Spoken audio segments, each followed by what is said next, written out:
Thank you so much for watching. Thank you. Have you subscribed? Yes, you. Have you subscribed? You. Yeah, before you go, click. It's free. Click. Just that's it. Have you subscribed? You are laughing. Have you subscribed? Have you subscribed? Thank you. Thank you.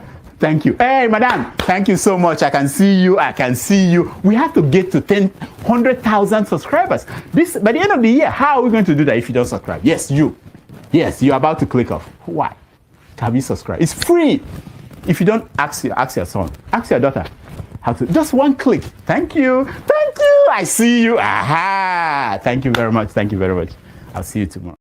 1,911,844,833 naira and 46. I'll take that again. 1,911,844,000,000 1 trillion. This money is too much for me. 1 trillion. I hope that is not on the record. 1 trillion 911 billion. I have nothing new to say. People are hungry. Let them die. It's their fault. Yeah, I'm supporting Tinubu 100%. You're supporting Tinubu 100% to deal with Nigerians. Jeez. People like you. So that when next election comes, I will now see whether when people bring money, you will vote for them or you will do your conscience.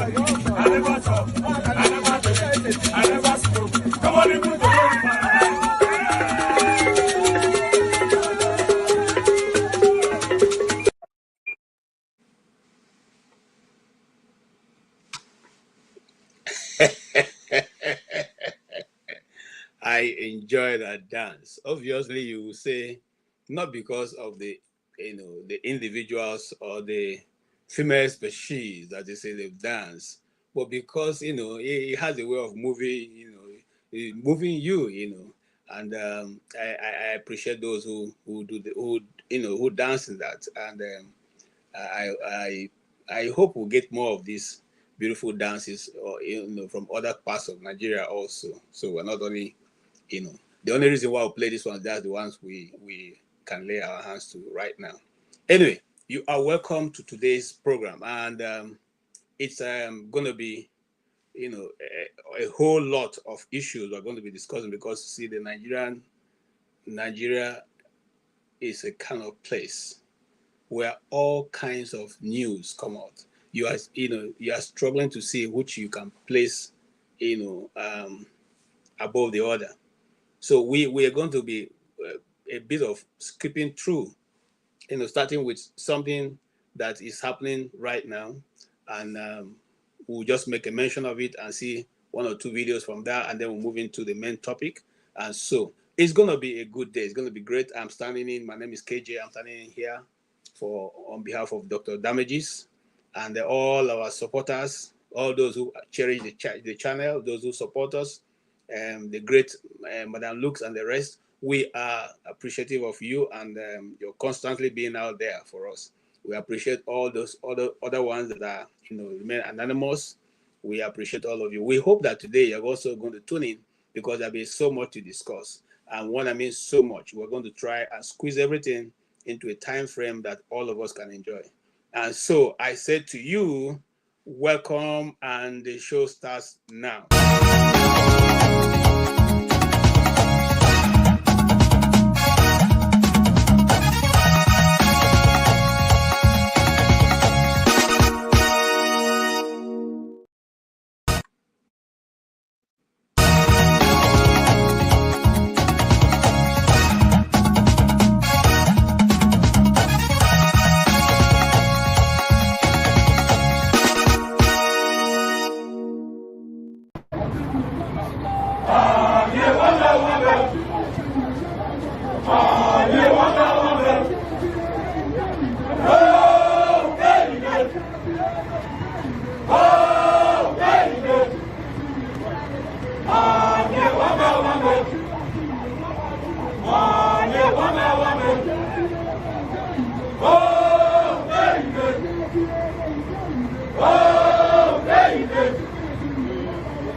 Hey, don't stay in my front. Don't stay in my front now.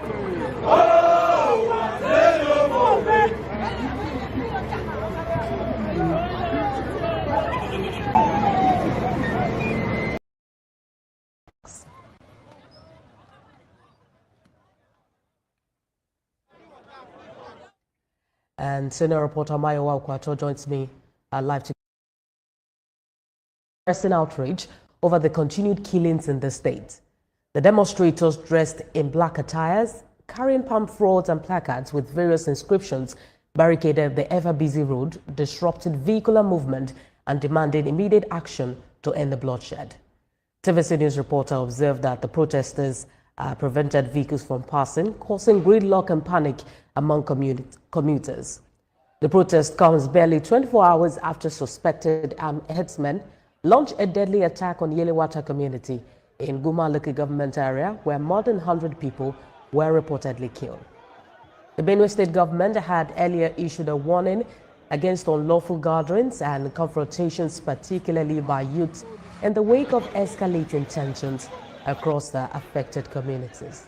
Now, despite this call for calm, the youth said they feel abandoned and are demanding concrete security measures and justice for the victims of these attacks.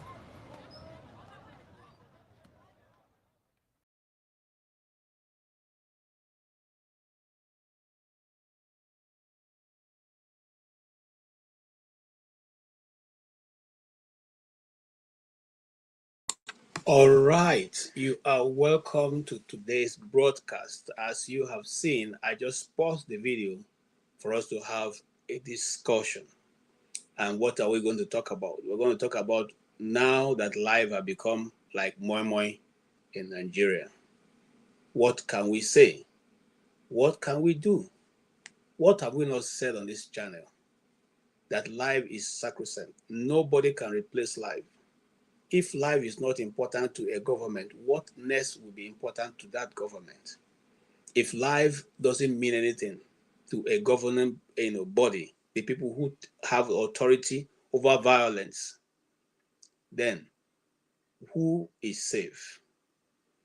Benue State is not the first, it's not the second, and we're talking about 200 persons who were breathing, who had families, children, wife, uncles, nephews, cousins, man, woman.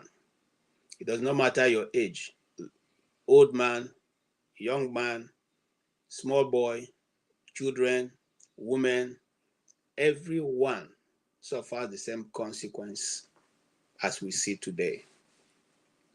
I was among the very first people who did a report, and that report cost me a lot of things. When it was first done in part of Benue State, in the one that David Mark visited, and then we did a follow-up of that short documentary. That's the story for another day. But what am I trying to say? At the time we raised alarm and said this is not just a one-off occurrence, they said it was farmer headers clash. And for those of us who refuse to accept that it was farmer headers clash, because we don't see any headers on the ground when we go to look at, pick up, do recovery of, people who have died. We don't see any headers. We only see farmers. And we see some who are not even farmers. We see children who are not farmers. We see women who are not farmers. So, but the power that be continuously to call it what they wanted it to be called. And so the media became complicit, as you can see in that report, even though the caption on it was 200 people. And I can play it back for those of you who want to argue. The reporter still wrote over 100. And they see, if you listen to the analysis, you hear them say it's farmer headers. Where local government, Bajimba, that side, Guma, local government, where that happened. It's just less than 20 kilometers from Makurdi, the capital of Benue. So it's not even in a remote area. If you travel to Makurdi if you go to, if you leave Makurdi to go to Jos or Abuja, or travel from Abuja to Makurdi, you will have passed Yewa many times. Yewa is known for one thing: they have massive market for yams. Excuse me. They have massive yam market, where trailers from all over Nigeria come to buy yams. In fact, that's the first place I bought 100 tuber of yam for less than to nothing, because those yams are there on the road day and night. That's what they do. That is, it's called Kadroko. That's part of Kadroko, where they sell all those areas. They sell a lot of good yams.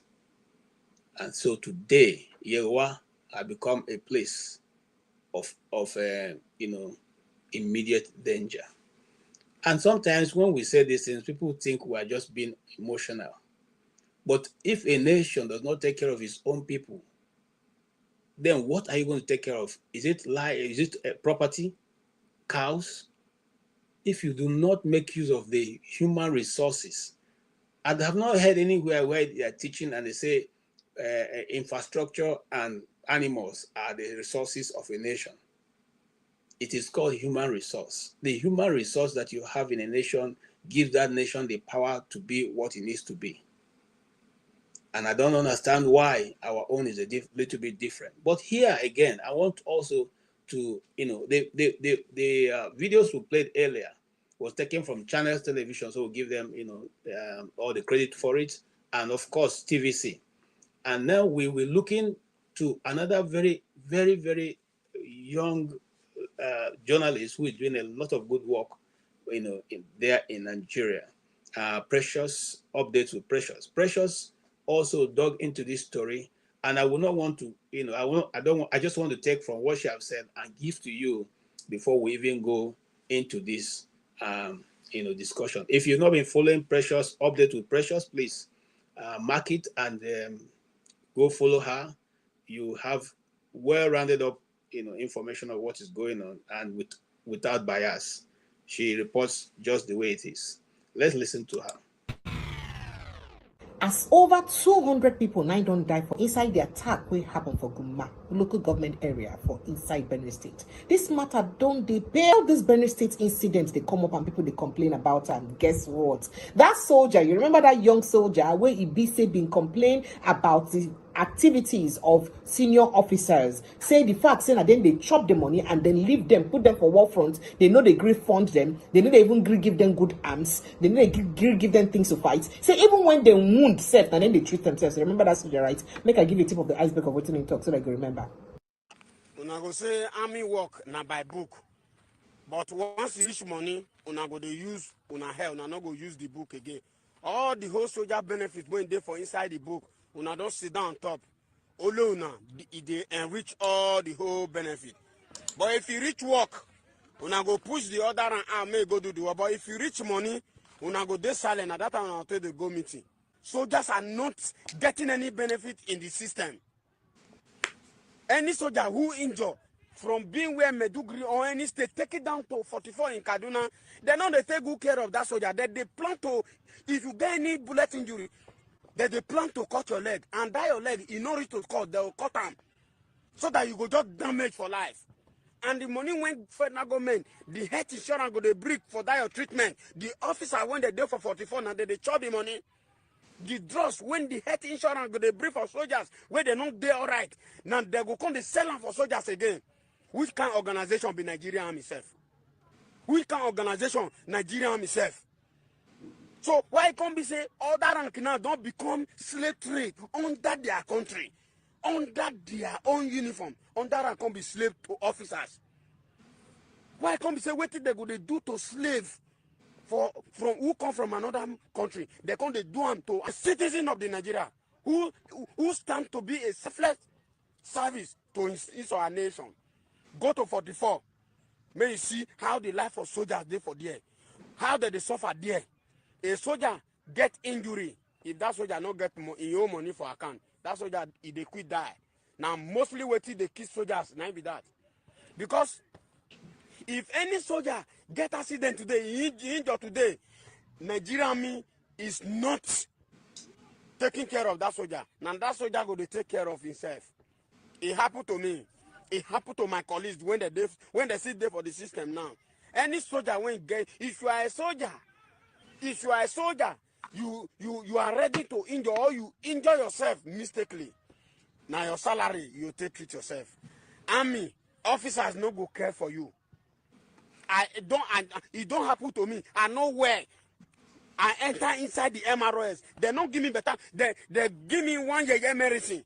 Why are they see medicine? I asked the woman, I said, what are those medicine when they did there? So he said they are meant for officers.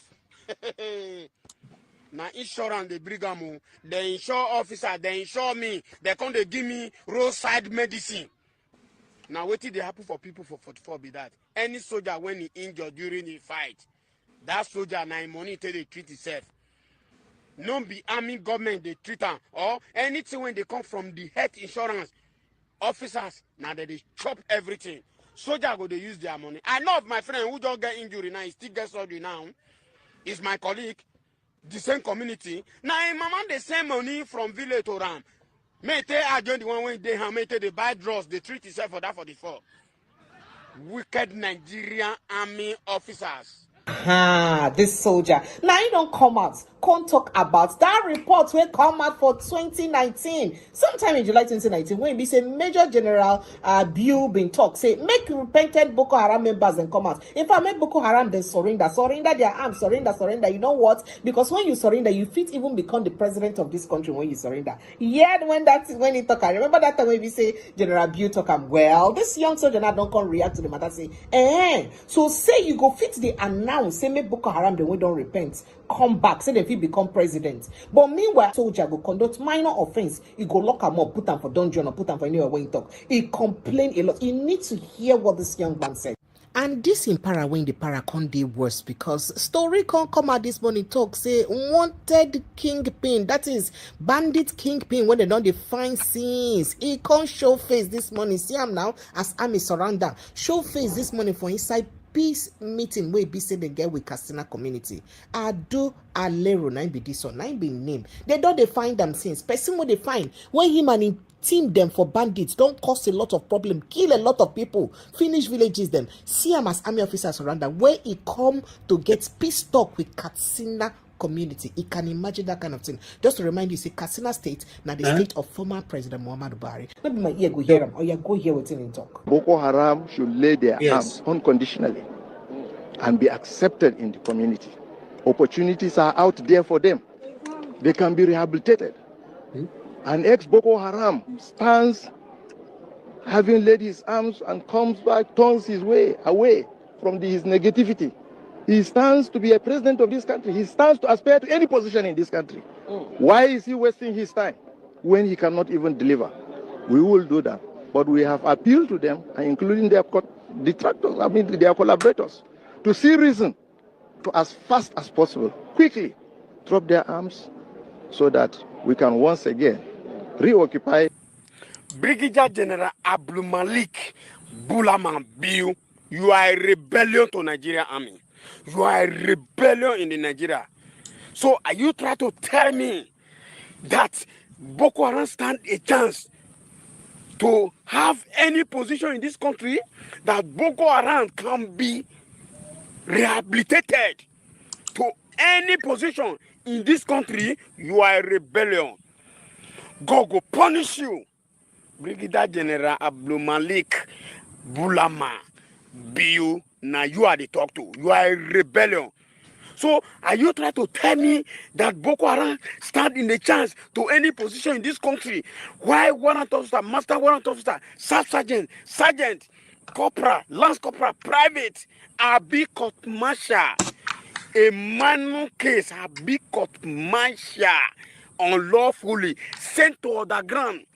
For many years, they don't even have hope, talk less of standing a chance to any position as an ex-soldier in this country. Why you convict a service soldier who commit any minor offense and court-martial them, send them to underground forever? You mean Boko Haram that is killing people in this Nigeria, that they stand a chance to any position in this country, that they will be rehabilitated, that they should lay down their arms? Once a terrorist is a terrorist. Now I know the death row that have been happening to soldiers in Maiduguri was being planned by Brigadier General Abdul Malik Bulama Biu. So Nigerians, they all listen to you. I don't want to talk about you until I saw this video. So you have been calling Boko Haram, communicating with Boko Haram to come and be attacking all the whole location in Maiduguri, so that soldiers will be lost in their life, so that you will be gaining. You are incompetent commander. You are incompetent general. You are the problem you have in Maiduguri. You are the main problem in Maiduguri. Armor commander, they are the one causing problem in this Nigerian army.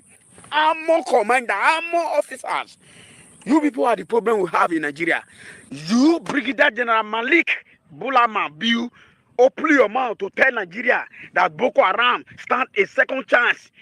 They can be rehabilitated into the community, that they stand chance to be in any position in this country, that you are sending message directly to Boko Haram in whatever they do, in whatsoever they do, in any kind of life they take in this Nigeria. At the end of it, they stand a chance to become president. They stand a chance to become governor. They stand a chance to become senator. No wonder all of you are bowing down, shaking senator with two hands, not knowing that those are the ex-Boko Haram sponsors that you people are buying for. You are buying for them for giving you an office to feed.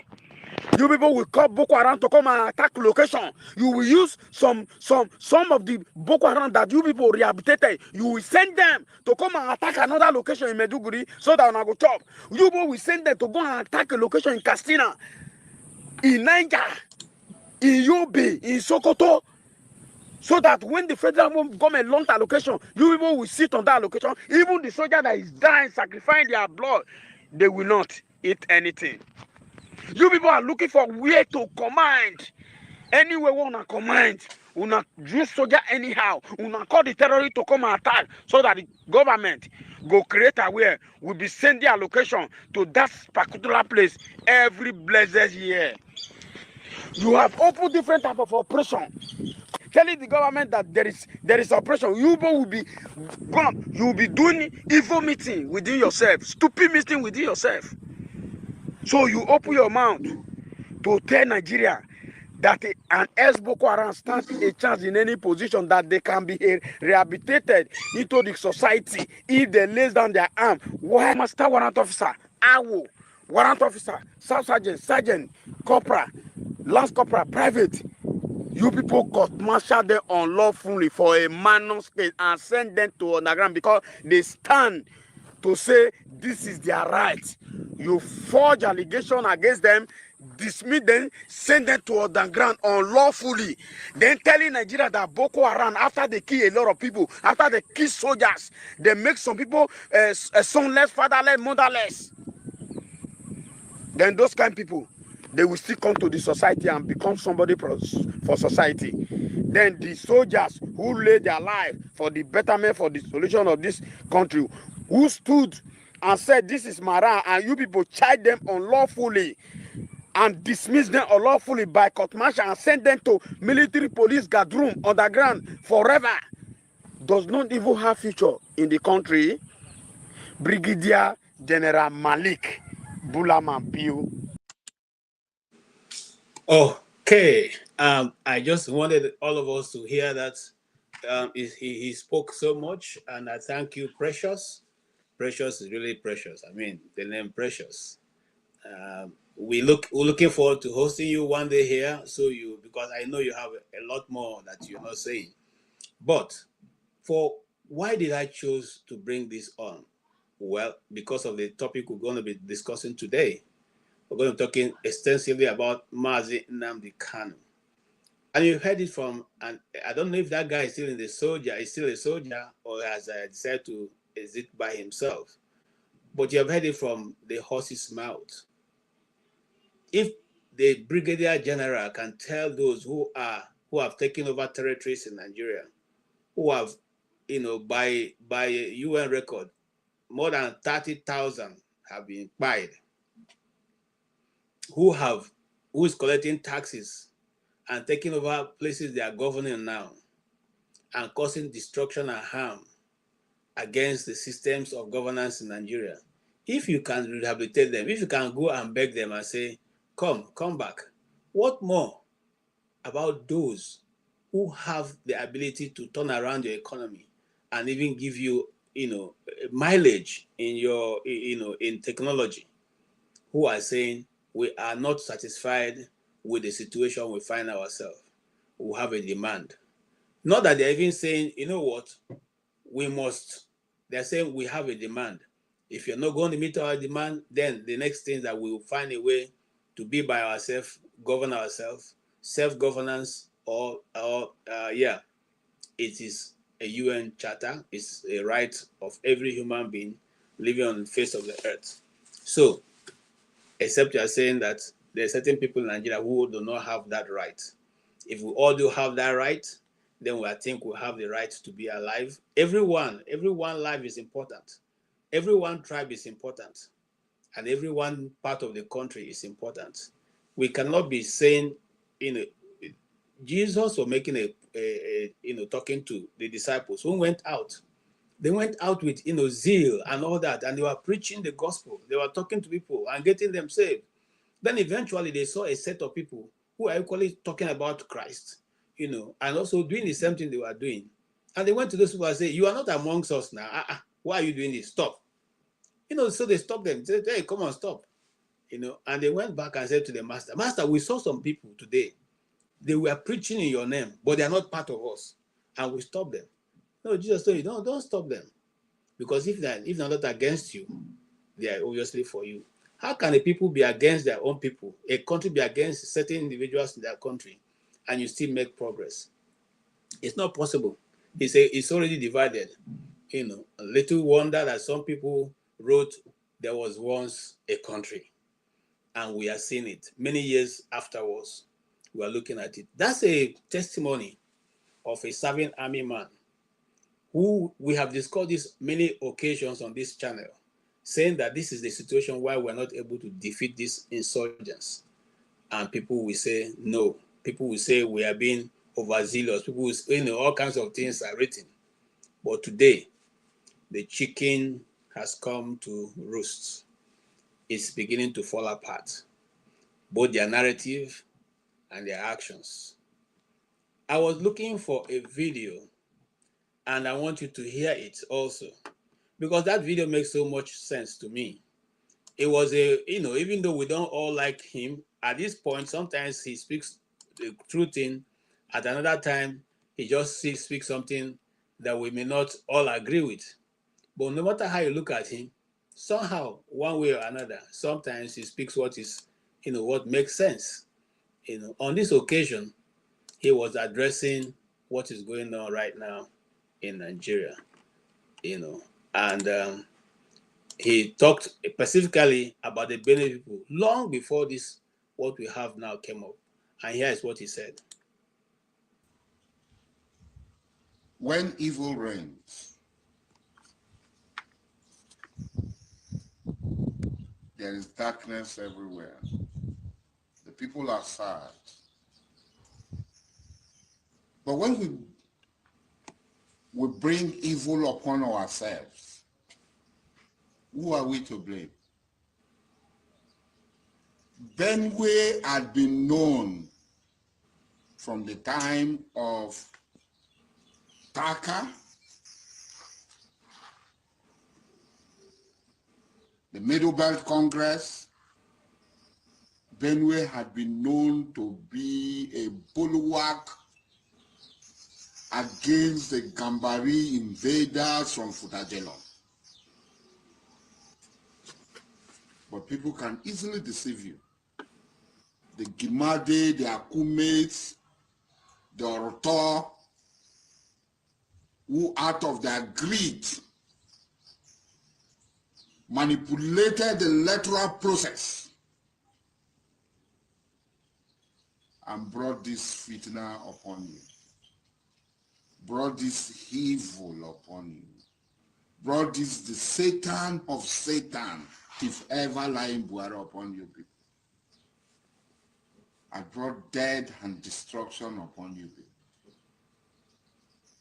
Benue, this is not the time to cry. Thieves, this is not the time to cry.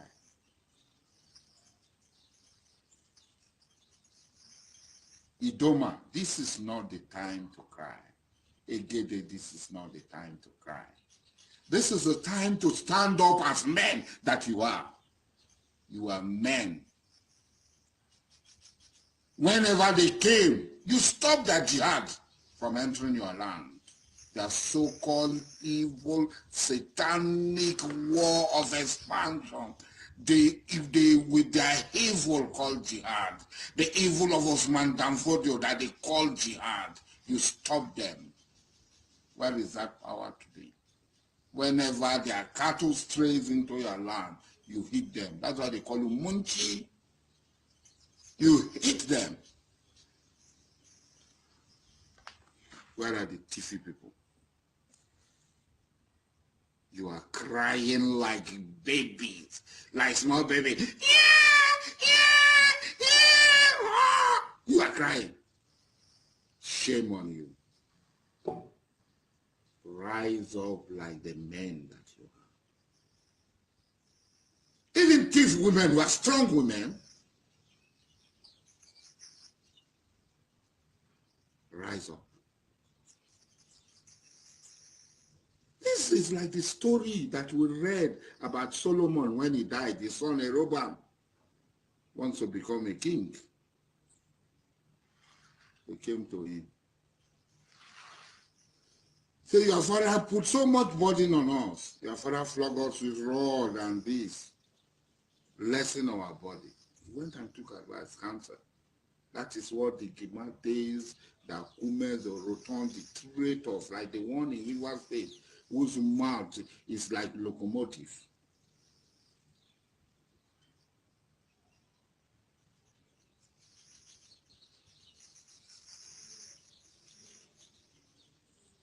They betrayed you people, rigged your vote, took your vote. Where is that useless Uncle Sussman? He has run away.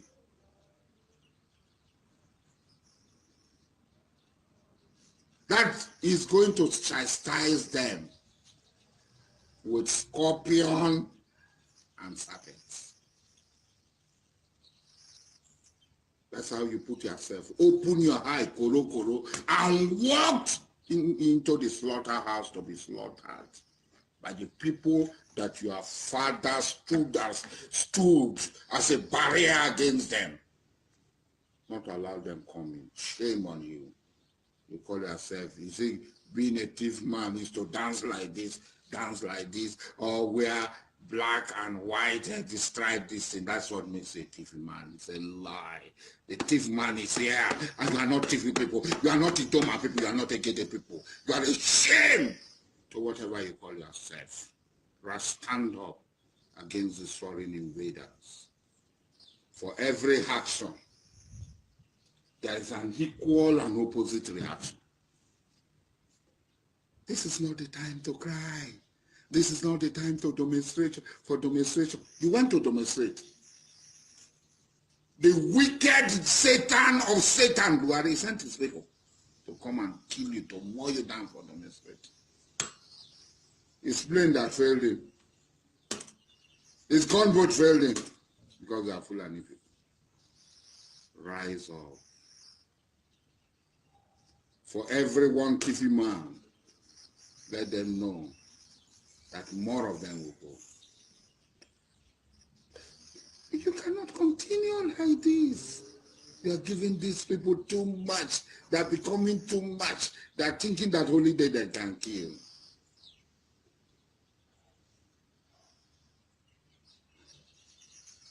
Violence. Violence is not in the, is the preserve of only one group. Violence is not the preserve of only one group. Tariwo ge political, mako wakini bati kwa mate. What did you go on up? You have to rise up. It's not the time for sleeping. Be a man. You people should be men. Your women should be women. Be strong. Those who can carry anything you can carry to fight for yourself. It is time to defend. Nobody is coming to defend you. Take your destiny in your hand. You don't have honor. You cannot protect your grandfathers and grandmothers. You cannot protect the weak. You cannot protect the men and women. You cannot protect your children. You cannot protect the honor of your women, your daughters, your wives, your mothers, your aunties, your cousins, your nieces. Shame on you, people. Shame on you, Ogede people. Shame on you, Doma people. Nobody will come to your head. Can I have an else to be swag?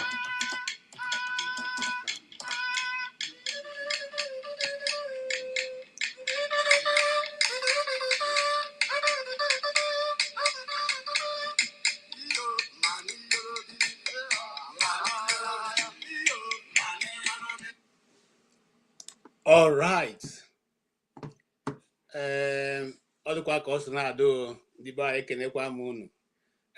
Ịmanụ a na-atụ ilu si nwoke ruo ebe a na-ahụ mma ma ọ hụ mma at least akpụkpọ ụzọ ga-abụ ya n'ahụ. Ọrụgonu mgbe a ga-ahụ mma ma anyị hụkwanụ mma m na TV at least ka akpụkpọ ụzọ bụ ha n'ahụ. For those of you who do not understand what I'm saying, I will speak it in English. That the Igbo, our ancestors used to say something. There are some particular portion of the areas of our forest that when you get to, you can see some inanimate objects, things that you're not used to seeing. If you know that, you know it.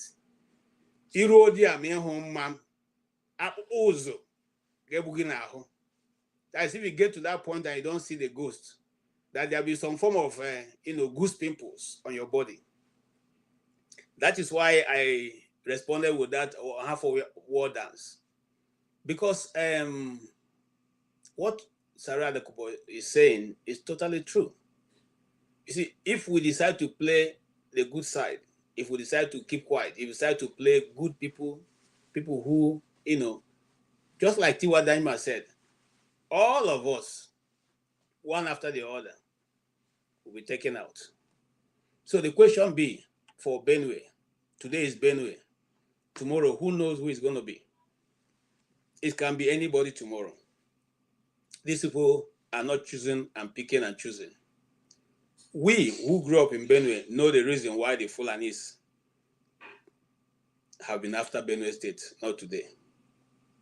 And anybody who is Otiv, Unufa, the reason, Bamba so taking Benue by all means. So according to Asari Kubo, Higen kakwa ban lamanga chi higon kalamenga chi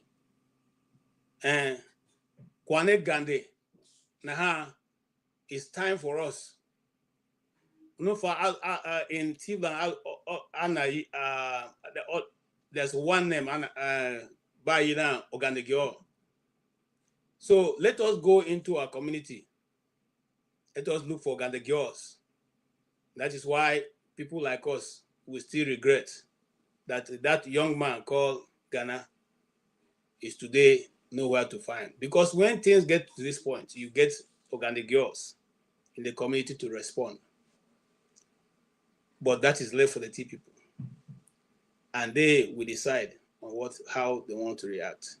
But I tell you the truth, your oppressors are not thinking about your whippings. They're not concerned about your anguish, your crying, your begging. They only understand what they understand, which is action for action. They're not going to keep quiet. They're not going to let you go. No master ever releases the slave that he has, except to put up a resistance. So my advice to the T people, and indeed every other part of the nation where this has become an issue, is to rise and take your destiny in your own hands. Okay. That took a lot of, because I know these people, I know these parts where they're going and doing all this. Just imagine that you went to bed only to wake up and not be able to find your head. That's what we are seeing. And I don't know how long it's going to continue. If Benue refuses to act, it may be too late before you realize it. All right. Having said that, I want to welcome Mr. Ahamefula, who has been around since we started. Mr. Alamefula, you are welcome. And I really appreciate your coming in. So far, we've been dealing with the issue of Benue because it happened last night. Over 200 persons have been asked to go and meet God when they were not preparing for that. And the governor is busy issuing out instruction to people not to demonstrate. What do you have to say concerning what is going on right now in Benue?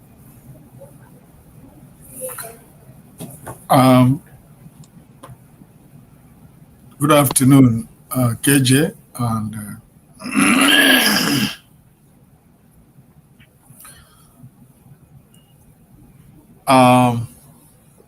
the killing in Benue State didn't start since last night. No, but this one is the one that have hit 200. 200. Yeah, I know. They're still counting. I know. Should you surprise you and me that Benue State has been turned into a killing field since this year? So every number that comes out from Benue State is not going to shock me or surprise me.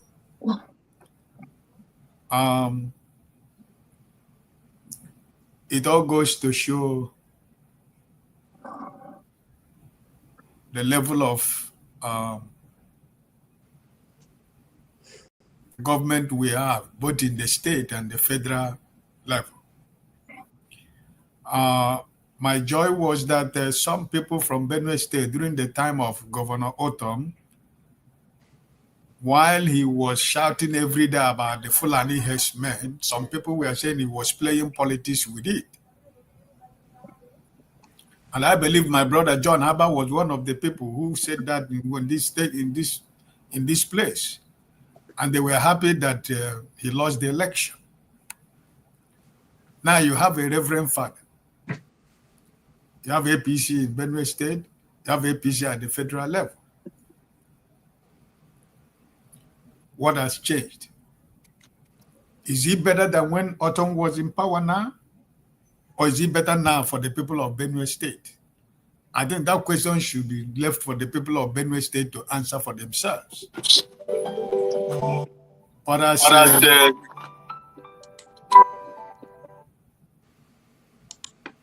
But as, Go a, ahead. but as a Nigerian who values human life, who know that I cannot give life to nobody, I do not have the power to give life. Only God can give life. And only God is supposed to take life when it is time for somebody to go to meet his maker. But because we are in a country where there is no government, first of all, the governor of Benue State has been abandoned by the federal government. And he is running from pillar to post. When people decide to play politics with people with human life, the consequences are too much. He denied Mr. Peter Obi from coming to Benue State. He said Mr. Peter Obi want to come and play politics. I don't know who is playing the politics right now. So, and also to let you know that because we have an illegitimate government, doesn't have a legitimacy to fight for his people. What else do you expect? Since the killing in Nigeria, since the man from Bodilon has been sitting at Asorok, which state has he visited? In all the whole hotspots where there's been killing of innocent Nigerians, where have he gone? Has only gone the place where he want, as part of what he want in 2027 is where he's going. People he want to use, like your governor Soludo in Anambra State. The people he wants to use for 2027, those are the places that is important to him. While he was away in France the last time, there was a lot of killing everywhere. He came back, he didn't visit any state.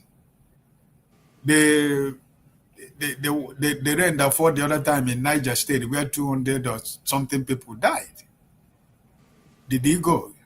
The head of Boko Haram, who is the vice president, who was on helicopter. He was on top of a helicopter to see what was going on. So he's afraid to die also. I will call that a visit that the vice president visited Niger State. So I think that Nigeria is a failed state. I was asking somebody yesterday in this program, what is the population of Benue State? And consider how many people that have been killed this year only in Benue State. How many people is still remaining in Benue State? How can a government be watching and these people that they claim that they are ruling, the people that they claim that they swear a constitution and oath to defend and protect their citizens, and they have stunned the people into an open field killing, and you're not hearing anything from the federal government. The other day, your chief of army staff said he's moving to Benue State. The same day he moved to Benue State, there was a lot of killing. So is all these politics that are being played with human life? My brother KJ, it is the price of illegitimacy. Because this government, from day one, do not have any legitimacy to talk about what is going on in Nigeria. Rather, they are busy condemning Israel and the Palestinians. They are busy writing to Modi, the Prime Minister of India, for the air crash. And the one in your own country where there is lawlessness, where there is no rule of law, where people have decided to take over arms and overpower the military, overpower the police, overpower the security agencies, because they are not concerned, because they are protected. They move on armored car and bulletproof cars. They protect them from the office, protect them to their house, to and fro. So they don't care what is going on. So, but I am living, I am hoping that God will keep me and you and everyone alive. let's see what Nigerians will decide for themselves, because it's them. It's Nigerians themselves, the people of Benue State. Coming out, the governor that is telling you don't demonstrate, that is trying to put coffee for people not to demonstrate. Because he has lost the state. He has no authority. He doesn't even have authority in the state. Even in his own party, APC in Benue State, they are after him. So he has a problem everywhere. He doesn't have control. He has lost Benue State. So he doesn't, instead, they recruited few people to go and they put a poster of himself and the president in Abuja. They were making campaign in Abuja for him. Can you see how crazy your country can be? You know. So my brother, it is heartbroken. It is heartbreaking to see what is going on in Benue State. We are talking about other states, but what is going on in Benue State for the past 2 months or 3 months is something that I cannot explain. And I am asking myself a question: where are the political leaders in Benue State? Where are the leaders in Benue State? Where are the traditional rulers in Benue State? Where are the people that claim to speak for them? Where are they in Benue? Why has everybody gone mute in Benue State? Okay, thank you, Ike. Thank you so much.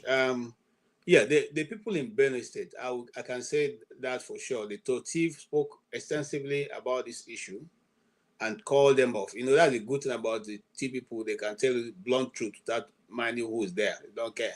So he told the Miati Allah when they came to try to, massage their ego, told them, no, it's not acceptable, and we will not accept what you're saying.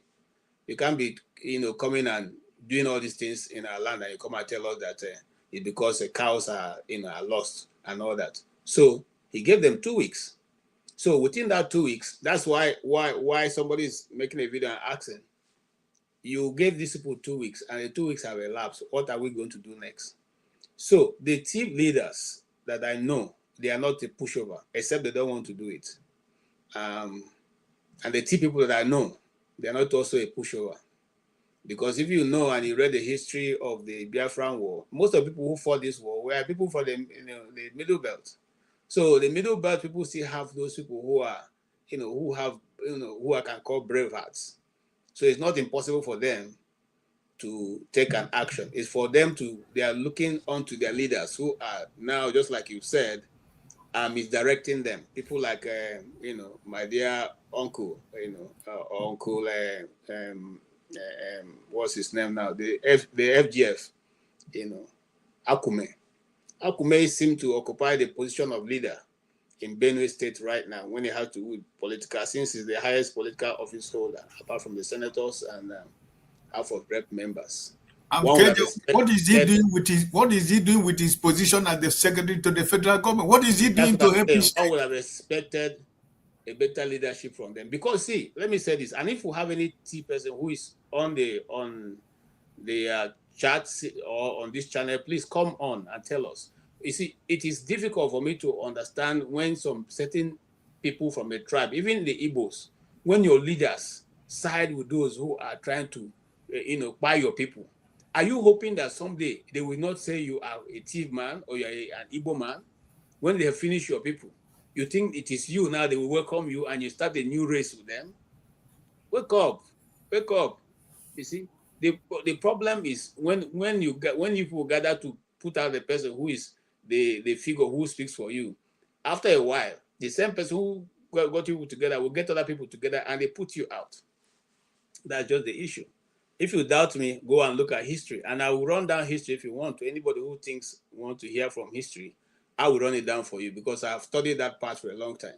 There's no one single Nigerian politician who was not deceived, by the northern oligarchies, including Awolowo and the rest, and Azikiwe. So let's not even go there. But let me give Chris an opportunity to make his contribution. I think you are driving. I don't know how long you have, but please go ahead and make your contribution. No, I'm not driving yet, but I'm going to go out. Hello. Oh, you're in the car, yeah. Hello, KJ. Yeah, I'm almost every day, almost every time I glue to this your program. And I listen at the background, I know. But today, before I go, actually, I should have gone out since, but I said, okay, because of the things you mentioned here. And I decided to come on. Just maybe one day I will come up and then do my own ranting, you know. Okay. But what I'm trying to say here today is this. It seems to me, you know, when Babangida, that book Babangida wrote, they said that he said in one of page 310 that said that Nigerians are badly educated. That is the takeout of that book, you know. And they asked him by who? He said by leaders, by journalists, and by influencers. And when I look at the events today, I can just simply agree with him. You know, people go to university and come out and speak good English, good grammar, even professors, all that, but they lack knowledge, understanding. You know, let me give you an example from your program, the last program you hosted on West. You talk about something like a coastal road, and then somebody came up there and said the reason why the Igbos hate the coastal road is because it didn't pass through their southeast. Yeah. I just want to tell you that I'm a very good listener. Then somebody, there was altercation between him and someone there, right? Then I was thinking and said, hang on a minute. Does this person know that within this south they called, there are Igbos in those places? Eh?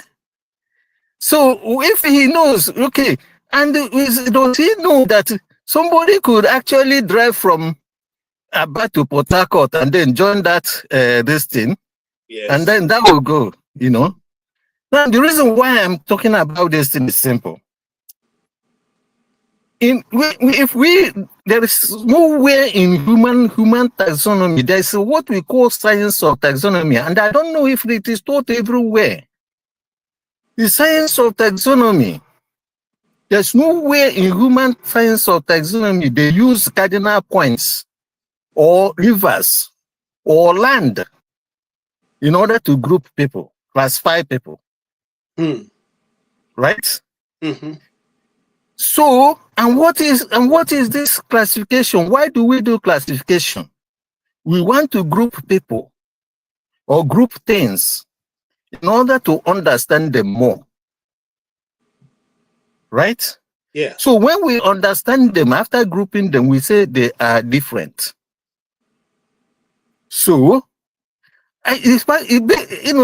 sometimes people say, oh, why would Fulani invite those from Nigeria, this and that, to come to Nigeria? And I say to myself, do they not understand what is called ethnicity as a unit of classification? That the Fulani in Niger, but if you analyze them and those in Nigeria, the statistical estimators that you use to, let's say, mean, mode, media or standard deviation, whatever, they will have almost the same. There will be no significant difference. But if you analyze the same, if you use the same estimators to analyze the TV man and the Fulani man, you find a significant difference. Yes. And that's why you group them. I agree. Right? Now, so, this leads me to somewhere else, the history. Right? So maybe you tell Dr. Damages, he's a teacher. He's involved in teaching, right? He's a lecturer or whatever, Let him organize classes in this his platform and bring people to educate us more. Okay, to educate us more about this science of taxonomy, its implications. Okay, science of taxonomy. I will write it down and we'll talk about it. This classification, human classification, and its implications. Okay. Right? Because it seems to me that people don't understand the implications of this. But if you go back to history, in 1949, I keep on reminding people this, Nnamdi Azikiwe discussed this with the Igbo nation. In that address in Aba, he talked about 4 things, or among others. 1, the hatred of the Igbos. 2, in 1945. 1949. 1949. Wow. 1949. Google it. There. 1949. He discussed about the hatred of the Igbos. The Yoruba BBC media propaganda against the Igbos. The lack of federal presence, that's institutions in Igbo land. He also talked about self-determination, among other things. Then he went on to tell the Igbos as resilient people that they have been positioned to lead Africa. That address was received by the Yorubas, by Obafemi Awolowo and the Yoruba intelligentials, as Igbos positioning themselves to conquer Nigeria. So, it's no wonder when after the election, he won in Western region, they decided to say to him, no, you can't operate here. And he has to go back. You see, ethnic nationality is defined, it's a unit, ethnicity is a unit of classification. The values defines ethnicity are language, ancestral history, culture. And when I mean culture, it also includes religion, because people don't realize that religion is a culture. Mm-hmm. Okay, people don't realize that. So that's why they keep on talking about Christianity as if, Islam and all that. These are, European cultures and Arabian cultures. Right. So when so when you define that, now it is easier for people to understand that no ethnic nationality likes to be ruled by another. No ethnic nationality likes to be ruled by another. So when they amalgamated the people in 1914, they introduced what is called diversity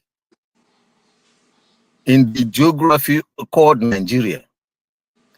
And it is because of this diversity that brought hatred of the Igbos. Why? Because of the dominance characteristics of the Igbos. They go to everywhere, they buy land, they buy desert, they buy rivers, they buy swamps, they start building up. For Igbo men, it is hard work. It is aspirational. Chris, I need to stop you. You know why I need to stop you? I feel in my spirit that there's more. You are giving us just a tip of the iceberg. So give me a time. I will set up a broadcast with you as guest, and we'll talk about this issue so that everybody, other people can equally because what you are discussing, the only other person that I've discussed this to this extent is Nnamdi Kanu. I listened to Nnamdi Kanu, one of his broadcasts, while you're talking about some of these things. So now I have not done a lot of research in it, but I know that one of the things just this afternoon, I was telling my wife when we went to church, that you see, I have done an experiment with myself. And sometimes I don't blame the white man when they seem to show some form of preference for their people. If I get into a church, the most likely place I'm going to sit, if I don't find an empty seat, and there's a open seat beside a white man and a black guy, I am most likely going to sit by the black guy. That's just human nature, not because I have any form of racism. I don't know if you understand what I'm saying. So I haven't checked myself over time that has repeated with me, and I say, okay. So I understand certain people when they come into it. I'll give you an example. I was standing by the road, my car, got stuck in, the wet, this side, the hanger, the side shoulders sometimes get wet. You think it's grass, but it's not grass, it's water, you know. So I pulled out of the road to check something, and by the time I wanted to move, I realized that my car was stuck in the the shoulder. It was grass, but it turned to water. You know, I came out and I was standing by the roadside. Okay, and I didn't get any help. I'm just giving an example of what happened. But I most of it was a more predominantly white area. So most of them will come and pass. Then I took out my phone and I called my boss. I said, "Hey man, I have a problem here." He said, "What's the problem?" You can't have a problem. What's the problem? I said, "This is what happened." He said, "Okay, you know what? You are not too far away from where I am, so I'm driving straight to where you are." So he came and met me. I'm telling you, Chris, as he stopped, within 5 minutes, he didn't flag down anybody. They just saw him and they stopped. You need help? But I have been standing there with these same people passing. You understand what I'm saying? So sometimes I see it as human nature. I'm just trying to agree with what you're saying. That most times we like to be around, our own people. If they are white or black, we like to be with the black. If they are within Nigeria's space, we like to be with our state. If they are within our state, we like to be with our local government. If they are within our local government, we like to be with our clients. And I totally agree with what you're saying. And you see, that is what we have not been able, especially those leaders that come from the East, have not been able to sell this idea that, of what you're saying. So we need to interrogate what you're saying. And if you have time, please let us know when you'll be available so we can have that discussion. What I will do is one of the I know you host these things on Sunday. On Sundays. Yeah. So yes, one of the Sundays I will just make time available, and when I get there, then I will let you know. Yeah, just give me 1 week to 2 weeks heads up. Yeah. Then I will. Yeah, when I get into the program, because I don't usually get into the program, but I listen very often. Okay. I listen very often, all the time. If you're going to wait to get into the program, we will not be able adequately prepared to have questions, because we too need to read up, so we can ask you some pertinent questions. Yeah. Of course. That's the essence of debate. That's the essence of debate. Yes. Because the most important thing is learning. It's not coming here on this platform to say things, but we learning something from it and be able to implement those things. Because even those who believe in Nigeria can be saved, they agree that it cannot be saved with this structure. And the problem with this structure lies with this particular, they say in the laws of power, if you want to conquer people, you devastate them. So they have devastated those with education. Even though we go to school, learn English, learn everything or something like that, but we are devastated because we are not actually getting the right education. We are not getting the right education, but we are getting English education. That's what I call it. I agree with you. So that is the thing. So, but I will come next Sunday. I will try and see if I can come into the program. Then after discussing, then from there, then we can take it from there. Okay, all right. That'll be good, because I can see you have a lot to give, but you're just throwing just a small pinch of salt. We need to dig into your list and find out what you have. I've been on your program one time before. Yes. Yeah. I've been on your program from this thing. During Rudolph programs, I ask questions about Igbo elites. Because the problem we have with the Igbo elites is that there's this nonsense they try to peddle. It's either out of ignorance or out of greed. They say, okay, maybe either that they want to get power, then when they get power, they can change things. But nobody beats a magician in his own card. Doesn't work that way. That's the truth. Thank you so much. Anyway, thank you. I will be listening at the background. I'll be listening at the background. So I want to go somewhere. Okay. Please give me that. I will need that. If you can't reach me, reach Dr. Rudolph, and then he will also reach me. Yes. I will come on next Sunday. I will try to come on next Sunday when you are hosting it. Okay. When you are hosting it, I will come. I always come on your program, even when Rudolph is hosting anyway. So, but I always listen at the background because I'm a good listener. I'm not a good speaker. Nobody has been able to break an iceberg for us. Now we're going to go down to find out what is under. So you Okay. Okay. Thank you. Thank you so much. Thank you for having me. Thank you. Thank you. Thank you. Yeah, my brother Tony, today that you are out in the streets. Yeah, I've been listening. I didn't want to switch off because I'm on the move. But in the next 5 minutes, I should be settled. But let me just greet you first. Good afternoon, good evening. My brother Ike, I greet you. Chris is off. He made he just tickled us. I hope he like you said, you will give him enough airtime sometime so we can learn from his wisdom. Yes. But now to talk about the two issues that you mentioned briefly. It's sad when you hear this continuous killings, people being driven away from their homes, and it's just become like normal. We just talk and they cry and weep, and the one who is the governor of the state can't do anything, and the federal government is looking.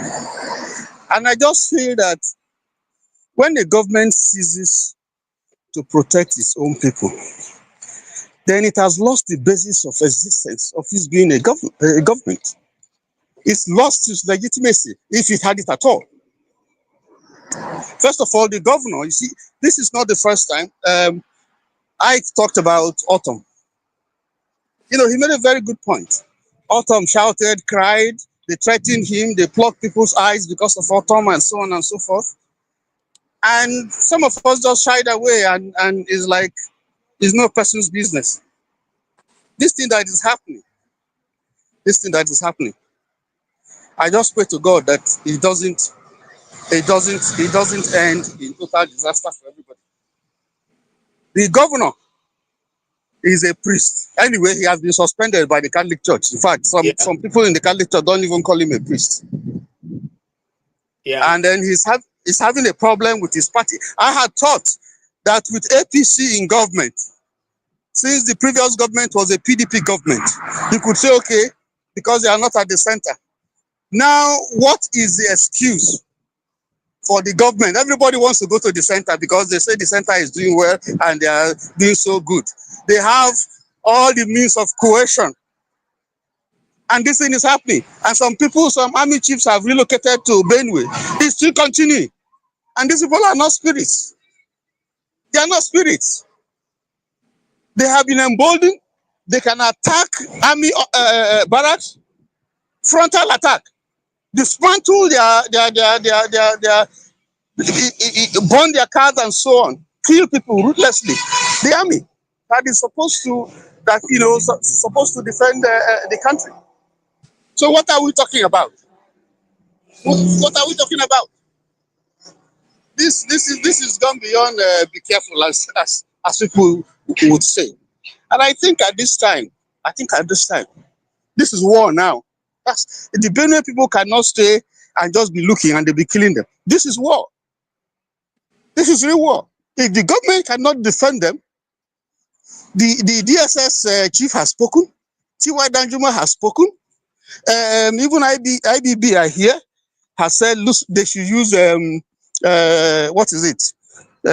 He mentioned a town or something in the north where they took authority in their hands and fought back. I think the end of this thing, what will end this thing, is that I'm not a violent person, but it's only a tree that you say you are going to kill and it will stand and be looking at you.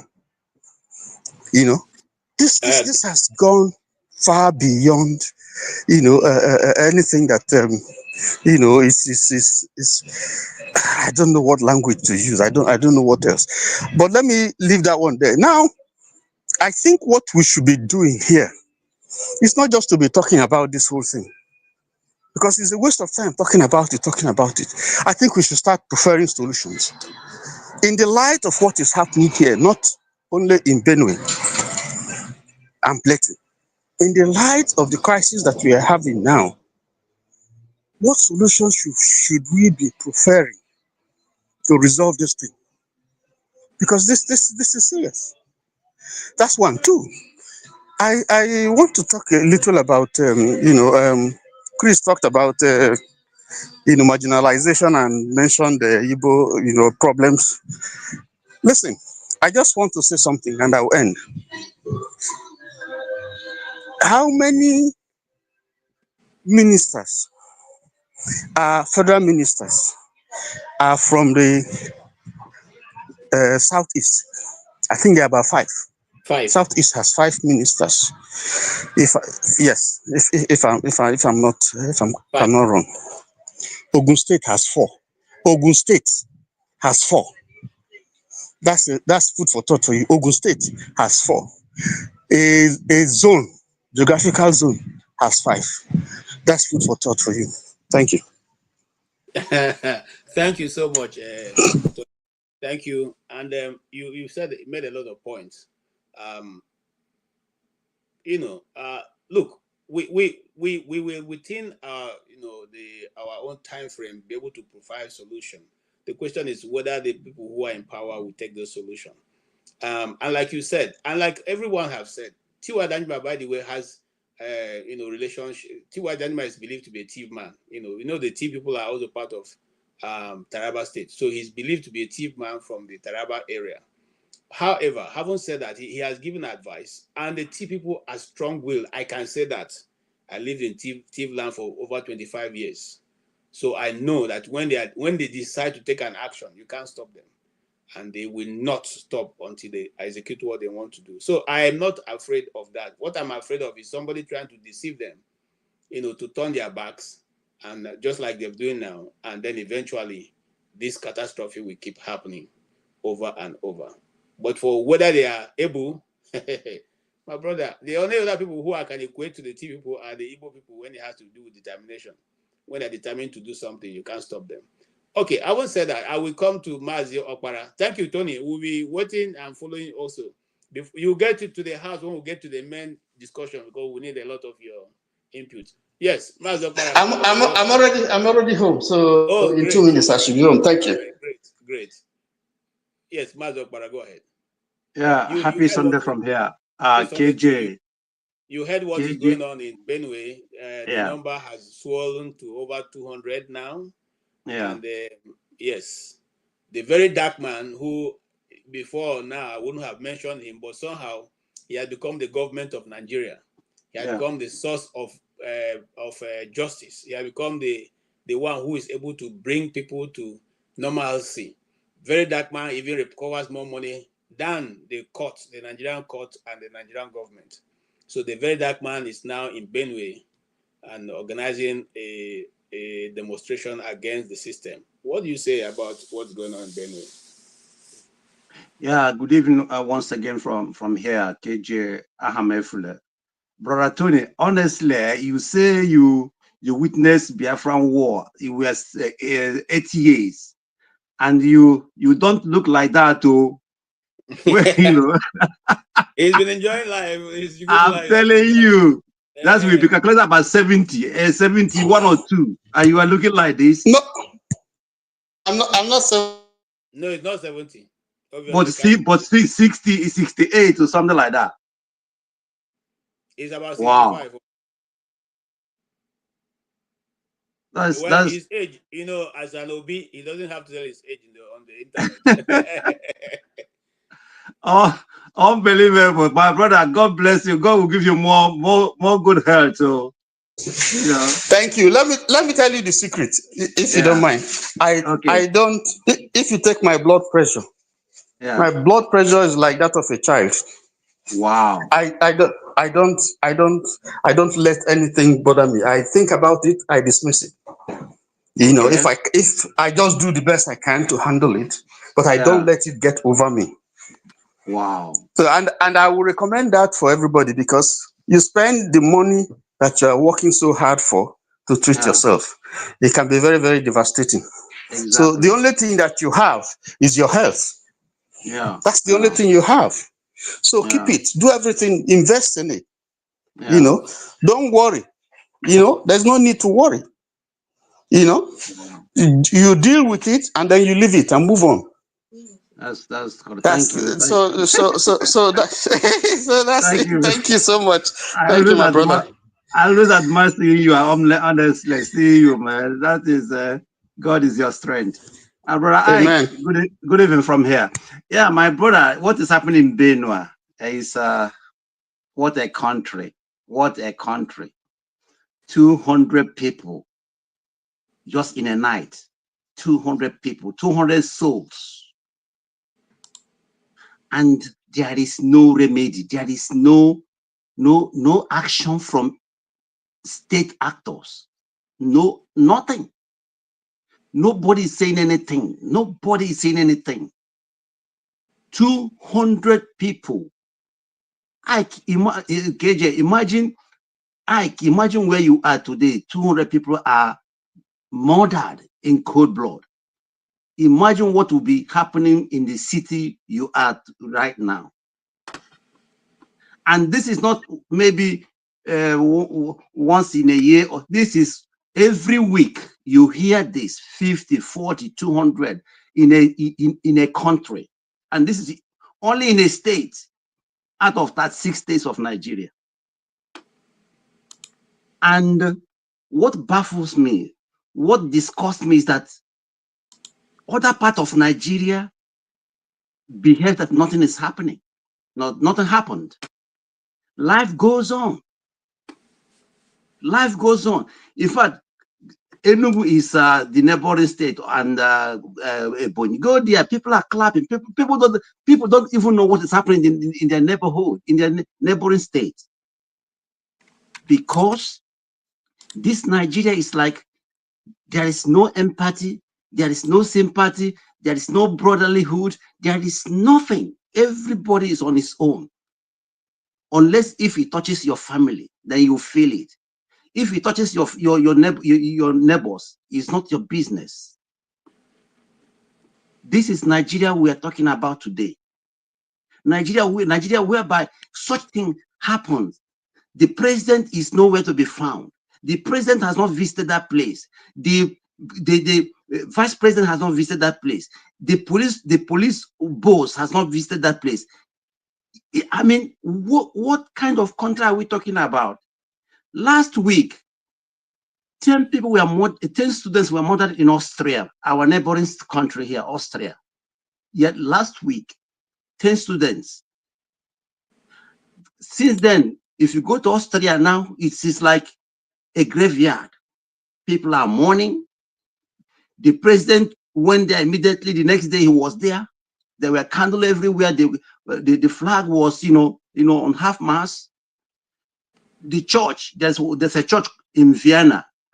I've visited that church for many times. It's called St. Stephen's. It's not a church that you go there every day or every Sunday. But that church had to open for that event, just to have the service there. Austria Chancellor was there. Austria President was there, all the ministers. In fact, some of them were in Brussels. They had to flew back to Austria. 10 people. They have never seen such atrocity in their life in the history of Austria since after the Second World War. 10 people. But in Nigeria, in our own Nigeria, every day people are being murdered in cold blood, in their hundreds, in their dozens. In Imo State, in Anambra State, in Benue State, in Plateau, in Deltas, everywhere. Go to Delta State, it's no go area. Go to Benue State, so the same people are committing this crime against other Nigerians, and people are keeping quiet. And today you see, a wanted terrorist is negotiating. The Katsina government, the military are negotiating with him today. Ado Alero. Now the state of former President Muhammad Buhari. Yeah, look at him. Go here with him and talk. You go lock him up, put him for dungeon. Go ahead. You know, so look at exactly. Look at you see him, you see Nigerian military, you see them. And this is the people. This guy, even on BBC, said yes, that he has killed a lot of people. On BBC Hausa program. He said it. But look at him today. Government is negotiating with him. And government is releasing some arrested or surrendered Boko Haram terrorists, calling them repented. Last time, the governor of Borno State told us that 300,000 have been released to him. And you're asking me, what kind of country are we in today? Look, let me tell you, over here where I live, some radical Islamists that went to Syria to fight, even though they have double nationality, they were stopped from coming back to this place. They were refused. Their German or English nationality was taken away from them. Even women, they are still in Syria. They are stuck there. They can't come back here. That is how the only way to treat a terrorist, somebody who has murdered people. But in Nigeria, you see some people killing people with impunity, and nothing is happening to them because of where they're coming from. I don't understand this. Then you talk about, let's talk about this Benua.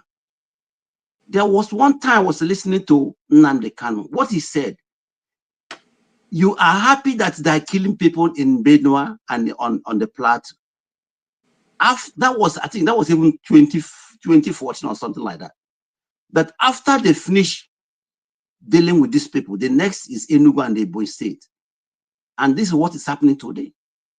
In fact, they have spread across Nigeria.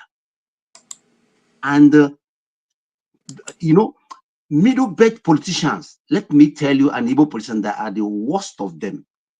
These people don't love their people.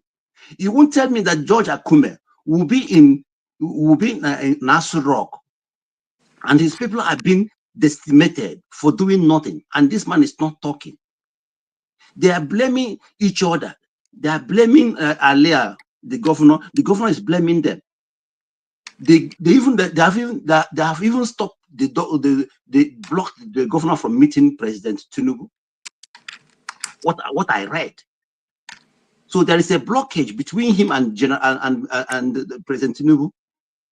But your people are being decimated daily. We saw how Autumn, fought vigorously. At least spoke out. Every day he was crying, was shouting, "You are killing my people." But this reverend is doing nothing. It's like nobody is dying in Benue. Look at today, they even stopped people who came out to protest. They were tear gassing them. My question is, this police that were tear gassing these people, where were they when these people were killing these people? And these people came, I saw the video, they had no weapons, they had no machetes, they only have leaves. Stop killing us. And police everywhere, army everywhere, chasing them around. What a country are we living in, for God's sake? What kind of country? My brother, yesterday, on Friday, when I was coming back from work, one accident happened. Nobody died, But because there was, it was a fatal accident, there was injury everywhere. In fact, we had to stop almost 5 hours till the whole thing was evacuated. Just accident. Everything was, and they were telling you, please, because over here, when you are playing, radio, if there's any traffic problem, automatically it would tell you what is happening. So everybody knew what was happening. We stopped. Nobody was like, what is happening here? Well, nobody was trying to, have his way or her way. No, orderly. But you see a place, people are being murdered, human beings. And the next person doesn't care. Finally, APC Northeast, they had their rallies today or yesterday. But look at what happened in the same North. Nobody said, no, let's suspend this thing. People are being killed. 200 people are being murdered. Let's suspend this rally. They met. They were, in fact, I think at the end of the day, they fought themselves. The whole thing, they ended in shambles, in disarray. But what I'm trying to tell you, this is the same North that people are being murdered, but yet the politicians are politicking. They don't care. Imagine such thing happening where I live here or where you live. It's impossible. Even thank God for Pope. Pope has even today, if you live, Pope Leo has even today on his mass service, he has said it. What is happening in Benue State? Pope has even announced it, but our president has not said anything about it. Our president has not come. At least this thing could have been an emergency broadcast, to the nation. But thank God, the Pope has done what our president is supposed to do. I won't be long here because very soon I will log out because I'm on early morning shift. Thank you and God bless you, my brother. Thank you so much. I appreciate your contribution, and each time that you join, we appreciate what you contribute. Sorry. This is not what I want. All right. Thank you so much. I have a video. What talked about was the video I was looking for. The video of Nnamdi Kanu speaking at a London rally about the killings in the north at that time. No other place was touched. It was just the north, and he was addressing the people and saying, look, when this ends, the next people will be us. So don't go home rejoicing that is not happening in your own locality. This is the time to speak out. This is the time to come against what is going on and say this is bad. Well, having said that, I want to say also that I didn't intend to give this much time to what goes on in Benin because we'll have a lot to discuss, but it's taken us almost 2 hours. So let's move on. Yes, our main topic today that I was going to deal with is try to look at what has been going on in the courts in Nigeria concerning the trials of Nnamdi Kanu, which for one reason or the other has continued for a while. And what's our update? Our update is that we want to be able to run through. And for those who do not know, I was among those people who were able to be in Umuahia, when the sad things happen. So I will try and run down what have happened and so far, how have we been able to fare with what is going on in Nnamdi Kanu. And so this is a timeline of what happened with Nnamdi Kanu. At least the ones that are major I'm going to talk about. I'm going to skip when he came into limelight. I know that is a bit controversial because Wazirike used to say that it was him, who brought him in. But I don't know. That is left for Nnamdi Kanu. When he's out, he will deal with that. But right now, that is not what our focus is. Our focus is on how far so far. Now, Nnamdi Kanu, leader of the Indigenous People of Biafra, was first detained in 2015. And then in December, court proceedings began. Bail was granted, but not executed. So Nnamdi Kanu continues to remain in DSS detention and dungeon for that period. 2017, another bail was granted, and Nnamdi Kanu was granted bail, but he eventually was not anywhere to be found. Some people use the word disappeared from Nigeria. But what led to his disappearance was when he went to his home and the court gave him order not to entertain or do anything. Of course, he didn't do any of those. He didn't break the bail that was given to him. But on a fateful day, one of those days, they said they were going to do the Operation Python dance. The Python left everywhere that was supposed to be dancing in Abia State, since we must be related to pythons, that they must come to dance in Abia. So once that Python dance was pronounced, I told people that I'm close to that this is problem for Abia State. And I wondered why Okezi Ikbazu will accept that Python should come and dance in Umuahia. However, when that Python came to dance, he left the main streets of Umuahia and said to go and dance in Aparoku, towards the place where Nnamdi Kanu was living.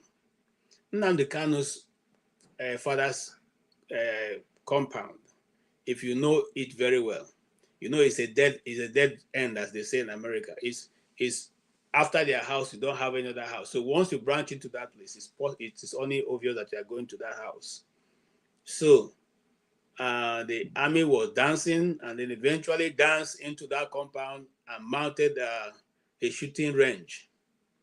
You know, and if you go to that place, you can still see the bullets on the wall and how that place was devastated. And you know, many things happened. His dogs were killed. 28 young Nigerians were sent to go and meet their father. And these people you are shooting don't have arms or ammunition. So they ransacked the house, you know, the ceilings were shot out, the walls were shot out, they drove, you know, there are videos. So I don't have to even go to that. Anybody who wants can go look for that video and look at it. And then journalists who came to cover it and all the young men were made to lie on the mud. Everybody swam in the mud. They swam. Some people were there. Some people didn't survive it. So the dead was not among those who were made to drink gutter water and lie in the gutter, you know, those smelly gutter water, roll around it, remain inside. You know, if you bring up your head, you are dealt with severely. It didn't count. We're not counting about those who were later discovered in the lake. Those bodies were discovered in the lake beside somewhere around that area.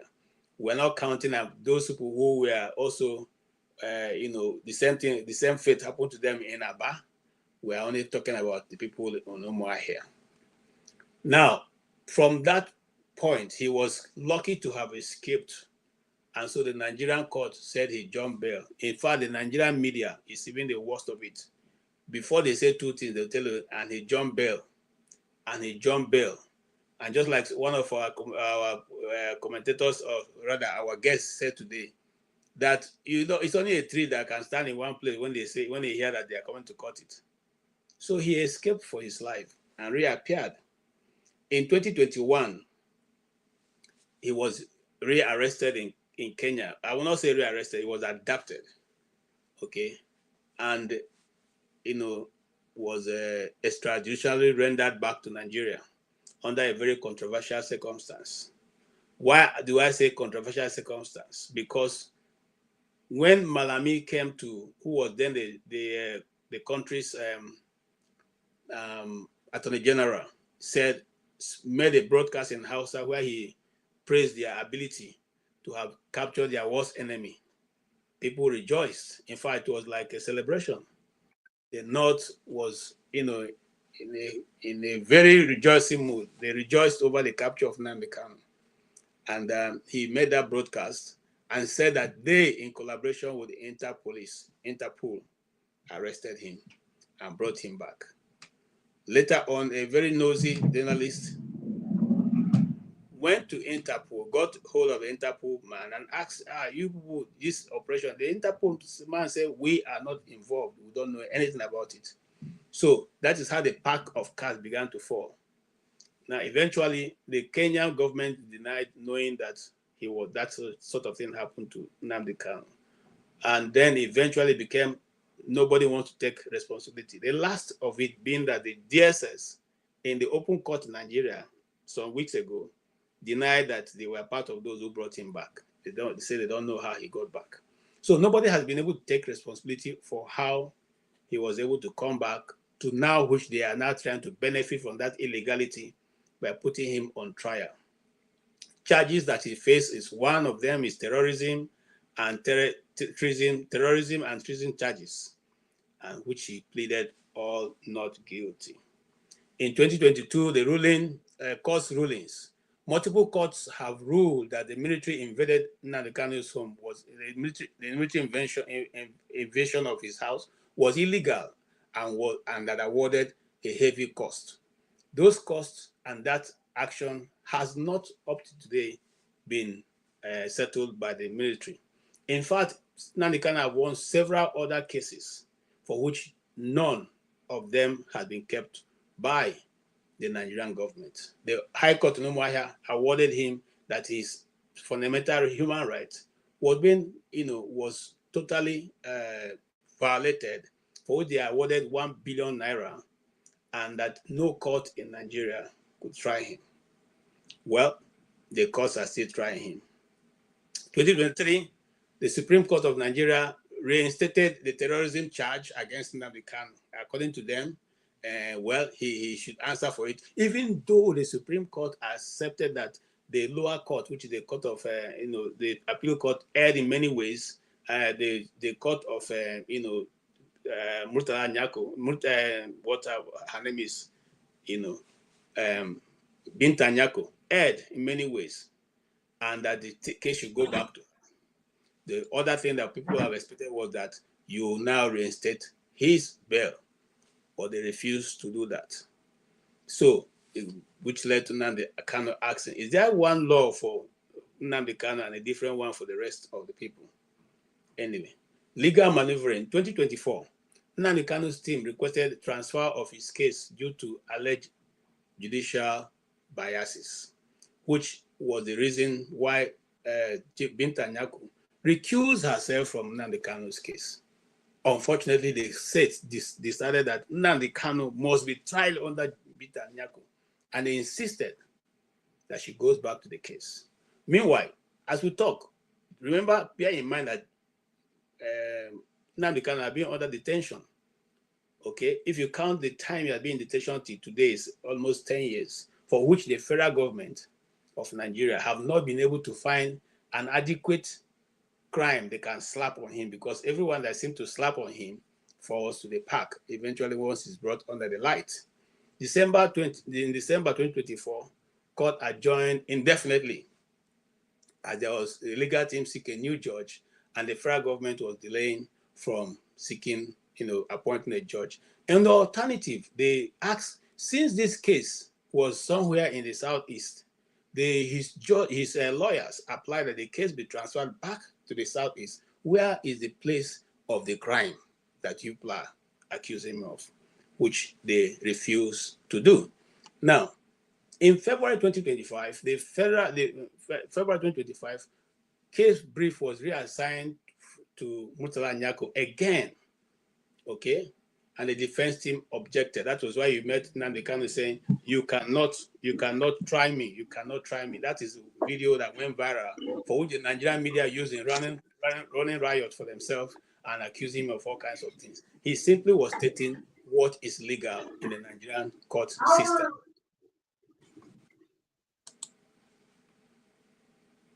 All right.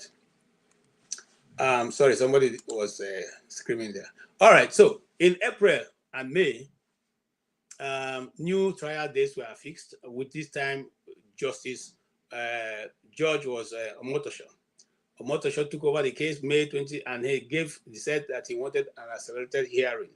That accelerated hearing is where we are today. The proceedings have been disrupted due to issues of jurisdiction and all that, and adjournment, okay, and all that, because for now we expected to move faster, but there's a certain document that the police is yet to release, concerning what the team of Nnamdi Kanu is asking. So that delayed a bit.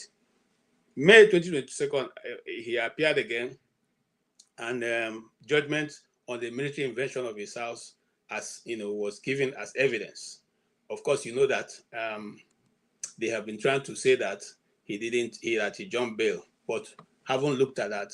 It was also, they gave evidence to that effect. Okay. There was also a documentary, the 30-minute documentary script line that Nnamdi Kanu, the trial and the tumor, which we are working on a 30-minute trial, which we can, we're working on the documentary. I'm not going to talk about it here. All right. I will jump that. I will jump all that. Okay. So, where did I leave? Yeah. So we are in that Justice Nyako, Omotosho. So far, I'm not taking into what has happened, but so far have been fair to a large extent, and have continuously, tried to be on the balance. Yes, this is the milestone so far. I don't want to go into other areas, but summary of it is that Nnamdi Kanu's, what is the method of agitation, this is from my book. I don't want to go into that. Okay, but here is what I was trying to, what is the method of his agitation? Has it been faithful? Has it been, has it been effective? And has that been able to or have the Nigerian system also respected that is, method of using non-aggression to agitate? Mr. Tony and before you come in, let us watch one or two videos that may be very instrumental to our discussion. One of which is this: the timeline for Nnamdi Kanu's, this timeline has been is very important, and most people will be able to understand it. You can look at it, and we'll go ahead. Now, one of the things that came out in the court is that when you listen to the evidence, some of the evidence do not even have any weight at all. You begin to wonder whether the federal government is serious at all or not. Because when such a case is brought, when you say something, people begin to wonder. One of it is that Mr. Goodluck, Mr. Ahmed Bullock, was buyed by IPOB on the instruction of Mazi Nnamdi Kanu. But we know that Ahmed Bullock was killed on a Sunday. They said he was killed on a Monday on Biafra Day, on the orders of Nnamdi Kanu. One of the things that the team have tried to do is to situate what's going on right now, try to situate Mazi Nnamdi Kanu in most of what has gone on in Nigeria so that the blame can be on him. But let's listen to what Mazi Nnamdi Kanu said after the day that Mr. Ahmed was killed. As a race, what Britain had in mind was the extermination of the Igbo race, to exterminate us from the face of the earth. But God intervened, and they're trying it again. That was why they killed Gulak in Owerri. Why do you think they killed him in Owerri? People, you see, I keep saying to journalists in Nigeria, you people are part and parcel of the problem. After politicians, the next set of vermin you have in Nigeria are the journalists. As soon as Katrina Lang said she was going on leave, my mind told me that something could be fishy. Something horrible is about to happen. And it has happened. It happened, didn't it? The same way with 1966. That's how they operate. Demonize to kill. Before they kill you, they first of all demonize you. Do you know what they did? Their so-called presidency, which is Garba Shehu and El Rufai, now that the ones running it, I'm going to lay a curse on them. I'm praying before I lay a curse on Garba Shehu. Nobody hears about their vice president, Yemi Oshibanjo. No, it's Garba Shehu we are listening to. Zoo animals that have no brain. They sent out a tweet. The suggesting that Gulag was killed by IPOB and ESN in Owerri. Listen, that's how they go. They exactly what they did with Nzogu. But to know that Nzogu fell for it, we cannot fall for such gimmick. These pathetic Nigeria presidents, so to speak, which is Garba Shehu and El Rufai, said that Gulag was killed by people who are determined to undermine the unity and territorial integrity of Nigeria, which means IPOB. That's what they're saying, a whole presidency of Nigeria. Now, Gulag was killed. Was it on Sunday morning or was it Saturday evening? I don't quite know. How can you, in a matter of hours, you have now decided to tell the world that you know those that killed him? Exactly what Tinubu did in Lagos.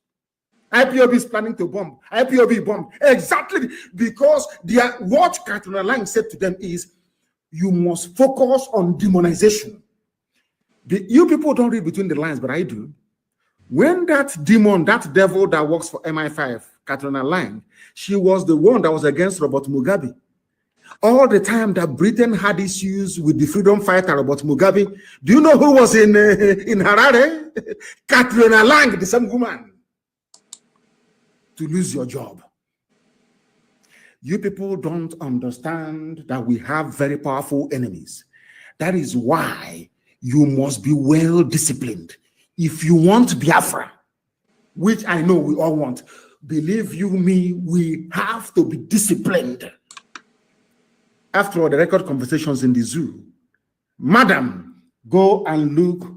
Ask MTN, your husband has about 3 phones. He has about 3 phones, yes? About 3 phones. Ask all the networks he's using to give you his phone records and his text messages. There you will see the killers of your husband. It is not IPOB. Let me tell you what the man said before they killed him. The reason why they killed him, to tell you how evil they are. The reason why I know that Britain is behind this is the way they play. I know they must demonize you. To kill you, they first demonize you. That's how they do. It was this same woman, Katrina Lang, that demonized Robert Mugabe. Demonized him before the war. The same woman. They sent him to come and do this. That was why they formed BBC. Is it that simple? It's not common sense. If a high-ranking APC official can visit a place and refuse every security protocol, is because he is afraid or in fear of his own life. Have we ever had any encounter with Gulag to make him be fearful of his life? No, is the answer. The person that killed him is here. The person that killed him, he has mentioned his name. But Premium Times, Sahara Reporters, Punch newspaper, Daily Post, these are evil black people writing rubbish. Evil men and women claiming they are journalists. Evil people. The man mentioned his killer. Told you who killed him. But you are so determined because of you want to serve your British masters. You are so determined to pin it on IPOB. Okay, I don't know, man. You people are evil. Oh my God. I want our Hausa service to translate this very broadcast into Hausa language and play it for Hausa people. We don't know who this man is. He's inconsequential. He's a nobody to us. Intellectually, he's not a force to be reckoned with. I never mentioned his name before because I don't know who he is. But you see, do you see how God will always save us if our hands are clean? He will always come. Do you see how God, in his infinite mercy, told these murderers to kill Ahmed Gulag on a Sunday? Do you see how it works? Our sit-at-home lockdown is today. That's the only thing that saved us. And the existence of this video, where he told them who killed him. But Every newspaper editor in Nigeria, including Vanguard, they have collected money. Do you see why God hates black people? God hates because black people are wicked and evil. Look at your journalists writing, look at your journalists aiding and abetting lies and evil. This man made a video and told you that his life is in danger and who is going to kill him. But you all wanted it to be IPOB. Let us listen once again to what he has to say for the last time, so that when you're reading all those junk, you know what to tell them. Do you see how they want to incriminate us and tag us bad people? If you go to Google now, type in Nnamdi Kanu, you will see it there that I killed Ahmed Gulag.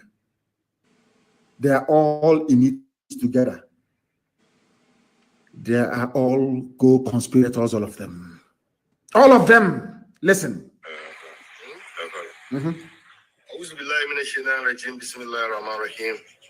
He prayed. I want to say what I have been saying over time.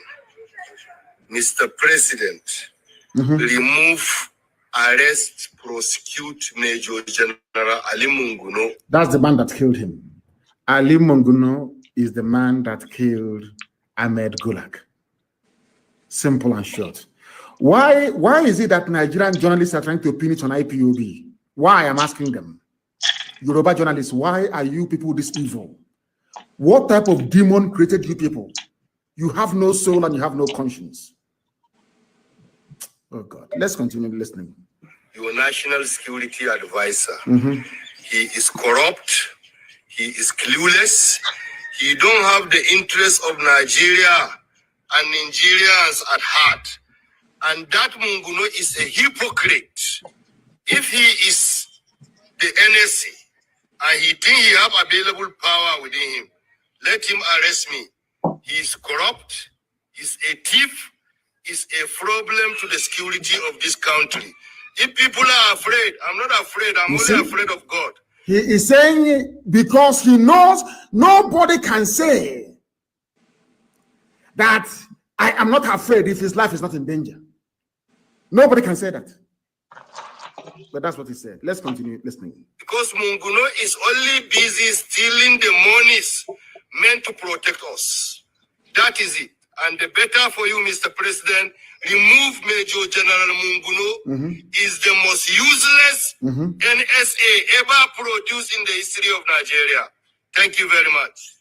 Are you listening? Now, they used Hope Uzodinma to kill him. Hope Uzodinma was the one that lured him to Owerri. Hope Uzodinma, like one more. Ahmed Gulag was in Imo State for a national assignment. Elijah Ahmed Gulag was in Imo State for a national assignment. He came to Owerri with the Senate Committee on Constitutional Amendment.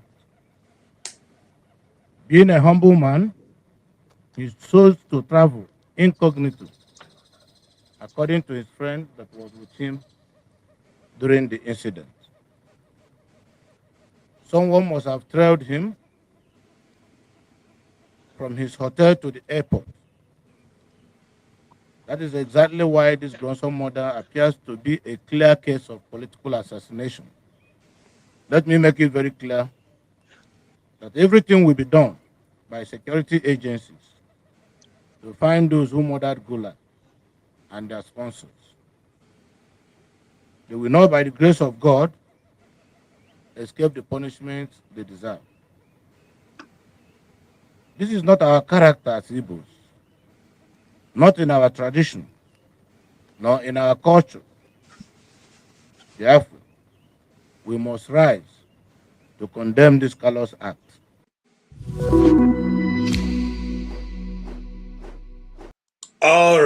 All right. Thank you so much for being patient with me to lay out all that before going to discussion. George Blue Shell. This topic we're discussing is about Mazi Nnamdi Kanu. I don't know how you want it to be. Is it Mazi Nnamdi Kanu, not Igbo? Why do you people find it so easy to sell somebody that is in, tribal when it has to do with Igbo discussions? When you go to your channels, nobody come and ask you guys what you are discussing is tribal. When you are talking Yoruba or talking any other language, you come here, you want to let us know. And as so far, have we discussed only about Igbos here? Some minutes ago, we were talking about Benue State. Is Benue State an Igbo state? Come on, guys. So all these things shouldn't come from you. You are better than that. All right. Why are we looking at this topic? We're looking at it because next week we're going to go into another phase of his court cases. And some of the things that have been said in his court cases, one of them, which I just played, is that he was accused of being the person responsible for, Alhaji Bulak. Bulak is not true because this broadcast was done on Monday, and Bulak, lost his life the day before, and now the what do you call it? The witness went to court and said that yes, it was IPOB by the orders of Nnamdi Kanu because he was killed on the 30th of May to mark the Biafran Day. Gentlemen, you are welcome, and I want you guys to put mouth in this discussion. So far, if you have been following the case, and like I laid out, I'm one person who has followed this. Like I said, I had the privilege of doing some of these stories before they came out. The one that happened in Aguila, is somewhere in Benue State, where this community was ransacked. We did a story on that, and we had to run for our life. That's a story for another day. But when we were saying this thing, they said we were troublemakers, bad journalists. You people go there and say what you want. You are not using the Nigerian system, which is developmental journalism. You talk of only developments, nothing else. You don't talk about any other thing that's worrying the people. If the commission road, you go and write good story about the road. You take pictures of the road and post. That's what the Nigerian system was killed to be like. And they call it developmental journalism. You only talk about developmental issues. But those who have been keen observers of what goes on in Nigeria will notice that things are killed to suit the narrative that the government want you to hear. And that's why we just woke up and realized that all this while we have been lied to. So many things we have been told, has been a lie. And just like somebody said earlier, Babangida captured it best when he said that we have been miseducated. But you see, that's my opinion. And what do we intend to achieve? So far, have you heard anything presented in court that seemed to stick on Nnamdi Kanu as a reason for his being detained for over 10 years and haven't been kept in a dungeon for so long? Yes, Mr. Tony, let me come to you. I see you had notes. You're welcome. Tony, go ahead, sir. Okay, I failed to say happy Father's Day to everybody. So let me just say it here now. Happy Father's Day to everybody. Now, I think I heard the last thing I heard was that this case, Nnamdi Kanu case, has been moved to DSS, to another location, which should be DSS office or something. Can you confirm that that is right? Yes, that's right. It was moved to the DSS office because they said the so-called transmitter that he imported, they want to go and inspect the container. You see, if you followed it, it's so funny because they imported transmitter. They said he imported the transmitter, but when they opened it, they said they saw food stuff. They didn't see any other things inside, household things.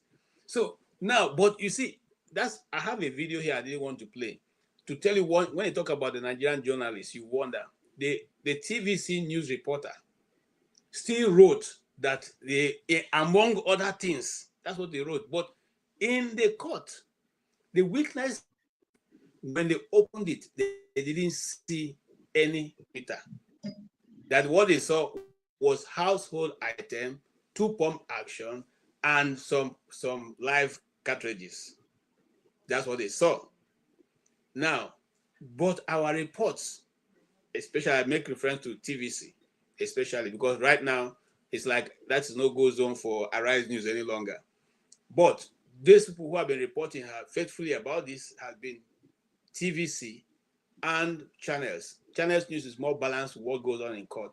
TVC spin to suit whoever is their Oga at the top. Anyway, yeah, that's true. So the next one, they will be going there to inspect that container. Okay. Now, at the last court hearing, Kanu's counsel, they've been alternating between Kanu Agabi and some other lawyer, San, anyway. And they were cross-examining the prosecution witnesses, prosecution witness 1, 2, and 3.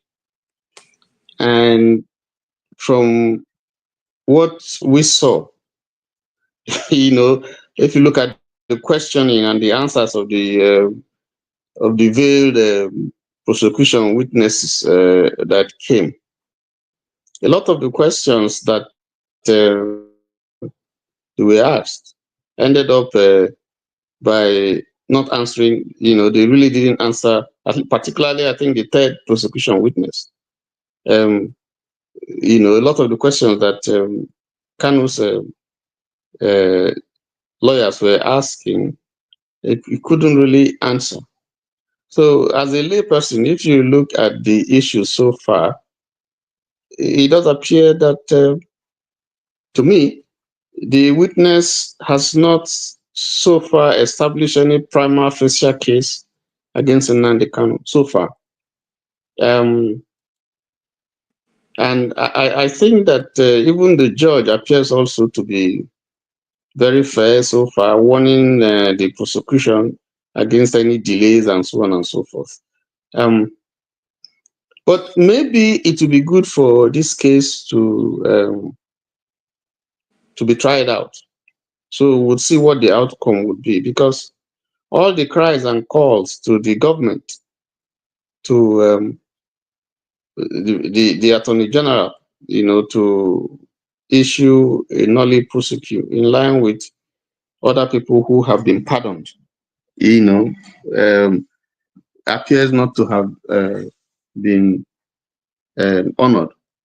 So let the case go on, and let us see how this case is going to end. Because it appears for me, as a layperson, it appears that the government has just been fishing, looking for evidence here and there, and let's see what happens. Okay, but Tony. I don't think, on moral grounds, that it is fair for this man to have been held since 2015 without bail, and held in degrading circumstances, just as we heard. I mean, when the prosecution witness was asked if he's aware that the man was held in the dungeon and placed in dehumanizing conditions and all that, he said he's not aware. So, but let's see how this whole case goes, and let us see whether justice will be done. But for me, I think I've always said that the government should, just end this case and let the man go. If he's really serious about pardoning people. We saw the general that you played that was saying that Boko Haram people should surrender and they can become president and all that after all the atrocities that they have committed. So let this man go. He's a Nigerian. Let him go, and let us begin to make peace, and let us begin to move ahead and stop this waste of time and money and all the diversionary tactics that have been employed, by government just to hold the man for because they think that if you hold him, maybe you score some political point. Or it has not holding him. The trial has not helped the security situation in the southeast. We even have more serious issues in the north than we have, in the southeast, as it is now. So I just think that if we're looking at the bigger picture, We should start de-escalating some of all these conflicts that we have, just by a simple stroke, and then you end this whole thing. That's my position. Thank you so much. I'm coming to the hard knock. But before I come to the hard knock, let's look at this. To get peace talk with Katsina community, you can imagine that kind of thing. Just to remind you, see, Katsina State, now the state of former President Muhammadu Buhari. Maybe my ear go hear him, or you go hear what's in talk. Boko Haram should lay their arms unconditionally and be accepted in the community. Opportunities are out there for them. They can be rehabilitated. An ex-Boko Haram stands having laid his arms and comes back, turns his way away from his negativity. He stands to be a president of this country. He stands to aspire to any position in this country. Why is he wasting his time when he cannot even deliver? We will do that. But we have appealed to them, including their detractors. I mean, did you hear that? Why is he wasting his time when he cannot even deliver? We will do that. I hope you guys are listening to what he's saying. They will do it on their behalf. Okay? Listen, I want us to take something away from this discussion. This man's, you will have a lot to learn. Any position in this country. Why is he wasting his time when he cannot even deliver? We will do that. But we have appealed to them, including their detractors, I mean their collaborators, to see reason to, as fast as possible, quickly drop their arms so that we can once again reoccupy. Okay. You heard from the horse's mouth. This will not be say, them say, I say. Now, so journalists can't talk. You journalists, when I hear them from the man's mouth, what did he say? We will do that because they don't have the capacity to be able to even do what they're trying to do. But they can do it on their behalf. So let them come back, not waste their time, and be absorbed into the society so that they can now become our leaders. So that they can now become presidents, senators, central bank governors, generals, okay, in the army, and they can do whatever they want to do officially. Gentlemen, that's the country we live in. You are welcome, Mr. Benson. Let's go to Mr. Ike. Mr. Ike, you've listened. I don't know if you've been following, but thank you, man. Thank you, Mr. KG. That's one of the things that came out from the court. Thank you, sir. That came out from the court procedure. One of it was that the so-called terrorists who had been brandished as terrorists all around the nation, when they went to search him, or when they found him with a telephone and a transmitter.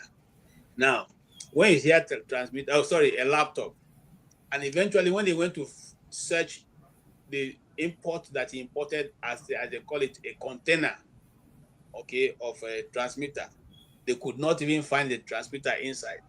And this person who is planning to take over government didn't have any arms and ammunition. No, so far they've not been able to discover any arms and ammunition around with him. But they still maintain that it's more dangerous than a terrorist that's been ransacking Nigeria. In fact, they said Mazi Nnamdi Kanu is more dangerous than all the terrorists going on in the whole of Nigeria put together. Why do they think that Nnamdi Kanu is more dangerous than all the terrorists who have taken over territories, who have maimed, buyed, and ransacked communities, destroyed livelihood, businesses, and all that? In fact, according to a record, there are over 300,000 people have gone in this way from their hands. Why is that a mere man speaking through a transmitter is more dangerous than those who have been buying people all around? I think for me personally, I'm going to toe the line of Brother Tony, and that has been my stand all the while about this issue. I think that the issue has to do with a political solution, but also recognize that the people that are holding in Nnamdi Kanu is not even the federal government; it's the governors of the eastern state, the political leaders in the southeast. They are the culprit of what is going on. they cannot ever wash their hands off what is going on within Nnamdi Kanu. Because I know that they think that their political position in the Southeast will be jeopardized if Nnamdi Kanu is released. They feel that his popularity will destroy their political career. So they are doing everything humanly possible to make sure that whatever we as common citizens of the Southeast are praying for the government to release this young man to go, they are from the behind the scene, making it impossible for this to work. The people, governors like Ojus Okalo, people like Ojus Okalo of Abia State, your former criminal governor of Abia State, somebody like Hope Uzodinma of Imo State, Ebonyi governor, Enugu State governor, Umahi, these are the people. These are the criminal element we have in the Southeast that are making this work to be impossible. So I just think that yesterday when I was speaking in this platform, when Ngozi was on the anchor of this program, when they're talking about the Ogoni 9, and I said that the pardon or whatever of the Ogoni 9, they didn't commit any crime. They were only asking for a facial from the federal government, what is being the resources of Nigeria that is coming from their place, and the economic disaster that they have caused in the environment of Ogoni land. So it's the same thing that if they were genuine and sincere of, national reconciliation, what they're supposed to do on that day of Democracy Day was to, ask Nnamdi Kanu to go, but it is what it is. Does my opinion going to make them to change their mind? I don't think so. But I just believe that the solution to everything that is going on with Nnamdi Kanu is going to be a political solution. But the problem is that the political leaders in the Southeast, do they have the political will to do this? They don't have. Not that they don't have, but they don't want. Because they are only fighting for their political survival. Because they believe that if Nnamdi Kanu is released today and he makes a statement about where the Southeast will go, they know that most of them will never have any political, they will not have any political base anymore in the Southeast. So they are the people, for me personally, it's my personal opinion. I don't know what any other person thinks, but this is my personal opinion.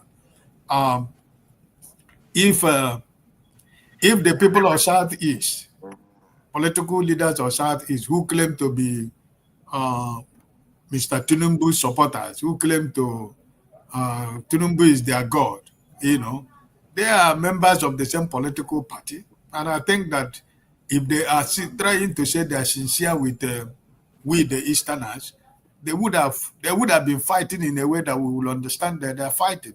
So they are not doing anything. And like Tony said, the last comment he made, I think that this court, I said it yesterday, that it is all drama, because they have no evidence. It's just drama. They are just keeping this man there for nothing. They don't have any evidence.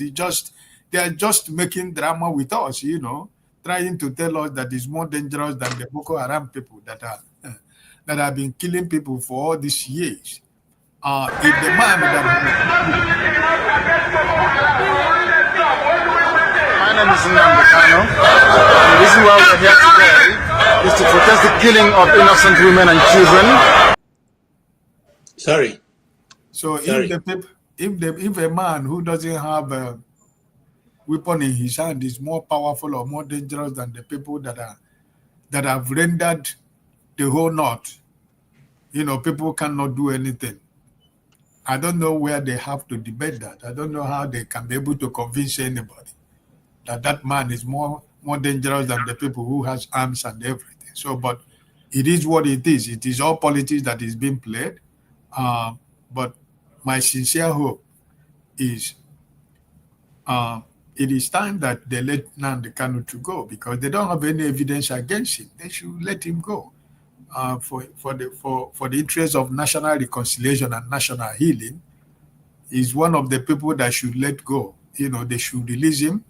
and let him go. So for me personally, I don't think there is no amount of cry or hitting our heads on the wall that can change the minds of these people. If the people who are supposed to be doing it are pressing their buttons because of their political future. So my personal opinion has never changed from day one since the issue of Nnamdi Kanu. I've always maintained it. I've been consistent in what I believe, that the political actors in the Southeast are the problem that Nnamdi Kanu is still in the prison. And each and every one of them, if they say that is true, if they go and take an oath, they will die the next day, because what I'm saying is the truth. None of them is going to escape if they go and take an oath. If you tell me you don't know why this young man is still where he is, because the people who we think that can be able to speak for us in the political arena, those people that claim to be Bola Tinubu's sons and daughters, they feel that those ones doesn't have anything that they can contribute. So they think that they have something that they can give back. Let them make this young man to go, because I don't see the reason why that this man has been kept. For all the whole humiliation he has gone, for all the whole thing that has taken place, for the rendition, for the kidnap and everything. There are so many things that they should have considered a long time and let this young man to go so that we can heal. If people like Senator Baribe, who stood for Nnamdi Kanu, and the man from the Abia, from the House of Rep, Representative Agocha, these are credible people that the government can be able to trust these people, that this young man need to be released, to go back to his family, to begin to rebuild his life. He has a family, he has children, he has a wife, he has a family. He needs to rebuild his life, and move on, because if he has to move on, he got to move on in the way that he will be speaking like every other Nigerian who have seen what Nigeria is all about. Releasing him and him speaking what he has been saying is not going to stop. But I think that the best thing for everybody is to let Nnamdi Kanu to go. Thank you so much. And those who have contrary, because sometimes if you can remove your mind from being a bit tribal, and look at it from speaking on behalf of another human being, I'm sure that you see the point that Mr. Ike is trying to make here. More so that, you see, systems radicalize people, and depending on how those systems are handled, I am one person who will say that there's not any of Nnamdi Kanu's broadcasts I never listened to, at least when I got to start listening to him. At first, his approach was not what I liked. But once I was reading another very freedom fighter from Southern Africa book, Steve Biko, which most of you may not know. And in one of these things, he said, no freedom fighter thinks right. I mean, like you. Because if they do, they won't even in the first place putting their life on the line, because they know that two things await them. The two things are either jail or life, or their life put on the line. So for you to sometimes begin to say, okay, his approach is not what I don't like. How many since have been incarcerated for over 10 years now? Have there been really the Igbo intelligentsias, those who know everything in this world? What have they put forward? Nothing. But before I go into asking a follow-up question from from what Ike have said, let us watch this video. My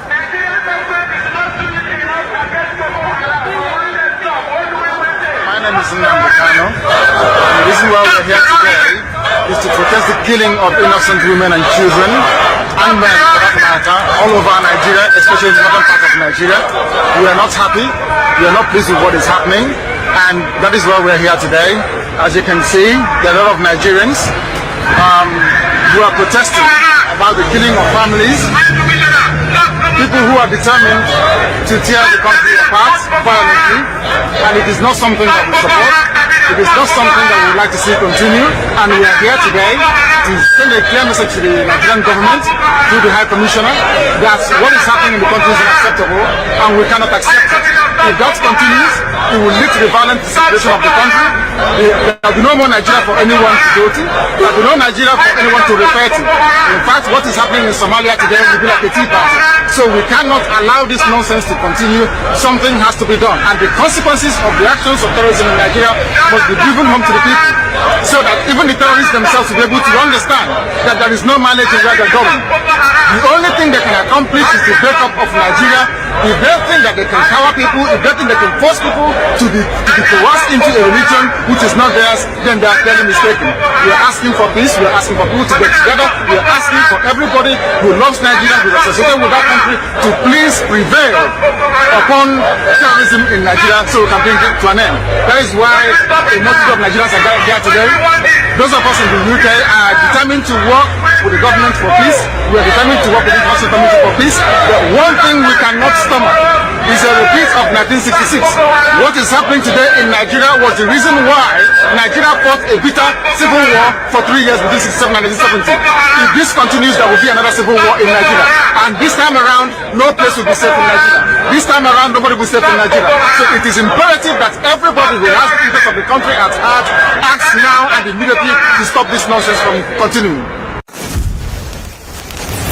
Yes, thank you so much for sharing that. That goes to this TV, this network, Niger network.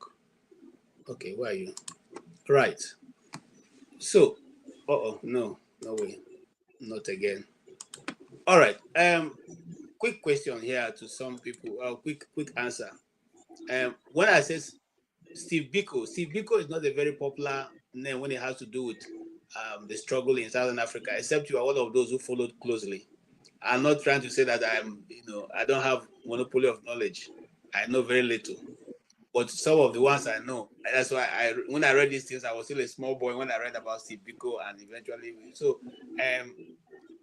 people may know it. I just say some people may not know it. That's one. Two, the problem I have with some Nigerians that if you are talking about anything else as an Igbo man, and you join the Nigerian people and condemn the Igbo people, you'll be the best of their friends.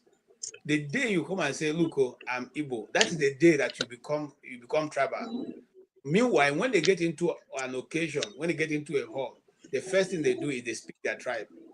Okay, they speak their tribe, and they sometimes even want to use their tribe to conduct government official business. Those of you who work in Abuja will know what I'm talking about. But if you do it, you become tribal. Let's not do that. I used to be worried when I was growing up, when they do that. But now I've said to, call that bluff off. I'm not going to fall for that. If you think I'm being tribal because I'm talking about Nnamdi Kanu and I'm Igbo, well, too bad. All right. Having said that, I had to clear that off my chest.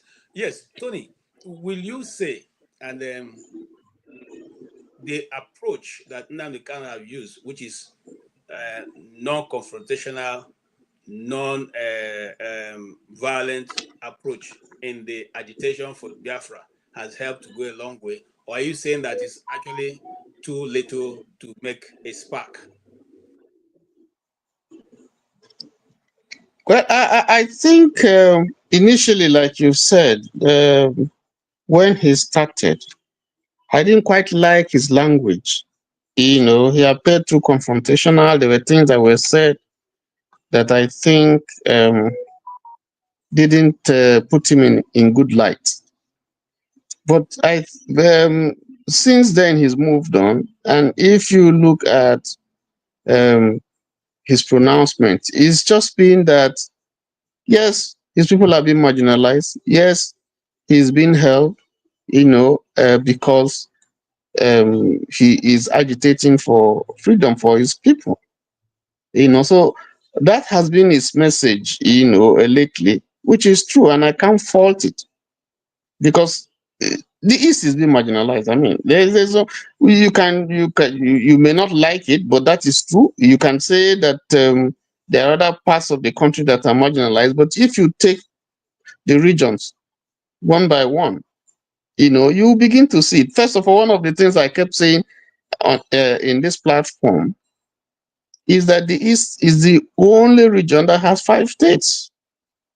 And the implication of that is a lot, because they are robbed of revenue, they are robbed of representation, they are robbed of size of population, they are robbed of infrastructure, they are robbed of so many things, universities, schools, representation at the federal, state, level. They are robbed of revenue that would have come to that particular state. They are robbed of universities. They are robbed of everything that any state would have. And I don't know why the Southeasterners appear to have kept quiet over the years since this thing has been happening. There has not been any vigorous attempt to pursue this whole thing. And I've said here that if there is any state that has to be created, it's for the Southeast. My people are asking for a state. But fair is fair. If there is any state, at least to get some balance, even though there's the region that has 7, but at least you would have balanced up, or seem to have balanced up that. And it's been happening. And so anybody who comes, you can say it's not Bola Ahmed Tinubu that did it. It's not, but I mean, government is a continuum. And government exists to right the wrongs that have been done to people. So I don't know why people don't see this. I don't know why the legislators can't see this. I don't know why the Eastern legislators don't see this and see that it's important, that they have been denied. They have denied a lot, even by just that alone. And I mentioned today that if you look at Ogun State, just one state has 4 federal ministers, but the whole region has 5. What are we talking about? I don't know how many Lagos has, because if Ogun State has 4, you can imagine what Lagos is going to have. So when people come here and complain and say, listen, it's not just that people are talking about Igbo. There is injustice to be done. I mean, that is done. And okay, they are defeated people. If you don't want them, let them go. If you don't want them, let them go. But you can't beat them and refuse to allow them the benefits. You say they are part of the country. You won't give them what is due to them. You will say they cannot become president. An Igbo man cannot become president. Is he a slave? Is he not a Nigerian? If he's not a Nigerian, let him go. But if you say he's a Nigerian, then why can't he become a president? Look at prior to the election. Look at the PVCs that were found. Most of them were for those from the East. Who did that? who did that? A human being did that to disenfranchise them. So we see all these things. And each time, these things are raised in this platform or elsewhere, they say Igbo people don't come again, Igbo people don't. I'm not from the Southeast, but we must speak the truth. If we want a country that is based on justice, that people, I don't care who is the president, so long as there's justice, so long as the government that works for everybody, I'm okay. But if you begin to rub it into people's eyes and begin to tell them they're nothing, they can't do anything in this country, then you are asking for war. So it's unfair as far as I'm concerned. And to go back to the question that you asked, there is a book by a professor in MIT. MIT is here in America, in Michigan. And that's the author. The author is Daron Acemoglu. He's an economist, a Turkish-American economist. And he co-authored this book with James Robinson. And the title of the book is Why Nations Fail. Why Nations Fail. And all the things that he illustrates in that book, you would find them in Nigeria today. Everything that he illustrates that can make a country fail, they are right there in Nigeria. And it's not as if our leaders don't know these things. They know these things. So I don't know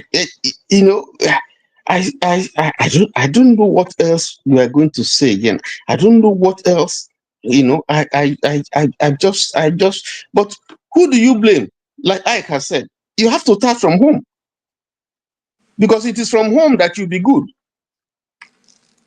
From Uno Kamadu Sadama. If you are not good in the home, then how can you go outside? How do you, when your home is in trouble, You cannot organize yourself at home. You cannot organize your family. You can. So how do you want people to look at you? So I don't know what is in the head of these our leaders. I don't know. I don't know why Umahi will be saying that after God is Tinubu.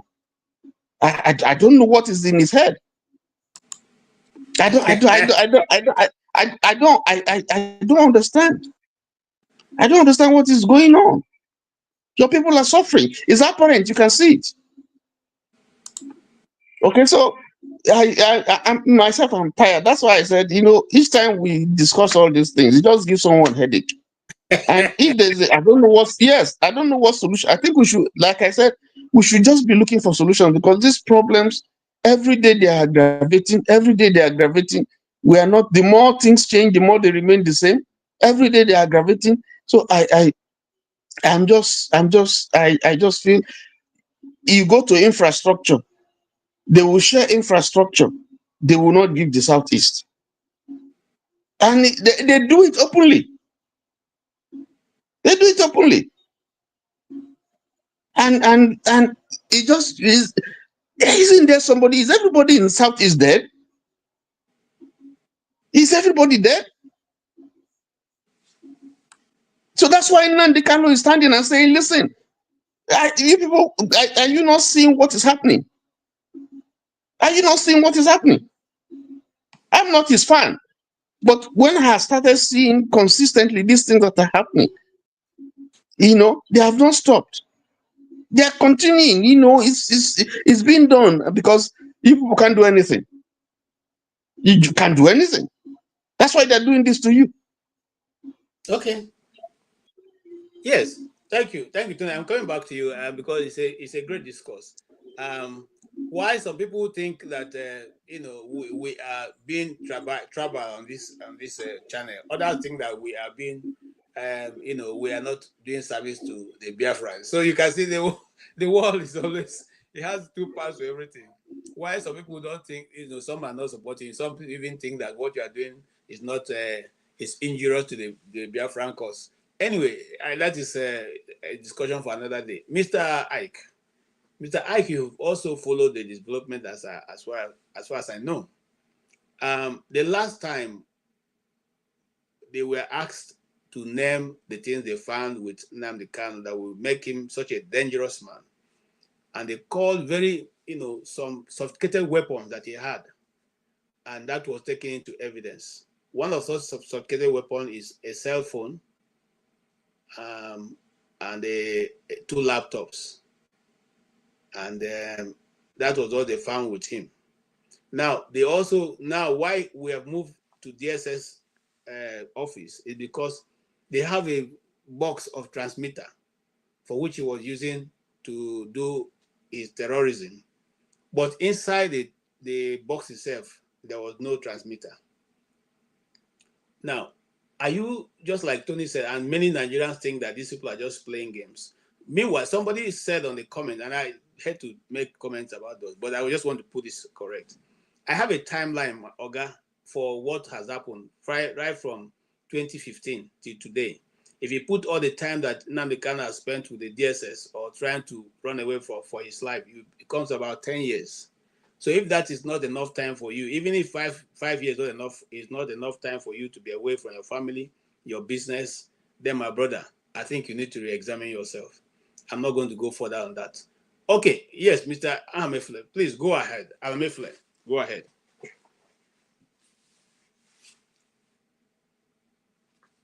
No, you're muted. You're muted. Muted. No matter from the angle or perspective we want to address this matter, we are all moving in the same direction and we're all saying the same thing, I earlier said that they are dramatizing, with the trial of Nnamdi Kanu because they do not have any evidence on him, So I just feel that they need to let the young man go. If you find laptop or telephone with him, did you see what were the content of what you saw in the telephone? was he calling for overthrow of government in Nigeria? What are the evidences that they saw? They cannot say because they saw laptop, they saw on his phone.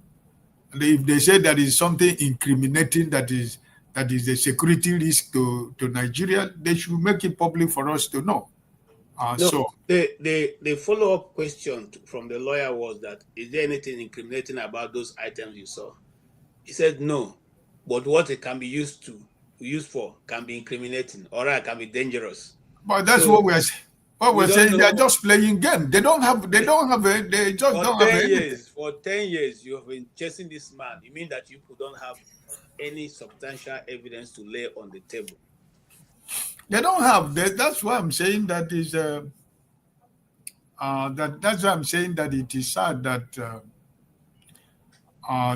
this young man is still be there. By now, we shouldn't have been talking about his detention. By now, we should have been talking about, reconciliation and, rehabilitation and, for him to come out and see that Nigeria and Alibo is moving in another direction. We would have been a very big contributor to the welfare and the way forward for the Southeast.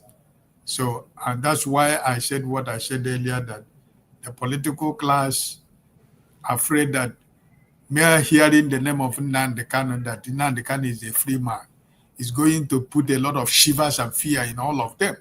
Because some of them who has committed so many atrocities all in the name of chasing IPOB people, for example, in Imo State, which the one I know vividly very well, where I come from, and Luzon in particular, where I come from, where they have, where the governor of Imo State has committed so much atrocities in Imo State. If you remember Omoma Magic, in the whole of Omoma, there was no election in 2023, but vote was awarded. In the whole of my town, the whole surrounding towns in Olu area, there was no election in 2023. But that issue got vote. There was no election. I am telling you by fact. There was no single election anywhere from my town to from the beginning of Oluta Ifeke to Beru to BBT Hitowre to Itenansa. There was no single election during the last election. But Hope Uzodinma got vote in every of those areas. That's what we are telling you. That's what I'm saying. So it's this kind because this man you see now, he is the master planner of APC. He is the man who is moving what is going on. He's the man that the man in Babylon has handed over Southeast to destroy Southeast with everything he's doing. So if you are not, Soludo is jumping up. He's trying to show that he's with the president because he's afraid that he's going to lose this election. Even though Kachuku can, in the normal free and fair election, cannot even get up to 10,000 votes. But he's not sure if he's coming back at the second time governor. We're talking about Soludo and this man now because of what Abure and his criminal gang has done to Labour Party. If not, if there was the original and genuine Labour Party, the days of Soludo is numbered in Anambra State. So I all this thing is that Hope Uzodinma has become the demon in the Southeast. He's the man, and he and Umahi are the people, and the Jews of Kali. Remember what your brother said, that he's ready to lay down his life for the man from Babylon. That's your brother, the former governor. That he said he's ready to lay down his life for his. You see the last interview granted the channel. How many times? More than 20 times they asked him about Alex Oti, about Peter Obi. He said he has not gone here to discuss Mr. Peter Obi. Because the name of Mr. Peter Obi is, the fear of Mr. Peter Obi is the beginning of wisdom in the Southeast, in all the whole political figures in Southeast. He couldn't say anything about Mr. Peter Obi. He sneaked back to Abia State and went to visit Alex Oti. And Oti told him, listen, my friend, get out. I'm only here to serve my people, and I am a member of Labour Party. I'm not ready to listen to your campaign, you know. So this is the problem we have. These are the people that is our problem. This kind of group of people are the problem we have in Southeast. So for me, I think that the day they release Nnamdi Kanu, there is going to be a total peace in the Southeast. I'm telling you. All the young boys who are doing all this some crazy stuff, everybody will raise their hands up, you know, and people going to live a normal life. Who tell you where the people in the Southeast are not tired of every Monday everywhere is closed? They are tired comparing the present economic situation in Nigeria, where every family is suffering. You know, the pressure is not only for the people there, all of us that are talking here. The pressure is even more in us that are outside, that we are saying, after all, what is happening in Nigeria doesn't concern you. But every day, every night, your telephone is ringing. Your family members are calling your number. You cannot deny your family not to call your number. Your friends who have your number, you cannot deny and say that they are no more using that phone. So they have to call you. So the pressure is even more on us, because at the end of the day, the only thing that we enjoy here more than them is peace, freedom, and security. I agree with you, Mr. Ike, totally, because remember, you know, a fish out of water can never be the same. Even if you like put down for your bathroom bathtub, it's not the same thing as being in the open ocean. So any person with a black skin who is living in the country that weather and everything is a bit different, it sometimes takes a bit of a while for it to adjust. Having said that, let's make traction. Now, the case so far, and I'm coming to you, Tony, is that majority of Nigerians, and especially from the northern, you know, sect, and even the south, sometimes want to look at what Nnamdi Kanu and the IPOB is doing as more dangerous. And I say that because they are quick to comparing, okay, than what is going on with all the other terrorist actions going on around Nigeria. Will you see it as that also? Knowing that now that we know as what we know, I have a video where Nnamdi Kanu was talking about the inauguration of the ESN, where he said they are only supposed to be in the forest, and that if you see anybody that says it's ECN in the city, is not an ECN member. And ECN was so effective because it was run by this man. I give credit to the young man who put this video together. It was being held by this man who was eventually murdered in his house. The man that made Mazi Nnamdi Kanu go emotional for the first time in his life, made Mazi Nnamdi Kanu wail that day on live. Many people did not know about Ikonso until that very day. Until that day, it was all over the news on what happened and how he was unalived. On 13th of June, during Mazi Nnamdi Kanu's court trial, the masked witness specifically mentioned Ikonso's name and accused Ikonso of committing heinous, violent, dangerous crimes against the Nigerian state government, most especially accusing him of targeting Imo State's prison. Also, during the court trial, it was accused that the ESN and the IPOB also attack security personnel, particularly those of Fulani extraction. And I will read exactly the words used. The prosecution asked the witness, "Are all members of IPOB also ESN?" The witness answered, "Yes, They enforce Mazi Nnamdi Kanu's instructions. They attack security agents, especially Hausa Fulani. When the prosecution asked him, who is Ikonso? This is what the witness answered. He said, he is one of the feared ESN members. On April 5th, Ikonso led an attack on the Imo State Correctional Center. Those were the exact words of accusation of the witness. But somehow, by nature or by fate, the man Ikonso himself is not alive to either defend himself or respond to those accusations. So in this video, we'll be looking at the man himself, Ikonso, doing an unbiased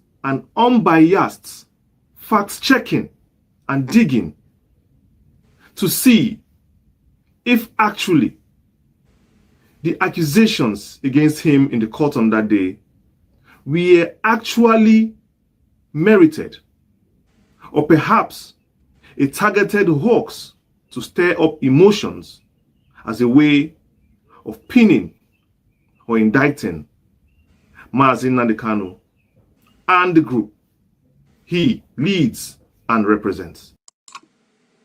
All right, I just wanted to get to that point before I stop it. I want you to see the reason why Nnamdi Kanu is feared. But before then, sorry, one thing is certain. Sorry.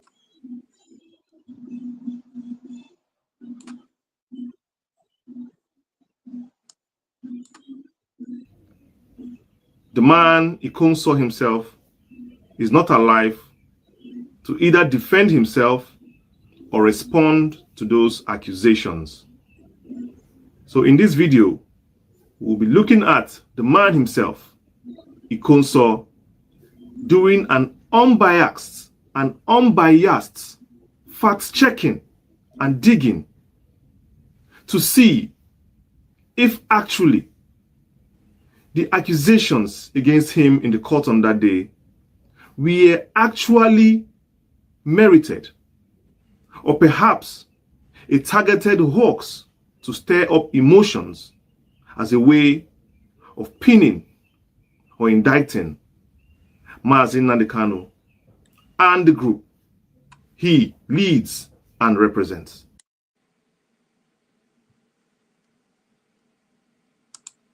Okay, I wanted to get this what I wanted to get all of us to.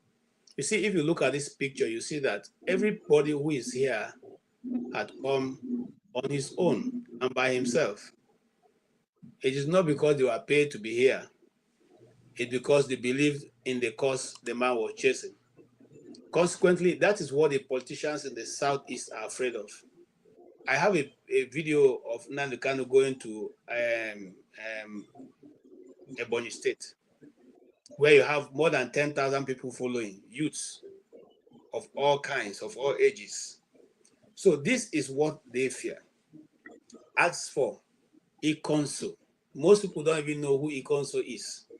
And anyway, I don't want to respond to anybody on the chat listing.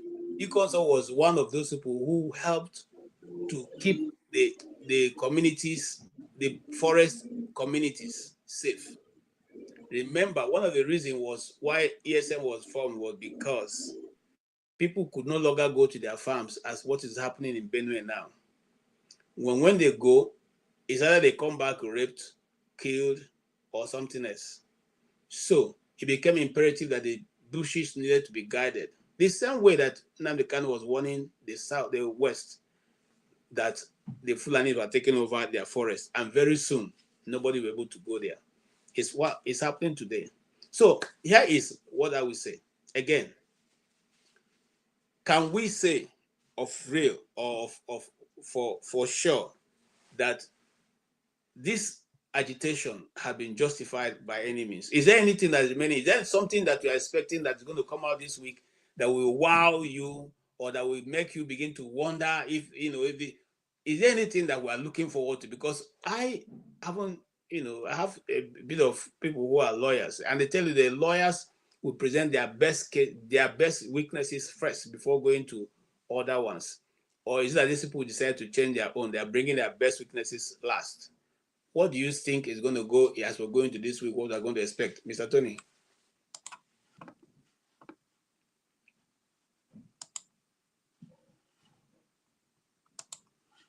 No, you are muted, sir. Sorry. I said I was listening recently to an interview of Chief Olu Falaye. In fact, His Royal Highness now, because he's a traditional ruler somewhere in his state.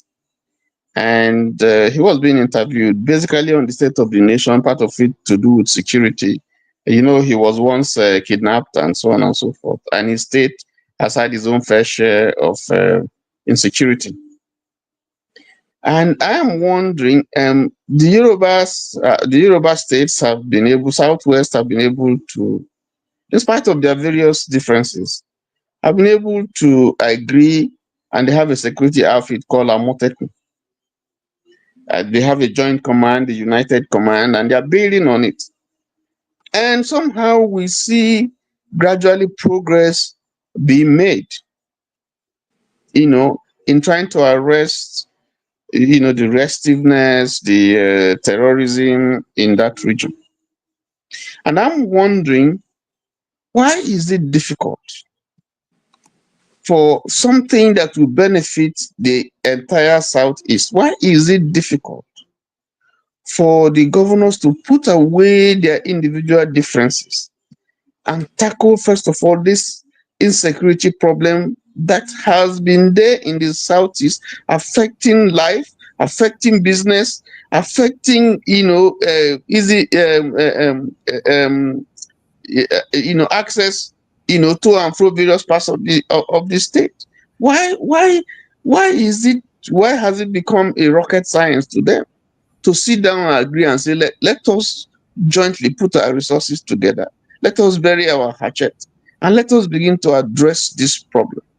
Let us call community leaders. Let them talk to their people. Let us now sit down and articulate a strategy. First of all, ourselves to deal with the internal, because let me tell you, whether you like it or not, once there is a complete state of breakdown, which you are seeing now, you will have elements, fifth columnists, who will try to exploit the situation and pursue various interests that will fit them. So I believe that there are actually people, bad people, rogue elements in the Southeast who are also helping to perpetuate the insecurity problem that we have right there. Okay, so but why is it difficult? Why has it been too difficult for Anambra has started something? Why can't Imo join them? Why can't Abia join them? Why not just individually? Why can't they have a synergy, build up some sort of because as an 1 million because what Anambra is doing is fake. What Anambra is doing is to their political gladiators, not really, because if you talk to people of Anambra, you will tell you that it's more problematic. So if you are talking about what is being set up in Abia State, that I can say okay, because Alex Oti is working with local people to be able to get those things. So it's not like what this man chose, what Soludo is doing, which is like bringing your friends and giving Agro people opportunity to go and make money out of the people. That's not what they are doing, because Anambra vigilante, even arresting people and detaining them and going to people's houses. The videos are out there. Okay, so those people have become a law to themselves, unlike the other system where you go to a community and say, get your own children, let them be the ones to do this, let them collaborate with us and keep their security, their communities safe. I think that is a big difference. Yeah, what I'm saying, there are in my town, for instance, we have a vigilante that is approved by the police, and they are armed. And in fact, I was the first person to buy walkie-talkies for them. You know, I spent 500,000 naira. That was many years ago, about 5 years or 6 years ago. No. What am I saying? This is over 10 years ago. I tried to, I spoke to the Commissioner for Information, to see how, we can get them vehicles, mobilize them, because they were really helping the police. They were working, hand in hand with the police. They come from the locality. They know the areas. They know the criminals and so on and so forth. So they can work in tandem with the police, So that is just at a local level. So what I'm saying is, why has it been difficult for the governors to meet together? They have a lot of money in security votes. Why has it been difficult for them to forget about their political leanings and tackle this common problem? Because every time we keep blaming Tinubu this, Tinubu that, Tinubu, but even within ourselves, with the resources that we have, Tony, hold on. With the money that we have for security that they don't account for. Mr. Ike, Mr. Tony has asked a question. Since Mr. Tony is not living in the East, you are living in the East.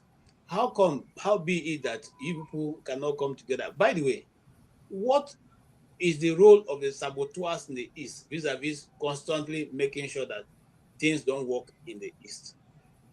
But that's what I've been telling you, is because the one Brother Tony wanted to use as Anambra as an example.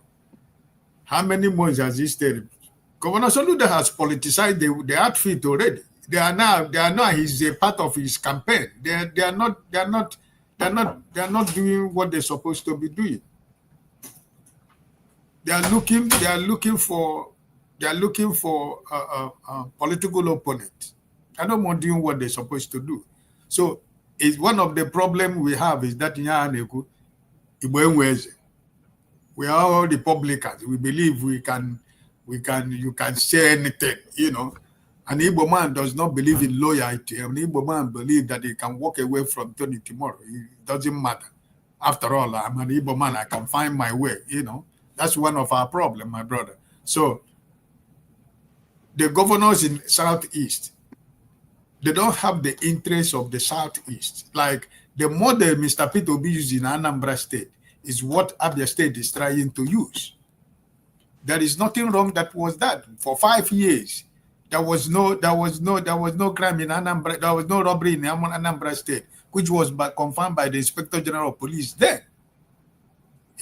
So are you going to tell Hope Uzodimma, this is the man who that is a demon that is alive. This man is a devil incarnate that is alive. This man has no conscience. He's not even a human being. I don't know whether he is human being because he doesn't have any conscience. Is he the man that they are going to ask to form vigilante, for example? He's not going to form vigilante. Because the ones they have already killed all the old young men. You have in my Olu senatorial zone, where he come from. In the area where he come from, there is no more young men in Osun local government area. You don't have any young men anymore. Everybody has run away.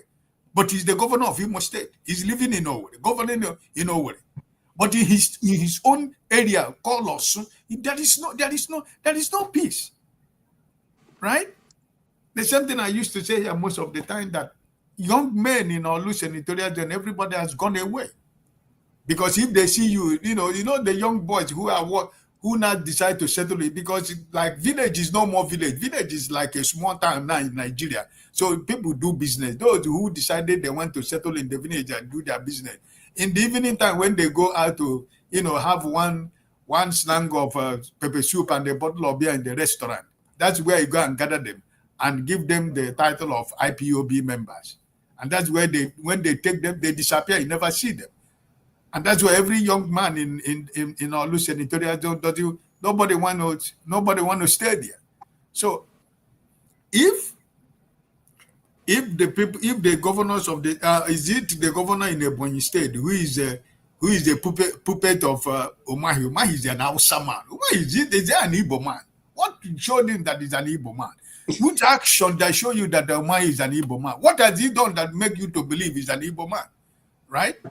You know, Ike, I tried to pull into a discussion I don't want to hold because I have so much against the, he's a Fulani Igbo man because you can see what he's close. Since he became governor and since he came to limelight, he doesn't wear Igbo clothes. He's always wearing that's what that's what I'm saying. That's so, does he represent you anywhere? Even when there is a function in the southeast, you see him every time. Then every minute he's doing his babariga. Every minute he's doing his babariga. Let me tell you what is paining me the most is the landmark destruction of that landmark company that was destroyed. Thousands of people who work there till today, some of them have been rendered, they've gone back to their communities because no more job. Thousands of people, not to talk of the millions of dollars that man's business was worth and was crushed, And yet, the piece of land that was destroyed, they did not use it for the road. So you begin to wonder what kind of a nation that we're running, really. A nation that has the highest, percentage of unemployment. They are still destroying people's, and then the highest number of, homeless people. You are still destroying highest number of mortality among women who give birth. Yes. But all these things are nothing for government to think. See, now, so Tony, here's even though we're dealing with the issue of Nnamdi Kanu, who, by the grace of God, no matter what they throw, because it's like putting water on the back of a tortoise. You're only wasting your time. So what we are saying now is this, which is the best approach? Because some people I've listened to some people's comment, they are saying that, okay, the reason why I played the Goodluck interview was because Bullock, before he was killed, made a broadcast by his phone and said he his life is threatened. Yes, by the National Security Advisor. He called the name. And then he was asked to come to Owerri. I'm saying this because it was painful to me as an individual. I know he is an uncle of some people I know them. So haven't gone to Owerri with the government, security system. Early morning, somebody, early evening, somebody told him that they are coming to get him that hotel. He should leave. I should not leave with the security that he has. So tell me who would have called him. And just like Nnamdi Kanu said, at that time, the next day, Nnamdi Kanu made a broadcast, say, this man has 3 phones. If you want to know who killed him, get his phones. Get his phones and look at the people who called him, who made the calls, or people he tested before this thing happened. Now, it is surprising for us that the court now comes up and somebody says that it was Nnamdi Kanu that gave the command. And they did that because they wanted to use it to mark the Biafra Day, 30th of January of May. Unfortunately, he was not killed on the 30th of May. What does that tell you? Is it that they're just fishing around? You first of all they said he was the one who was in charge of NSAS protests. He was the one who was giving the command, burn this place, burn that place. Now, at that one ended, you now come up now. So are you just looking for places? And then you said that Ikonso is the one who orchestrated the jailbreak in Owerri. When we are seeing people who are doing video, we saw that your officers were even there. I was looking for that video where the officers of the prison were standing by the door when all this was going on. Nobody was using their gun. Okay. Now, I don't know where I left that video. Okay, I had too many videos loaded up, so I can't find it. But there's a reporter, a Channels TV reporter that went back and was reporting, and saying this for those who do not have an understanding of how these things happened. He went back to the jail in Owerri and said, right before this jail, just behind me, not too far away, you could see the government house. beside the government house is the GOC's house. Beside the GOC's house is the police commissioner and the police headquarters. Now, all these things happen for 4 hours of the night. Neither the security of the governor, nor that of the GOC, nor the police headquarters, nor the prison themselves responded with anything. The people just came into this place, shot them their way through, and the escape was over 1,000 people. And guess what? Majority of people who were in Owerri prison were Boko Haram people. Let's just put it where it's supposed to be. So it was IPOB that came to free Boko Haram from inside the prison, led by Icons or what? What is it? I mean, how does it make sense? So help me make sense of it, Mr. Tony.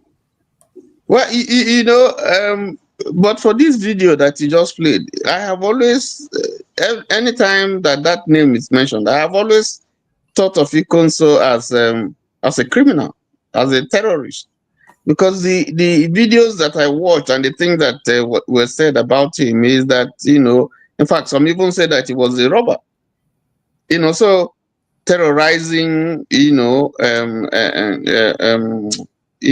state. So that's the picture, Now, but that's the picture that I have of him. I can continue this video because that guy went to do an extensive interview. He went, I don't know how well he went, but he did a very good thing. The problem Ikonsu have was that he was called to lead a battle. He was one of the people leading the ESN. So he was called to lead a battle, and he refused. He refused. His community people, he's not in his father's house, they went to kill him. It's in his house now.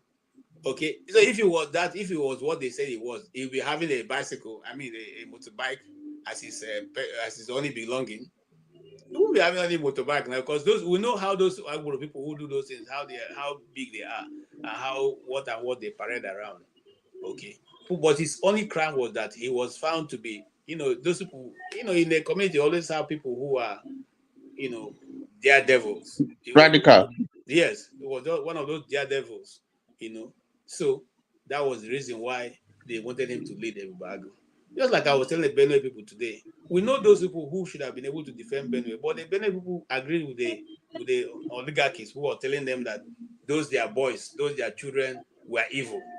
Today, those things that have to do with those children have arrived. None of them dare to defend the children, defend their land. So anyway, I'm not cutting you. Go ahead, sir. Yeah. So the person who, one maxim in law is that she who alleges must prove. So the court is not just going to take an evidence because somebody says so. You have to prove. You have to prove. Not just mouth it. And just apart from just saying it, he has not been able to prove when he was cross-examined. He has not shown any tangible proof to say yes that this person was involved, that he ordered it. He didn't play any video or any report or there was no tangible evidence that was presented to the court to substantiate that claim. And when he was cross-examined, we didn't see any physical evidence, except maybe there may be some others that we haven't heard or we haven't seen. But there was no beyond just saying that he did this, he did that, he did that, he did that. But if you look at the cross-examination, you see most of the things they're asking, he doesn't know, he's not aware, he doesn't know, not aware, he doesn't know, and that's supposed to be a witness for the prosecution. So, but you see, that is expected, because if they are after you, they'll throw everything at you, hoping that one of them will stick. That is it. It's very clear that those who are prosecuting Nnamdi Kanu has something against him. Otherwise, I don't know what the penalty for whatever they are charging him for, would have been if he's found guilty. For 10 years that he's been held. You hold a man for 10 years, hold him sometimes in very dehumanizing condition, no access to his doctors, for that long.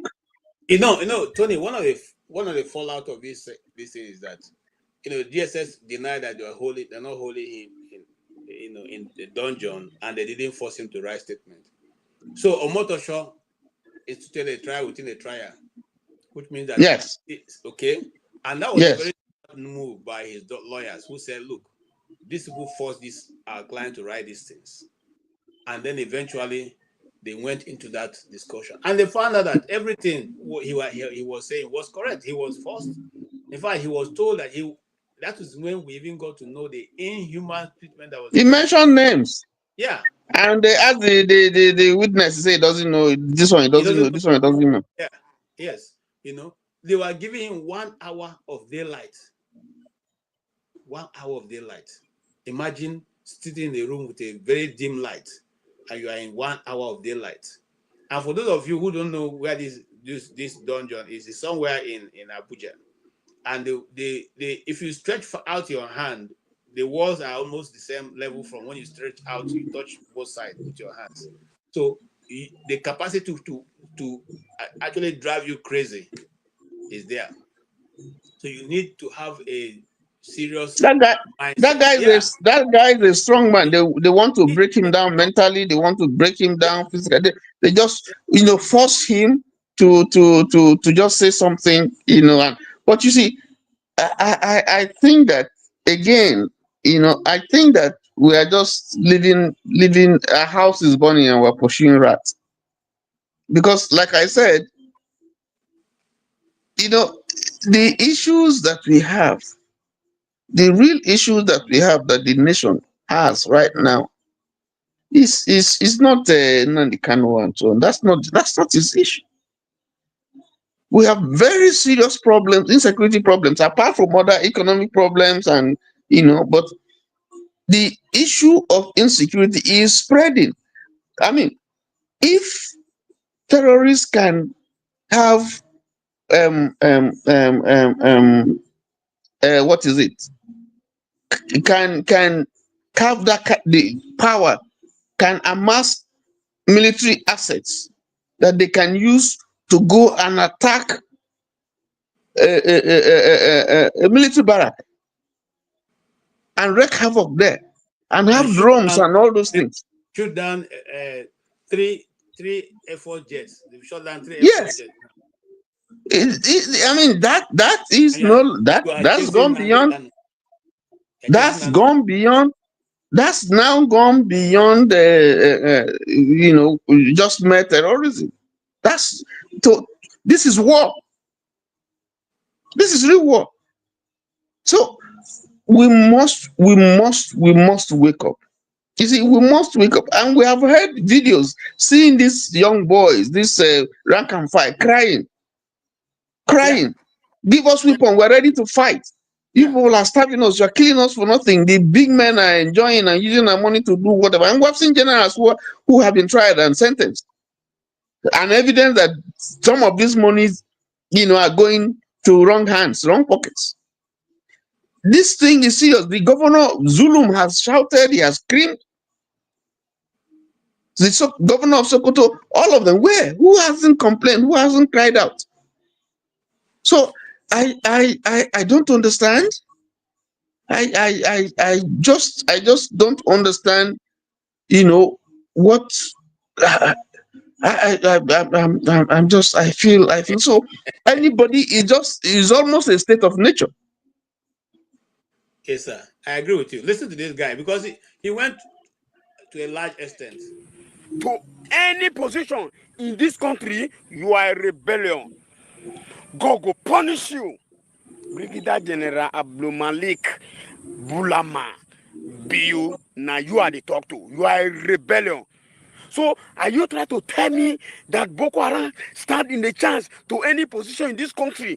Why warrant officer, master warrant officer, sergeant, corporal, lance corporal, private, Abi court martial, a minor case, Abi court martial, unlawfully sent to underground for many years, they don't even have hope, talk less of standing a chance to any position as an ex-soldier in this country.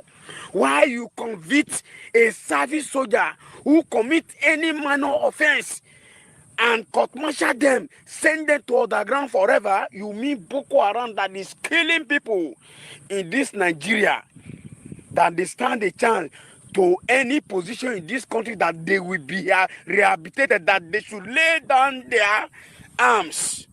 Once a terrorist is a terrorist. Now I know the death row that have been happening to soldiers in Maiduguri was being planned by Brigadier General Abdul Malik Bulamabiu. So Nigerians, they all listen to you. I don't want to talk about you until I saw this video. So you have been calling Boko Haram, communicating with Boko Haram to come and be attacking all the whole location in Maiduguri, so that soldiers will be lost in their life, so that you will be gaining. You are incompetent commander. You are incompetent general. You are the problem you have in Maiduguri. You are the main problem in Maiduguri. Armor commander, they are the one causing problem in this Nigerian army. Armor commander, armor officers. You people are the problem we have in Nigeria. You, Brigadier General Malik Bulama Biu, open your mouth to tell Nigeria that Boko Haram stand a second chance. They can be rehabilitated into the community, that they stand chance to be in any position in this country, that you are sending message directly to Boko Haram in whatever they do, in whatsoever they do, in any kind of life they take in this Nigeria. At the end of it, they stand a chance to become president, they stand a chance to become governor, they stand a chance to become senator. No wonder all of you are bowing down, shaking senator with two hands, not knowing that those are the ex-Boko Haram sponsors that you people are buying for. You are buying for them for giving you an office to feed. You people will call Boko Haram to come and attack location. You will use some of the Boko Haram that you people rehabilitated. You will send them to come and attack another location in Maiduguri, so that I go chop. You people will send them to go and attack a location in Katsina, in Niger, in Yobe, in Sokoto, so that when the federal government launch allocation, you people will sit on that allocation. Even the soldier that is dying, sacrificing their blood, they will not eat anything. You people are looking for where to command. Anywhere we want to command, we not use soldier anyhow. We not call the terrorists to come and attack, so that the government go create a way. We'll be sending allocation to that particular place every blessed year. You have opened different type of operation, telling the government that there is operation. You will be gone. You will be doing evil meeting within yourself, stupid meeting within yourself. So you open your mouth to tell Nigeria that an ex-Boko Haram stand a chance in any position, that they can be rehabilitated into the society if they lay down their arm. Why master warrant officer, AWO, warrant officer, sub sergeant, sergeant, corporal, lance corporal, private, you people got marshal them unlawfully for a minor case and send them to underground because they stand to say this is their right. You forge allegation against them, dismiss them, send them to underground unlawfully. Then telling Nigeria that Boko Haram, after they kill a lot of people, after they kill soldiers, they make some people sonless, fatherless, motherless. Then those kind of people, they will still come to the society and become somebody for society. Then the soldiers who laid their life for the betterment, for the solution of this country, who stood and said, this is my right, and you people charge them unlawfully and dismiss them unlawfully by court martial and send them to military police guard room underground forever, does not even have future in the country. Brigadier General Malik Bulamabiu, what is your mission? Now, you and Major General A.E. Abubakar, una don't join together. Is a former 3 deep GOC, you now 7 deep GOC, una don't join together, and una mission don't complete to make sure that una go for this country. I dare una, now God go punish una. Una no go make am for the blood of the innocent. Una don't share for that Meduguri. Una take the play gamble. He go rise against una. Una go see him. Una no go see the end of this life. Una go die or time later. You know, that's a strong one. That's a very strong one. That's something that makes me very sad is that this is the Nigerian army that fought gallantly trying to restore peace in the Congo in the 1960s. This is the Nigerian army that has performed so well in amongst the UN peace troops all over the world. This is the Nigerian army that fought so hard to restore peace in Liberia, in Sierra Leone, even when it was trying to spread to Guinea, and this is the Nigerian government that stood. Even help some other. This is the military, that also fought to ensure the liberation of South Africa from apartheid, Zimbabwe, Mozambique, Angola, and even also fought to restore democratic rule in Gambia, in Ivory Coast, when there was a challenge when someone who didn't win an election, tried to stay on.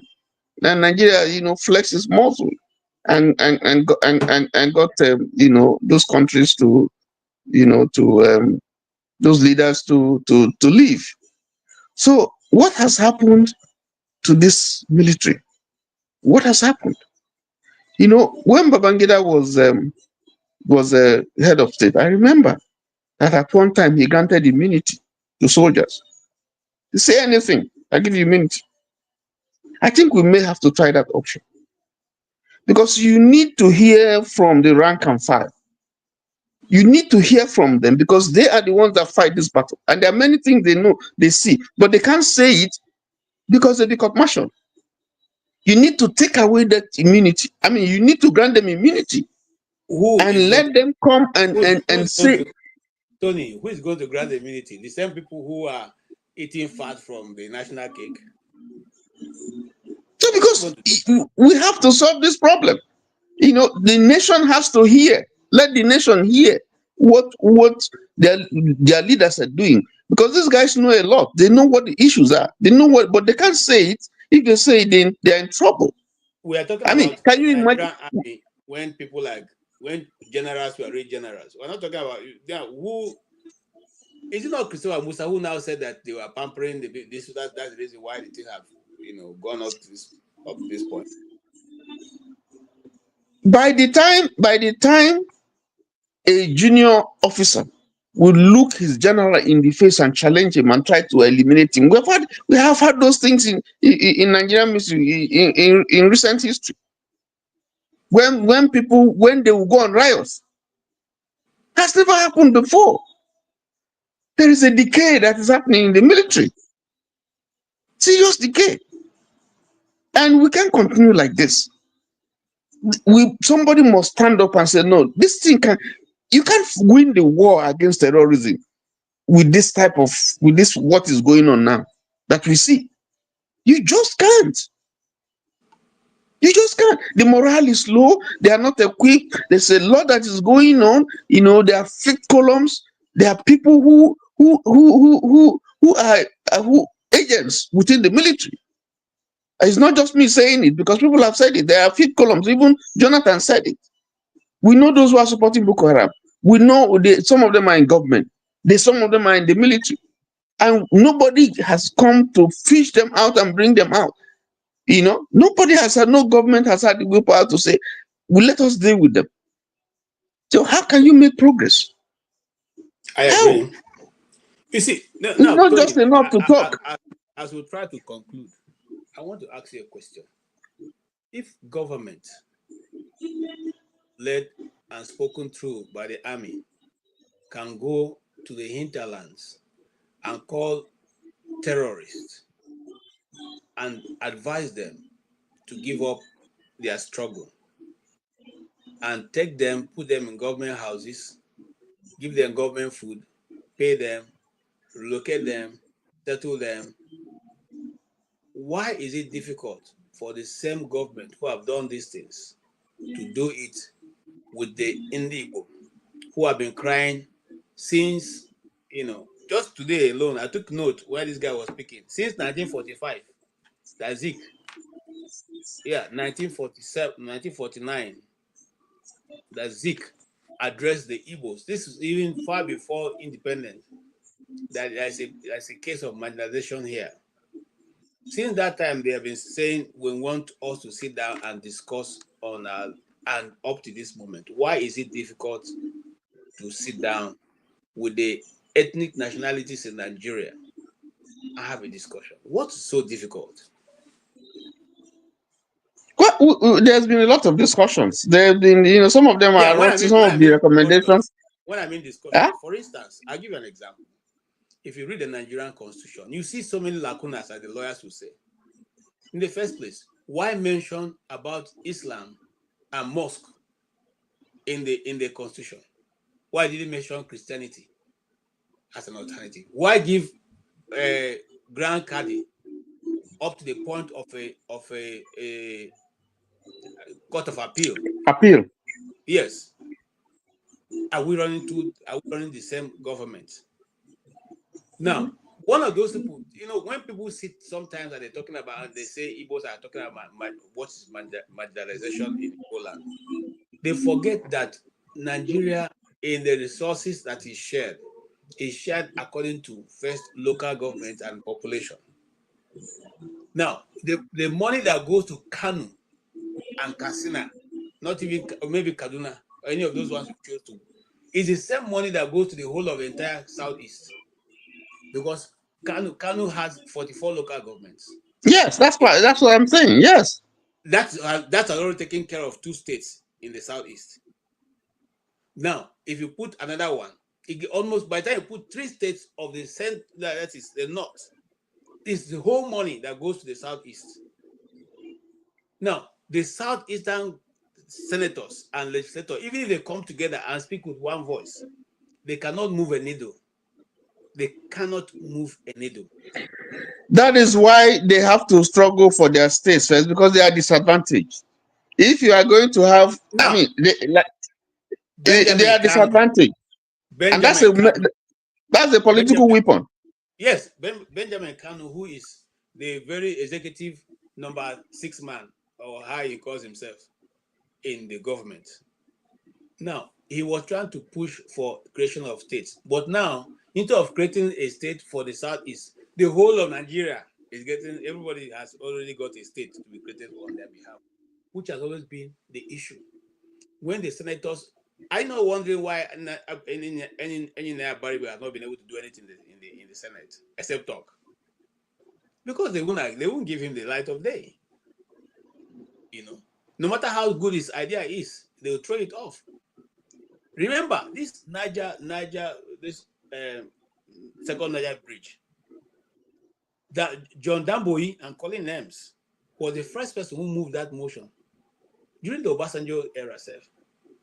That this bridge they should do it because it's going to bring commerce and into the Southeast, and people can commute easily. It's going to open up the space. His colleagues called him aside and said, "Come on, are you okay? Don't you know that if this bridge approved, all our other states, some of the cities will be extinct, because it is the Igbos passing through Jos, passing through Akwanga, Nasarawa, Lafia that brings business. If they not divert their traffic." KJ, you have to use what you have to get what you don't have.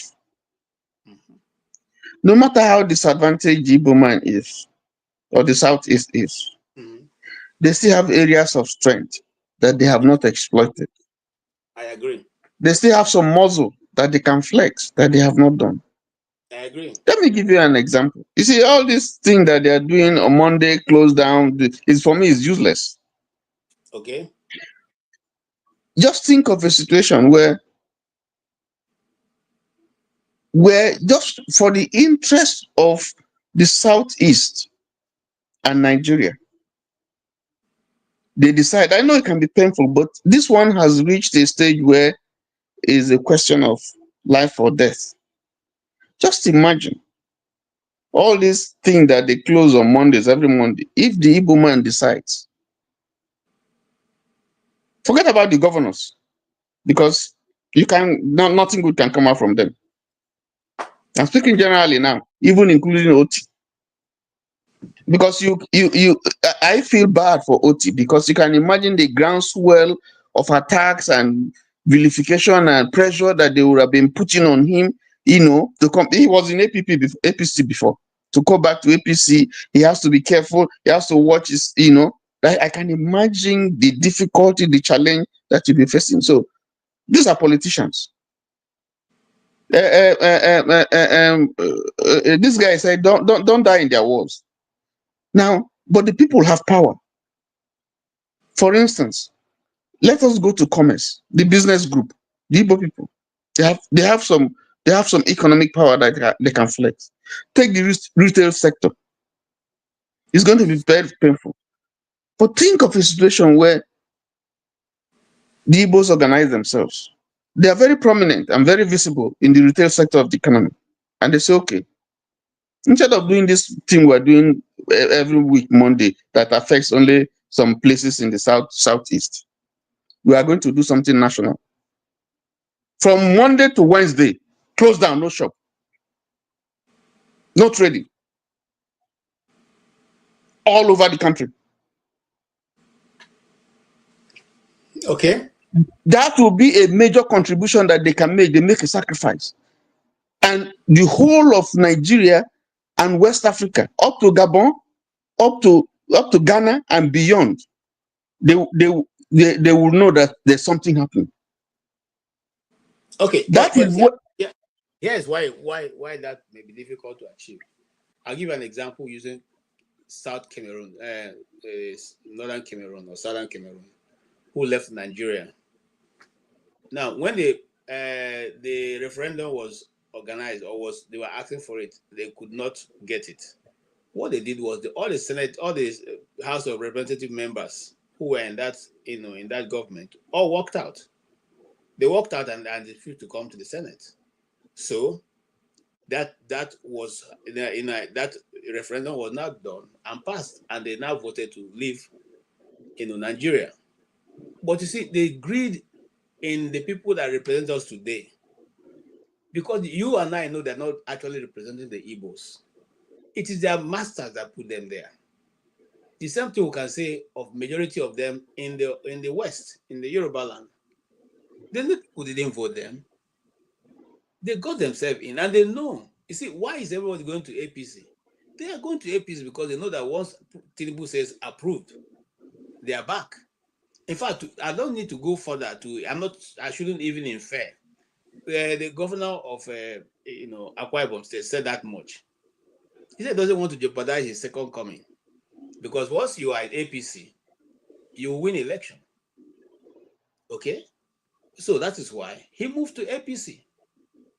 Now, because of that, let me tell you something. You think Igbos voted Hopo Zodema in the Imo State? You even think that Igbos voted Soludo? Compared to people who, compared to Emeka Ihadioha, is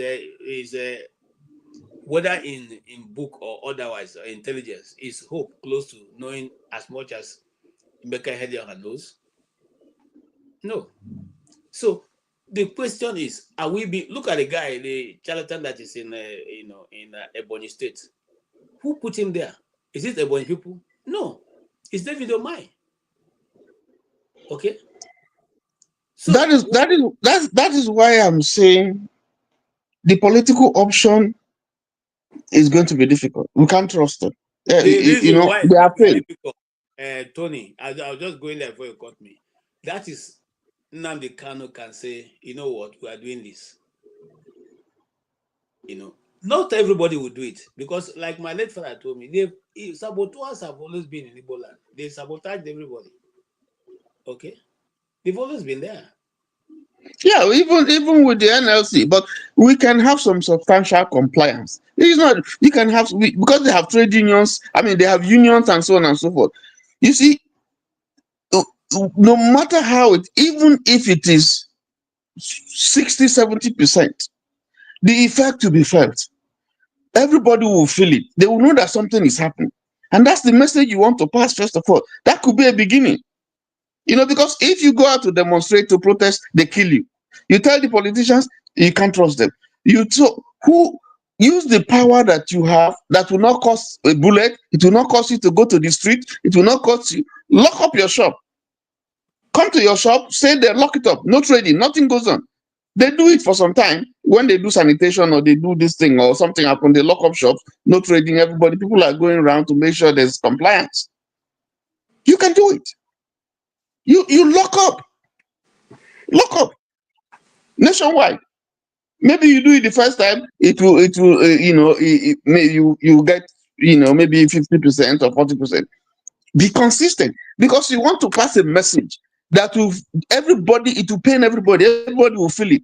I know what happens when there's Christmas or something, when Igbos go home.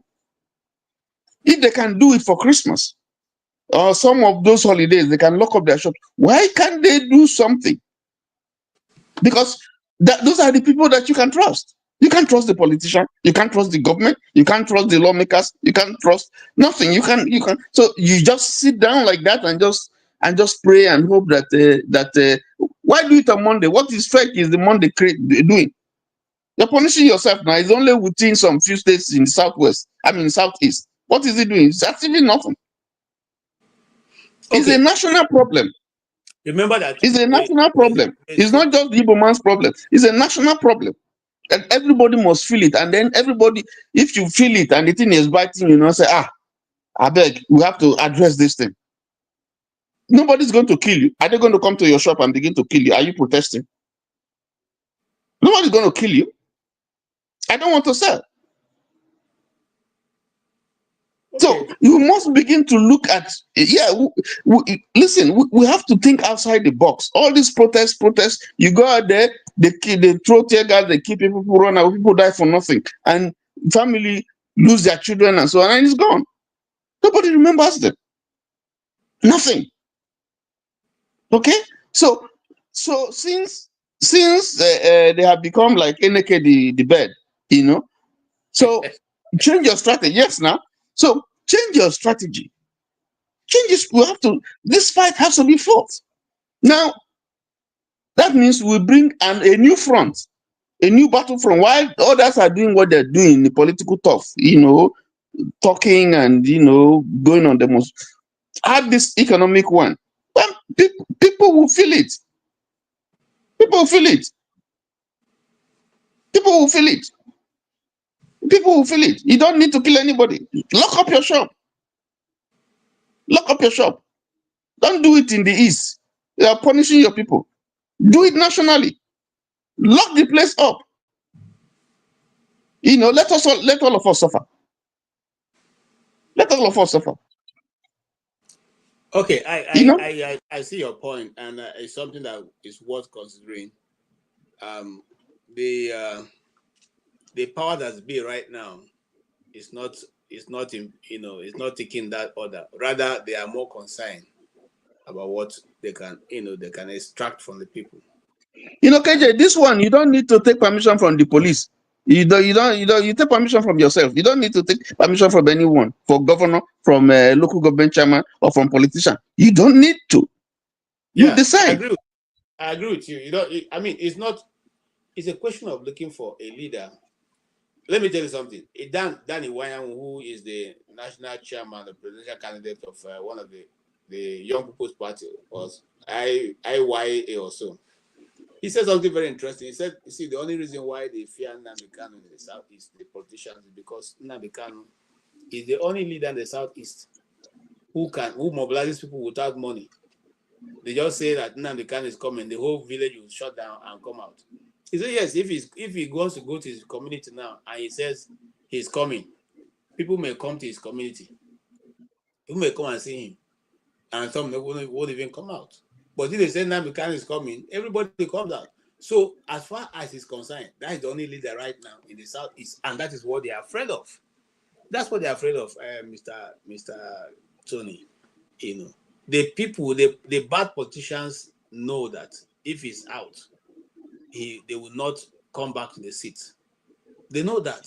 They know that if he's out, they can no longer play to the gallery, go to the north, go and get power, and then come and serve in the east and be wearing agbada and red cap up and down, and tell us that you are a minister. You know, my boot. You know, so you have Oscar, been right. thank you. I saw what Oscar posted, but you know we have to start. We must begin to think outside the box because these politicians, they are not going to go. They are not going to let go. They are not. They are not going to let go. They are desperate. Yeah, but You know, see. You go to court, they are there. You go to police station, they are there. You come out, they kill you. So what do? You sit down? Who in the Southeast can you point now that can mobilize the people? You say? Who in the Southeast can you point to now to say this one can mobilize the people of the Southeast? I've just told you. You don't need the politicians to do. They do nothing. You don't leave them. Let them fight their battles. Thank you. You leave them. Let them fight. Tony, hold on. Mr. What is here? Let them. What is ready to? What is ready to say something? I've been listening at them. Let's have your view. No, I've been listening, and the reason why I'm joining you guys is essentially to endorse the view Tony's just canvassing. No, because I had this afternoon I had a kind of telephone conversation with a cousin of mine in Nigeria. So look, one can put it this way: there's no alternative to politics and politicking. Okay, and I'm not talking about the politics of those that are in power, that are seeking political office. No, but politics of the people. The power actually belongs to the people. Yeah. That's really what we have to kind of run into our ears and ears of our people. People have to engage. People have to be part of the process. There's no alternative, right? So, because now those that are our representatives, senators, members of the House of Reps, whether we elected them or not, whether they represent us or not, that's a different question. The real question for me is what can we, the people, do? And it's quite a lot. Because the way it works everywhere, this thing we call politics, it's not a child's play. We have to begin to take it seriously. But our people don't, and that is the problem. And that basic problem, until we tackle it, we're not going anywhere. I'll give you an example. Even here, those of us that we're here in the diaspora, when you call, well, not even a political meeting, but something, this thing as I'll give an example with the Biafran Remembrance Day. You know, it's politics, it's political, right? Now, because an act of remembrance is a political act, memory, and all that. You know, so whatever goes with it. And how many people turn up?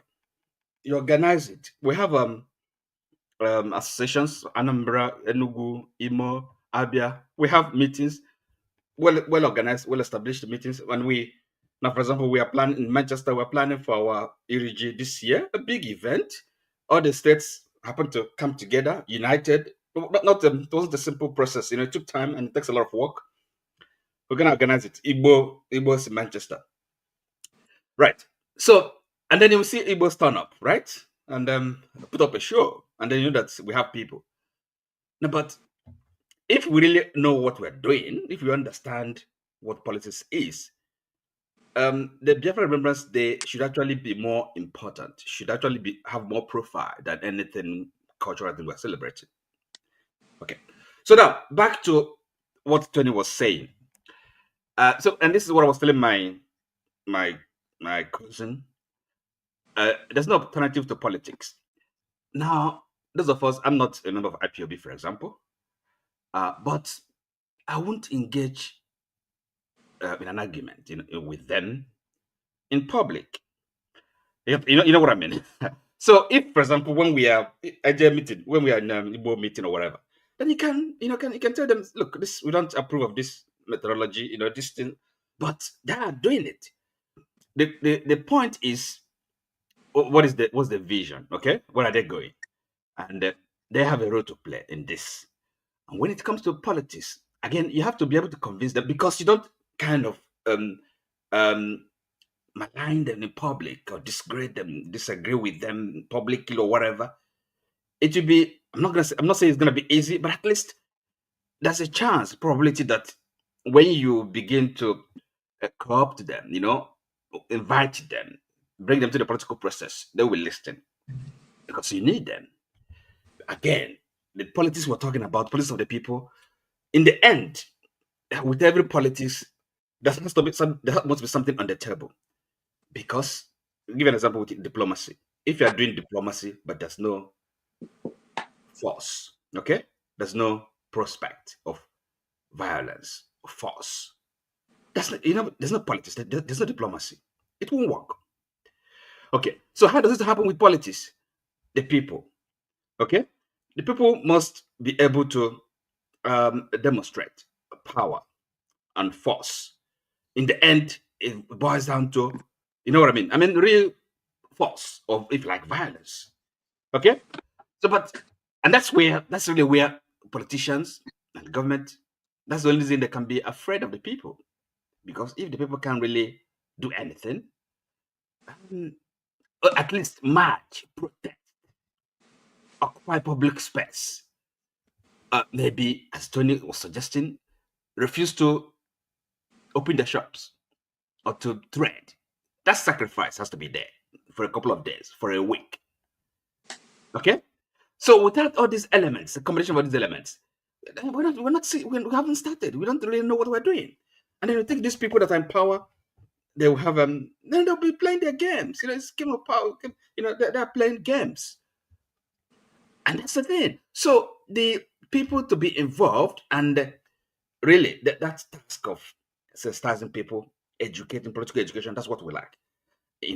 Things, as I said, people don't turn up. They don't feel that is their thing. That is the problem. How do we overcome that? That is for me, that is the primal task, the first step. Anything else we're talking about, even if look those that want Biafran restoration or whatever you call it, you ask yourself, even when you get that, and then the people are not political, the people are apolitical, don't understand the vital role of citizenship. You think that republic or that nation has any chance? No, it doesn't work. Okay, government. Oti, aren't you being a bit primary in that analysis? Because I'm doing what? A bit primary in the analysis of saying that. Well, I believe in basics. Hold on, sir. If you don't get the basics right, you what's your time? Hold on now. Okay, go ahead. Ask a question. You see, if we say we are Republicans in nature, that means our system is already set up as a people who do things by coming together and agreeing in one voice. So if we have all agreed that this is where we are going, I don't see any. Hold on, no, but you see, you have a wrong premise. When have we agreed? I don't have a wrong premise. I'm talking. No, sorry. What I mean, when have we agreed?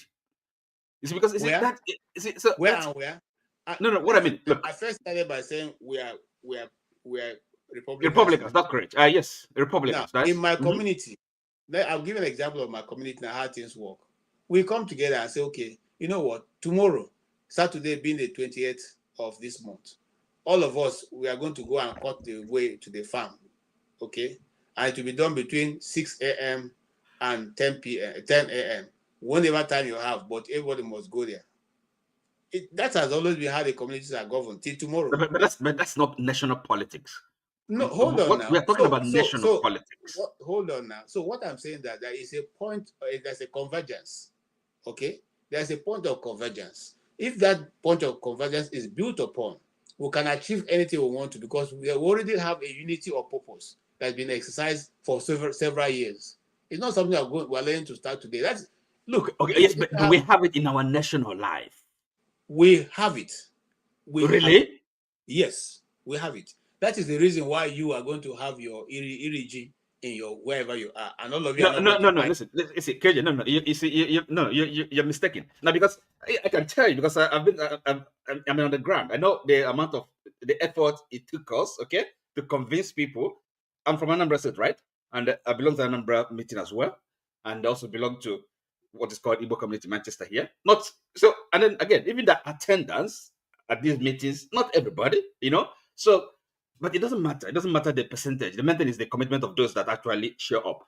So, but I can tell you, it wasn't easy because initially, in Anambra we have the Irigi, Enugu we do, Imo we do. It's a whole nonsense, okay?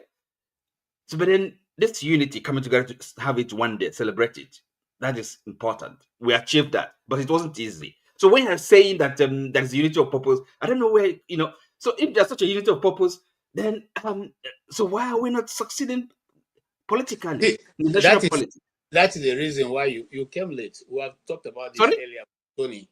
And the reason why we're not succeeding politically and nationally, because if everything was working perfectly in a society, there will be no laws, there will be nobody, there will be no law court, there will be no police, because people will just do the right thing. But the society will never have everybody doing the right thing. That's why you have laws, that's why you have police, that's why you have courts. So even sorry. I think we're talking at cross purposes. So what I'm saying, I'm just kind of. You are saying why what's 20 in what you're doing. I'm simply coming to the point where I'm making. If you were patient, I would have got there. Now, that means that there's always going to be some people who will not fall into place, who will not agree in what you have. They will always be there. There will always be those people who, hey, come on, Judas was sold Jesus because of how many shillings. Okay, he was among the disciples. So what I'm trying to say is that you will hardly have everybody in a society, in the community, saying the same thing at the same time, agreeing. There will always be people who do not agree, who will not agree with you, and there will always be people who will be bought over by money. That's what the Igbo society have always faced, and it's not only the Igbo society. There are other societies also in Nigeria and West Africa who have suffered that same betrayal in their communities. So when you say it's not something left to the Igbos alone. It's everybody. People are human beings, and they are bound to go for their own personal interest more than much. Have you finished? Yes, sir. Have you finished? Now, what I'm saying is, okay, look, if you were listening to Tony, and I said I came actually because I just something I had in mind, okay? I want just kind of reinforce the points he was making. Look, we can use even practical or concrete examples to illustrate what is happening here. Now, for example, even this Kanu matter, you're discussing, and okay. Now, maybe we say, okay, there's Southeast governors that are holding him. It may well be, okay? But then the question really is, what are Igbos? Generality of Igbos, okay? Not IPOB. Generality of Igbos. What are we doing and what can we do? Have we done it? No. Okay? And that's where, if there is that political education, that sensitization, that grassroots, this can happen in so many fora, okay? The churches, if they, the universities, all these cultural groups, associations, right? These things can happen there. The real, we call it we formation, okay? That's where this kind of thing, and then the protest, right? So because those are representing us, whether they are representing us in truth or against our interest. But we can actually channel our aspirations, whether they like it or not. In the end, they have to come back home. Okay, they have homes, they have towns or villages, they have constituencies, right? So those are the people that are going to tell them what they have to do, whether they like it or not. Are you with me? So if the people are organized, no. But you see, it's difficult. But That is the job. There's no substitute. There's no alternative to that.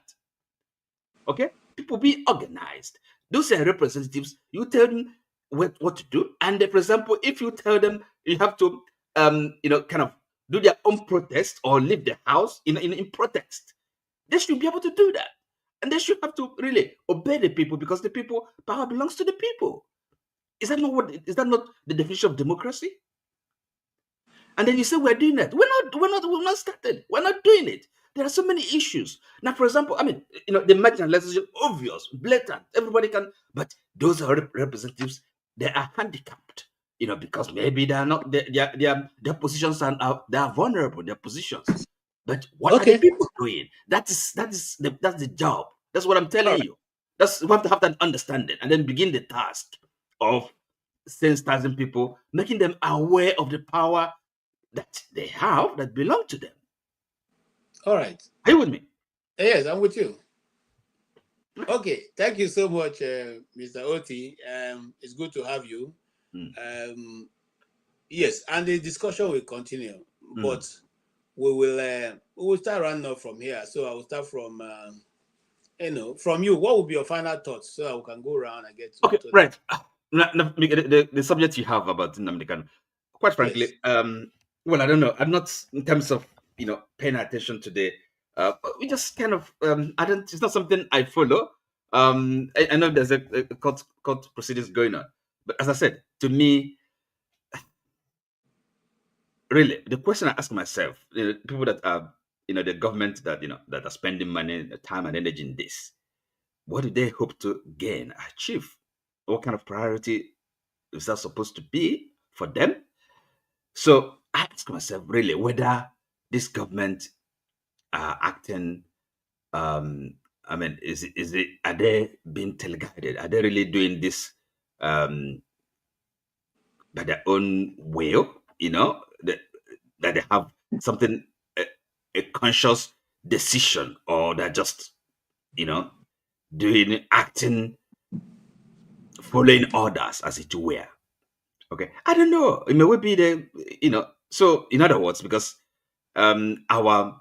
this government, our a leader, the president, these people, who do their loyalty? Where does it lie? Is it to the Nigerian people? I doubt. I'm afraid. So, and if that is the case, and then holding this trial and trying to keep this gentleman in detention, there's a bigger, the bigger good, broader, perspective of it is really they don't want anybody to raise their head to spoil the, like endanger the business, right? Which is Nigeria. With me. So that's the way I look at it, So the trial going on, and with all the pleadings and leave this man, let's make peace, and that it's falling on deaf ears. Yeah, you ask yourself, what is going on here? What did he do? What has he done? And so really, following the trial, it doesn't so much. I mean, for me, okay, whether the witnesses are there's a merit in the case or what. To me, it doesn't. Is it material? It doesn't matter. It's as it is. It's a persecution. Okay, so it's not a prosecution. It's a persecution in the way you look at it, and therefore the question becomes: what is behind it? What is the reason? What do they want to achieve? Okay, so it's not just a legal process. It's a political persecution, and until the people. Again, it comes back to the people, okay, to say, look, we have to resist this persecution, okay? It will carry on. Yes, the peoples of Nigeria, okay, have to begin to resist persecution. We don't have a country. We are not citizens. So, the system need a reconstitution. Okay, that's my view.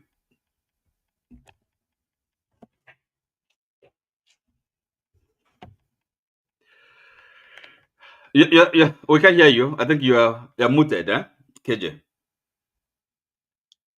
You're muted.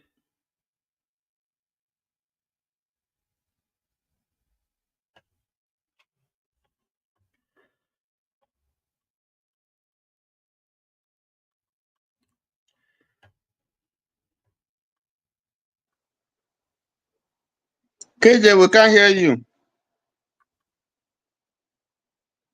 Sorry, Mr. Ike. I was saying, good. I'm sorry. I was saying you are muted, Mr. I didn't even know I myself am muted. Okay, Mr. Ike, let's hear from you. Thank you, Mr. Oti, for that. Yes, sir. Ike, what's your conclusion on what we have discussed today?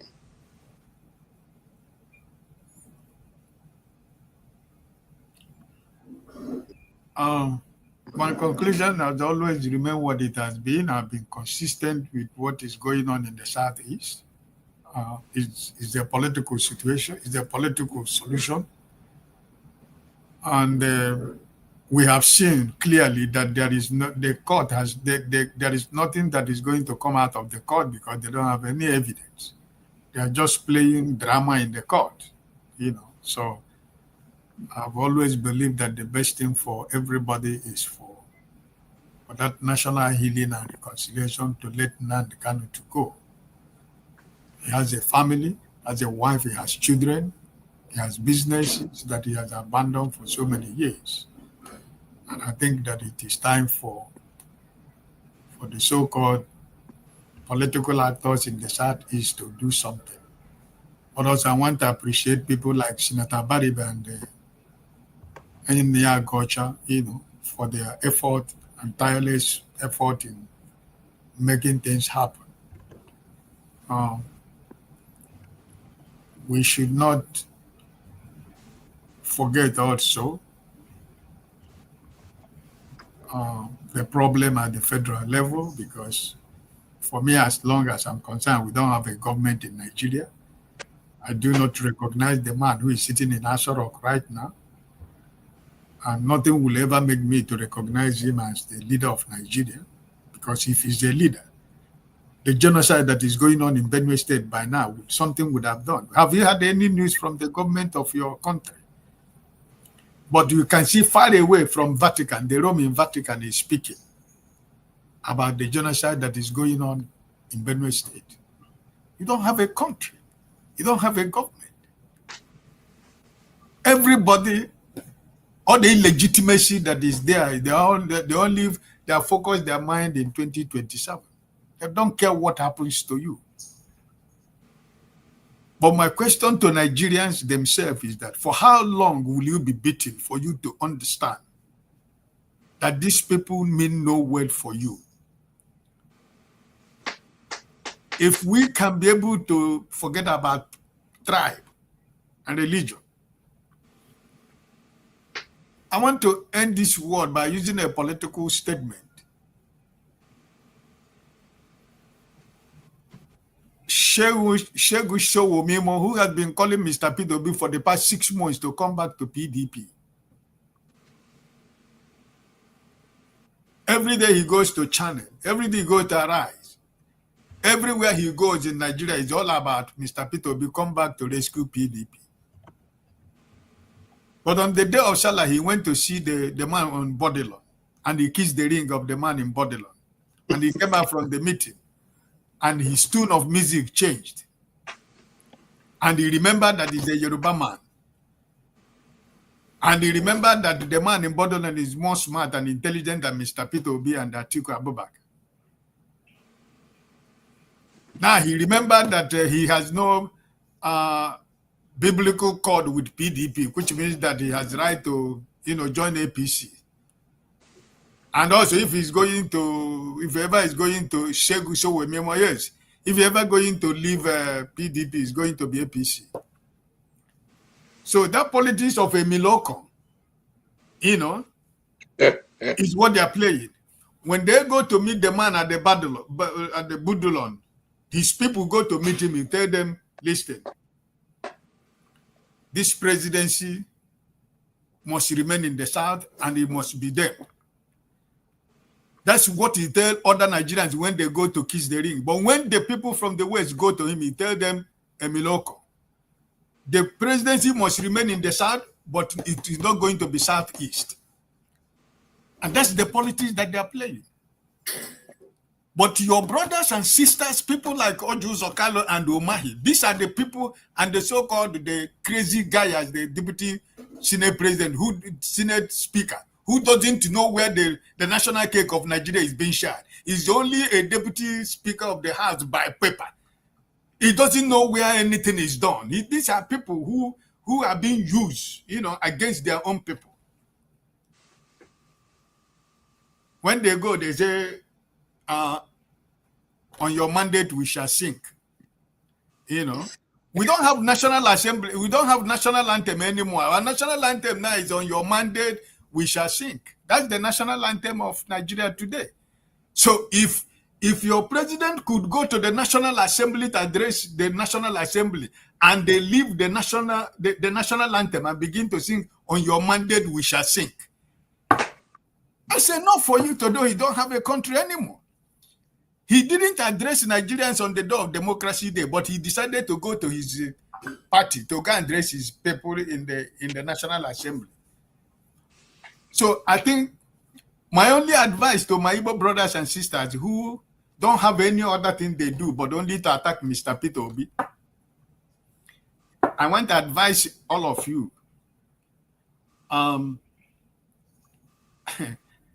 At the end of the day, whatever a man sows is what is going to reap. The only thing that you have at this present time of Nigeria, a gift that has been given to Nigeria. Look at the way the Yorubas rally around their own people. Look at the way the Hausas rally around their people. Only the Igbos, we are Republicans. We have our own mind. You can't tell me. Mr. So, Ike, Igwenweze does not mean that Igbos don't have king. It simply means that nobody can sit on the throne except God. Because we still have chiefs and Ndiozo, okay? But so the interpretation that the ordinary person who does not understand Igbo properly is saying that Igwenweze means that Igbos don't have kings. Okay, let me ask you, Keja, I know where you are going, but the fact remains, all those traditional rulers and Indians you are talking about, they are politicians right now. Which any of them is practicing the truth? Which any of them is practicing the traditional institution? Do we even have traditional institutions in the Southeast? That is true, because if they have even like when they Bundese and Jozo of the origin of Ndieze and Jozo, and we inye Tinubu and Remi Tinubu title in Igbo land of that nonsense. But that's what we are saying, because all of them now, if you as we are talking about, as we are talking here now, you go to you go back to Nigeria and you go to your traditional ruler and you give him 10 million naira. He will, whatever you ask him to do is what he's going to do. Because as you just give an example, under normal circumstances, under normal traditions and cultures of Igbos, on what ground and on what criteria should this man and his wife be given a chieftaincy title in Igbo land? But that's what I'm telling you. Because they are all, because they have, if this man could go and rent bishops, if he could go and rent bishops and rent traditional, everywhere you go, you rent traditional, you don't see how many traditional rulers that Soludo rented for him when he came to Anambra State. It is what it is, my brother. All those traditional rulers, Soludo go and rent and give them red cap, red cloth and red cap. How many of them is really traditional ruler in the Southeast? It is what it is. So I'm not. What we am saying here is not fun. The Igbos, listen. There's something I said yesterday in this platform. I think Tony was there. No, if anybody think that voting for Mr. Peter Obi, you're doing Mr. Peter Obi favor, you must be the most stupid human being ever that God has created. You're not doing Mr. Peter Obi any favor. I agree. If he decides that tomorrow Mr. Peter Obi is in London right now, if he comes back tomorrow and call a press conference and say that I have stopped anything that has to do with Nigerian politics, what does he has to? What does Mr. Peter Obi got to lose? Nothing. Absolutely nothing. So if you think voting for Mr. Peter Obi are doing him favor, you are not even supposed to be a human being. Okay. So all right, sir. I want to end like this. I am proud to be an Igbo man. And I will forever be proud to be an Igbo man. And if I die, if there are real reincarnation, I am going to reincarnate as an Igbo man. And I am proud of who I am as an Igbo man. And I love my culture. And I love my tradition. And I love my people. And there is no way I'm going to live in this planet Earth that will change me not being an Igbo man. Bam. East, west, north, and south, I will remain an Igbo man. And I am proud to say it anywhere. So, my brothers and sisters,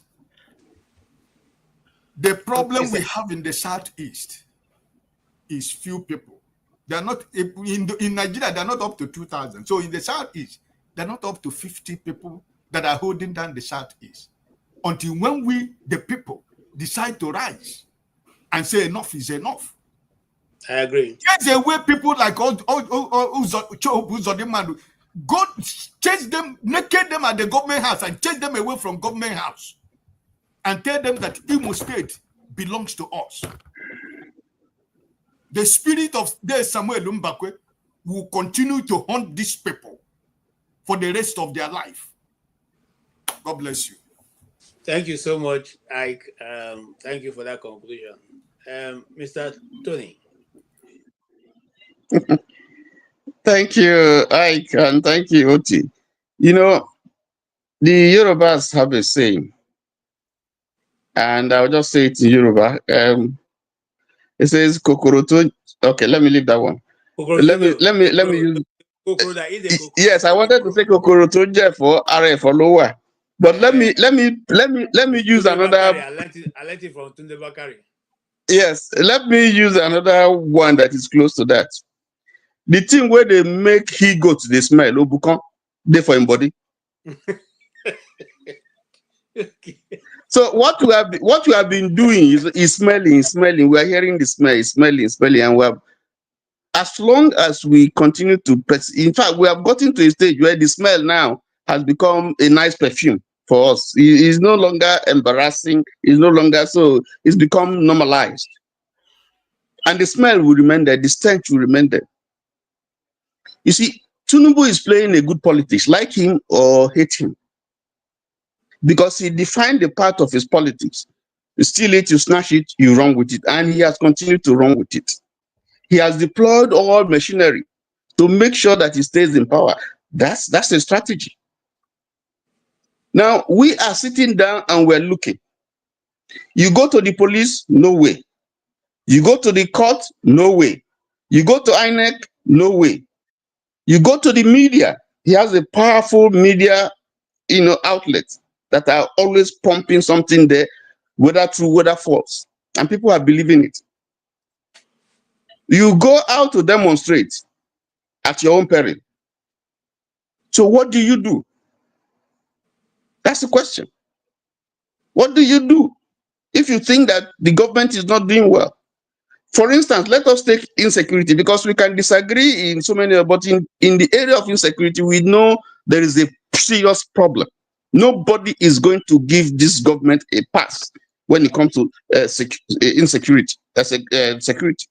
Nobody, not even his most admired, those who admire him most.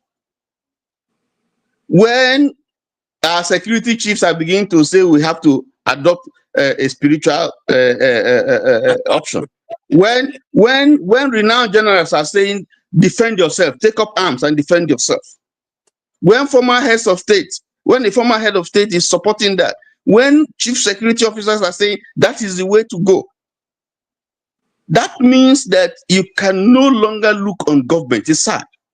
That means that the major responsibility that government has to protect life and property, it has failed. So if you continue to rely on the government, or you continue to ask the Pope to pray for you, or you continue to look for Donald Trump to come and help you, you are wasting your time. Now, so you must think now is the time to now say, what do we do? You look at your politicians, forget them. They are thinking of 2027 and their money. So what do you do? That's what we should be thinking now. What do we do? Because if you allow them, they continue to rough shots over you. And that's what they have been doing. And it will continue unless something happens. Now, I don't believe in bloodshed, destroy, burn. That it has never worked. Lives were lost, and that will end. They will give some people money, and that. Now, you need to do something.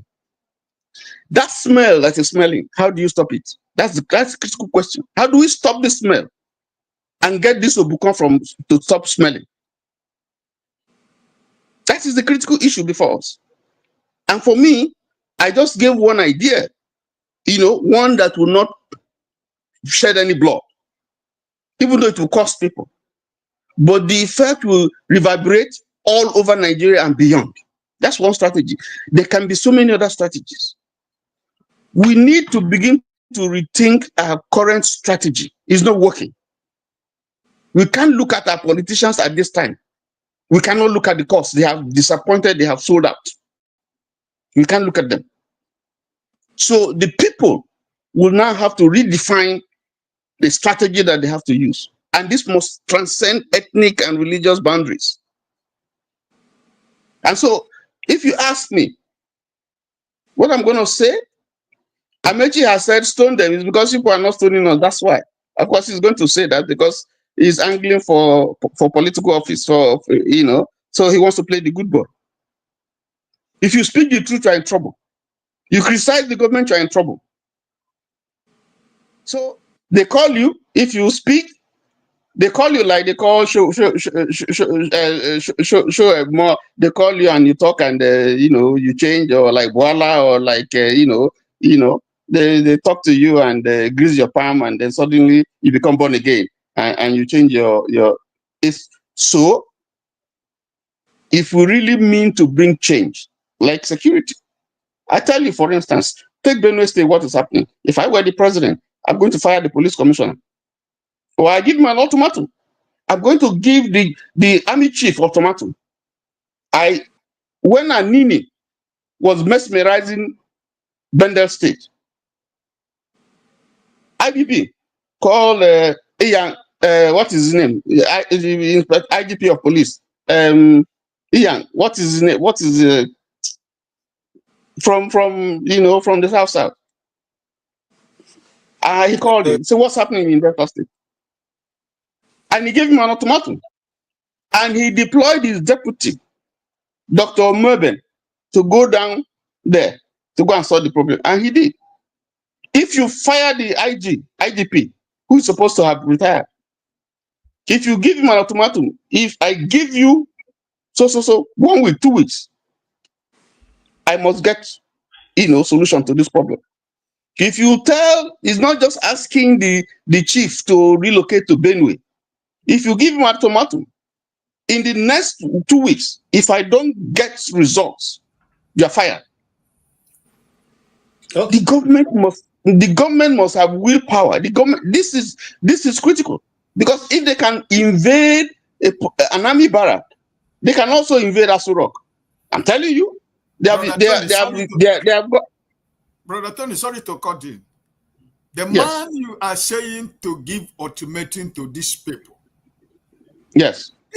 These people you are telling him to give ultimatum are his instrument for 2027.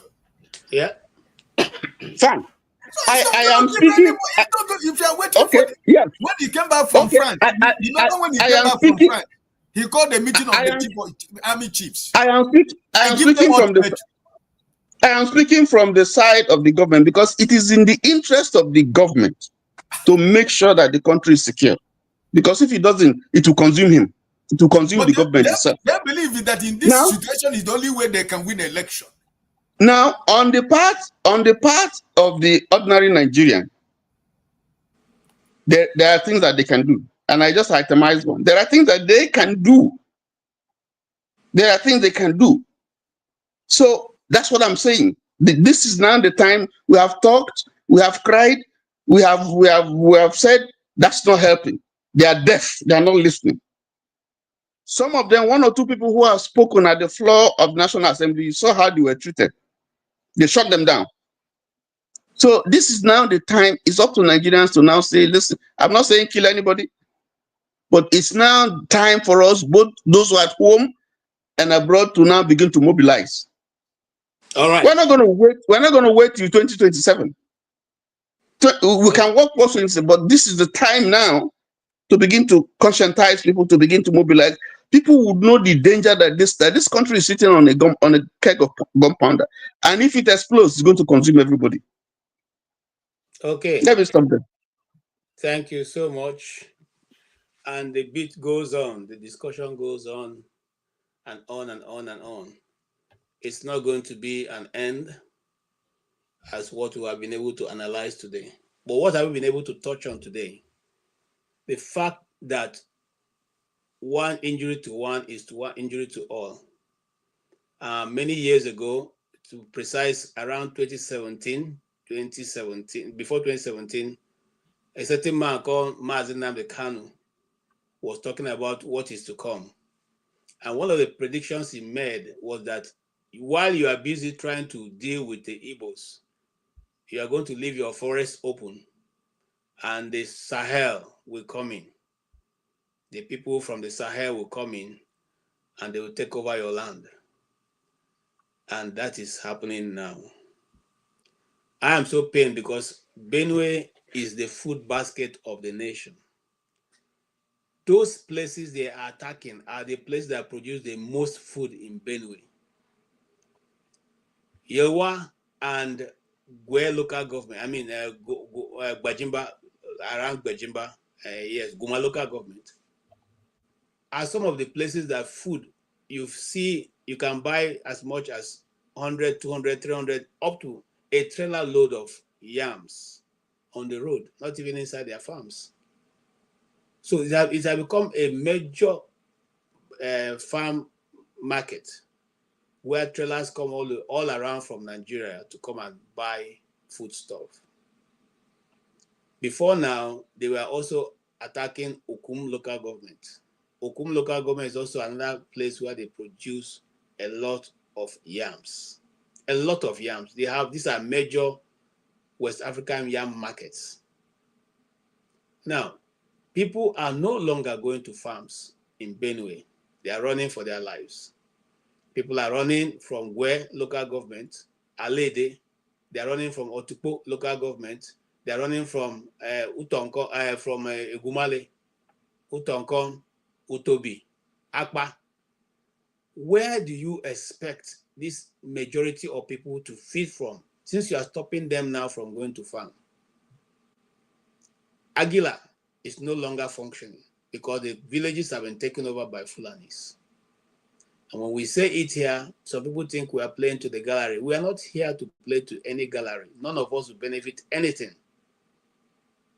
The money that you and I are spending, sending to our people can better be used in doing something for us here if they were having a good life.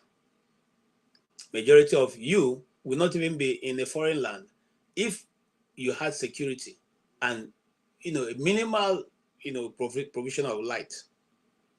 But here we are. We are again politicizing what is going on in Benue. When we are talking about it many months ago, certain individuals were saying here that it was orchestrated by PDP because the governor is afraid of being voted out of office. The governor has been voted out of office right now, and it's still going on. In fact, the worst is going on because Benue have not had it this bad before. In a day, we had 200 people being fired before their time. What else can you say? I have gone to do a documentary in Dogonahawa in Plateau State, okay, where there's a mass burial of 500 people, 500. It is still there. The mass grave is still there. I have pictures. I have videos. Now, why am I saying that? This is, again, another number that's closer to that one in the same nation. And we think that this is what the world is celebrating for us. We think that this is something that can continue forever. We think that this is something that has become political. There's nothing political about buying somebody's life because you cannot take what you cannot replace. So let us wake up and put politics aside Because whether you like it or not, as long as you are not one of those people carrying out this evil, it will come to your doorsteps. It will come to your family. It will come to your local government. It will come to your state. They're not about to stop because the system is supporting them. Those who are supposed to checkmate them are saying they are worthy to be who they are because they can be presidents, they can be governors, they can even join the army. I have a video I don't want to play because of time.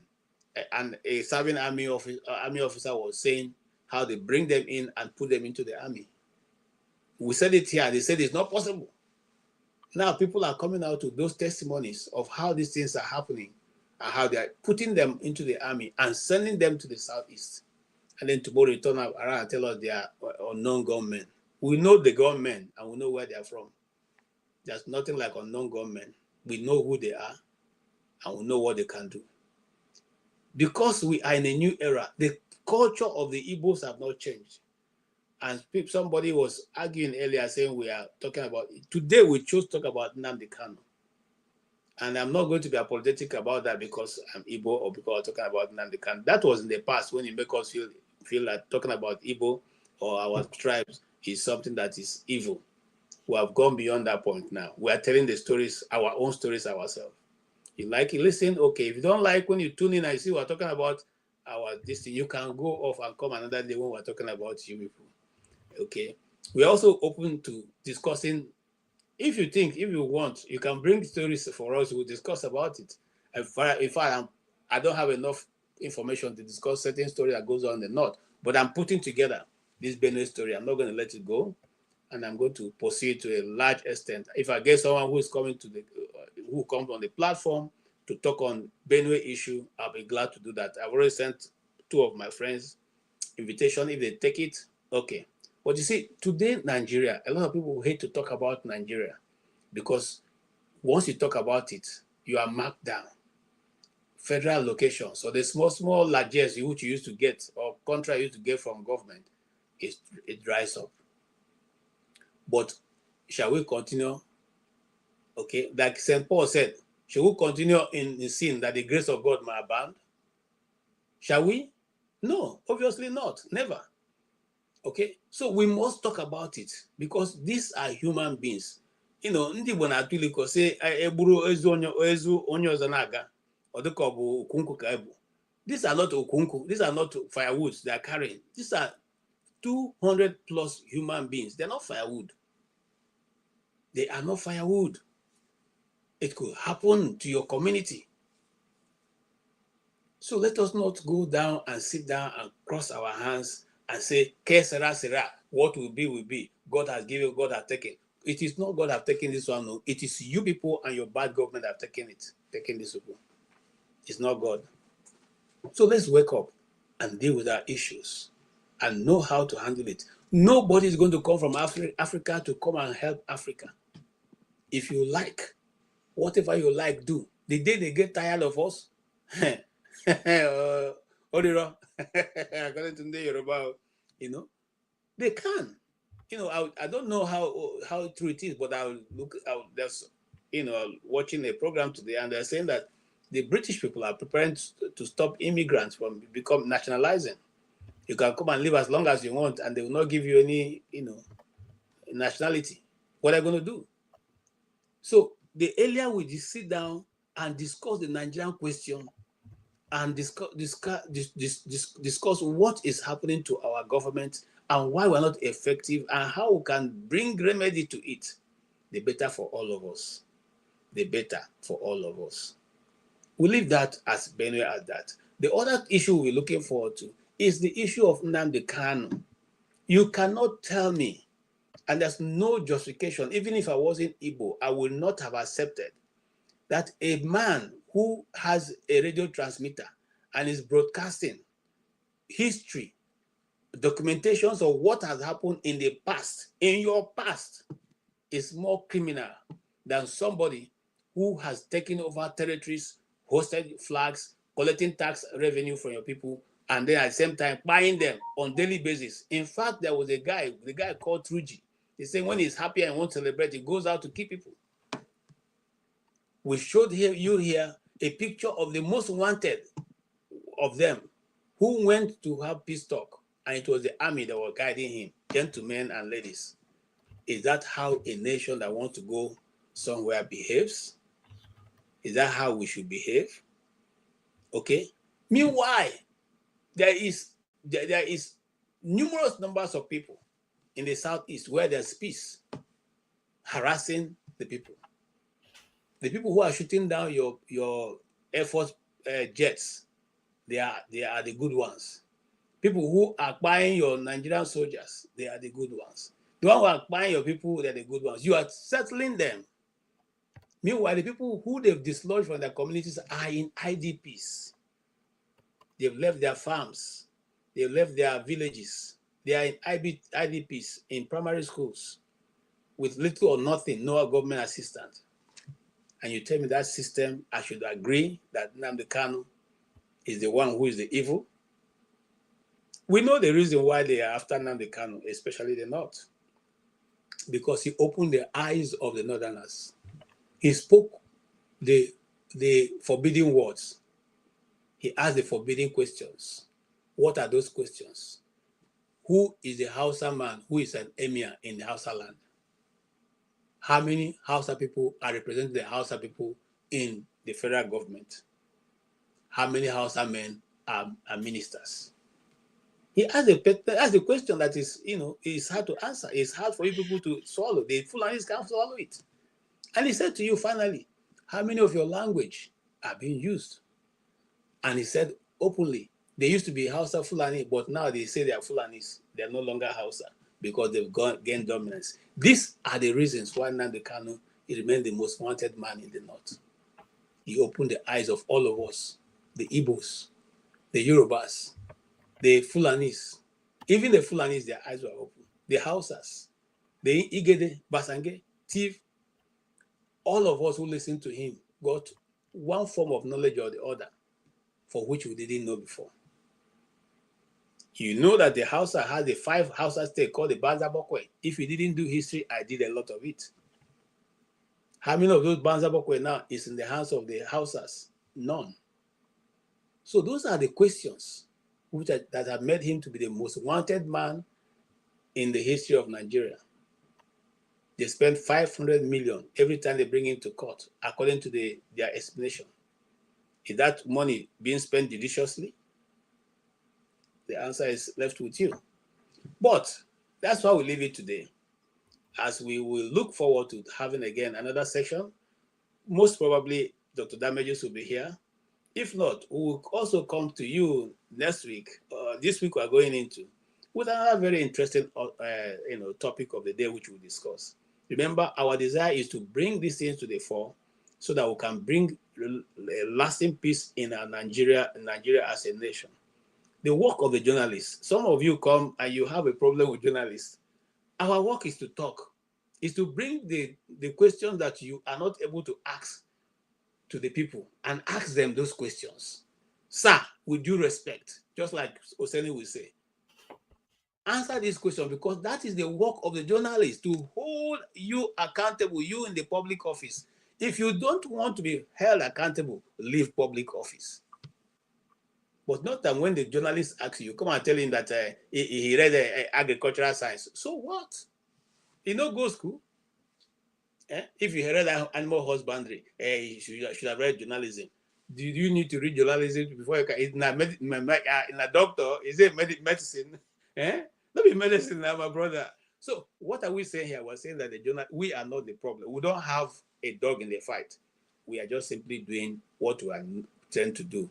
Ask questions, get answers for you, probe the people who you are giving authority, giving them money. Let them answer the questions. Let them tell us what they are doing with the people's money. It is not that you take, hey, I forgot to talk about this, but let me put it before leaving because it's so annoying.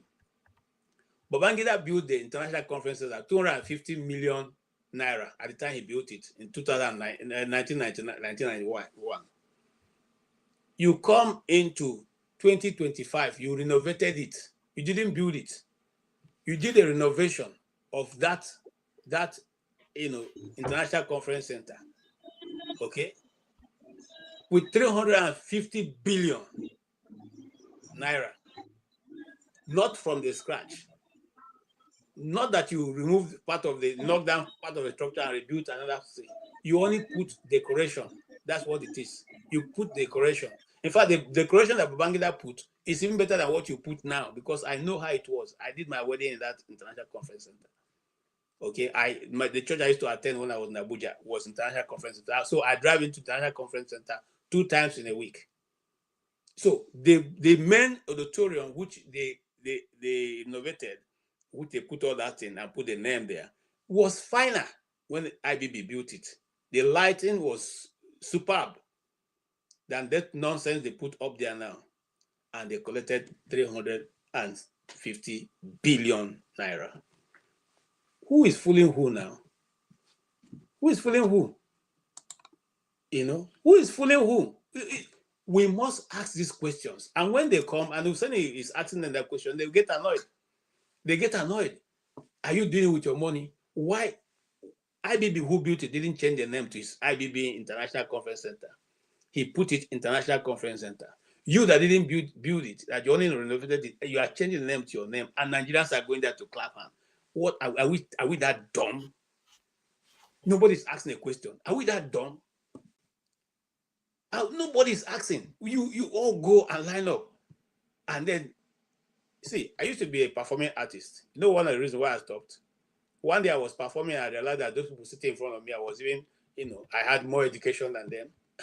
I mean, I said to myself, and I'm not being proud, I said to myself, I shouldn't be doing this any longer. Who are these charlatans? Because they are politicians. They can't even speak English, So what am I saying? Until we come to that point where all of us are annoyed, just the way I was annoyed, and say, we can't go and come and the people will not go there. You go and commission it yourself, and after 2 they will go and remove those names there. Until that happens, Odinkano was saying that what Wike is doing is going to rescript what has already been done in Abuja and return the road and call it commissioning. You know, see as R5 open new places in Abuja. You know, see the places, it's R5 that opened it. You know, see, all those life camp and all those extensions, it is R5 that opened. Why don't you open your own site? Since you want to show us you develop, you are a developer. They are praising your song, they're singing your song because they are building house for traditional rulers so they can help you rig election. We know all these things. Let us wake up. Is that we want to build a nation or we don't want to build a nation? And on that faithful note, we want to say thank you so much for everyone who has supported us in this journey so far. And my brother, Oscar, yes, Mr. There's this guy, I don't know how to call it, Jude Scala. Okay, thank you so much. You are the first person who gave us a cup of tea today. Thank you. We appreciate your contribution. You did very well. And my brother, Oscar, the Blackstone himself, thank you so much for your support. We appreciate it. You guys are the ones keeping the channel running because Rudolph alone cannot keep it all running. He has to pay some certain bills. We're just here talking. We're enjoying the privilege that Rudolph money is bringing. So if you can help us, we'll be here more often, than we are doing now. And then, of course, you are free to write to Rudolph. We have put the ad there. You can write him and tell him if you feel that we should talk about a topic we're not talking about, we can actually research on it and be able to do that. The women's segment will return. They're not coming today, but please bear in mind that they're going to come back with a very, very, very, very serious discussion, which I didn't think we did enough research on that, so we couldn't present it today. But it's a story of a Nigerian woman called Ifunanya. Ifunanya's story has been trending, and we won't take it, and Dr. Adama will do a lot of good on that. Her and Ori Agotokwe, they will be able to dissect it, and then we can have a very resounding discussion on that. I thank you guys very well. Tony, you have been all here right from the beginning. I appreciate that. Thank you so much for being here all the time. We appreciate your contribution. and the angle that you bring, you want us to lean and understand. Mr. Ike, thank you also. You've spoken so eloquently, and your support for Peter Obi is, I'm not a Peter Obi guy, but now I've decided to join Peter Obi gang because of you. So that yes, we can bring some peace. A man of peace. When a man of peace gets into the place of authority, peace will follow the land. When a man of krukere and certificate forgery enter, others to get forgery. You can see what's happening in Wayek and Jam and all the rest. So thank you for that support for Mr. Obi. And Oti, thank you also for your balanced view. I may not always agree with you, but your view is welcome because you have a way of doing the things. But every one of you bring a different different flair to the table, and it's enjoyable. It's enjoyable to listen to. It's entertaining for every one of us. There are millions of people who accept your views, and there are millions of others who also have one or two questions to ask you. But whatever way it is, we accept that continuous talking will bring more peace than fighting. We pray that that will never be our portion. Even though as we are in this thing, I got an alert from my phone saying President Trump is saying that America may get into the flare. Our prayer that America should not get into this thing, because many people are waiting for America's reaction, and that will determine how the rest of the world will play. We pray that God will save us and keep America and keep every one of us alive, but war will never bring the result. What will bring the result is to sit down and discuss. I thank all of you, and I pray that we'll be able to have this discussion next week on this same place. I usually like to live with my sister, who is beautiful in singing, and on this faithful note, I say thank you all so very much. Thank you, Mr. Tony. Thank you.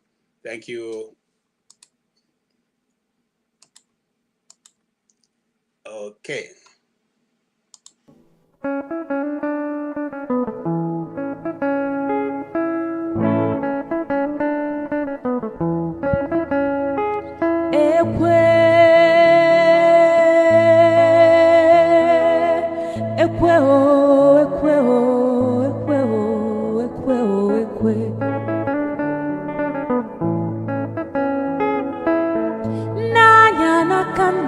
Nekwekwe kona bia Nanya na kebe Nekwekwe kona bia Ebem jelu ekweje Gwanu mi femgeme Omo abatano Gwanu mi femgeme Ejimgugwo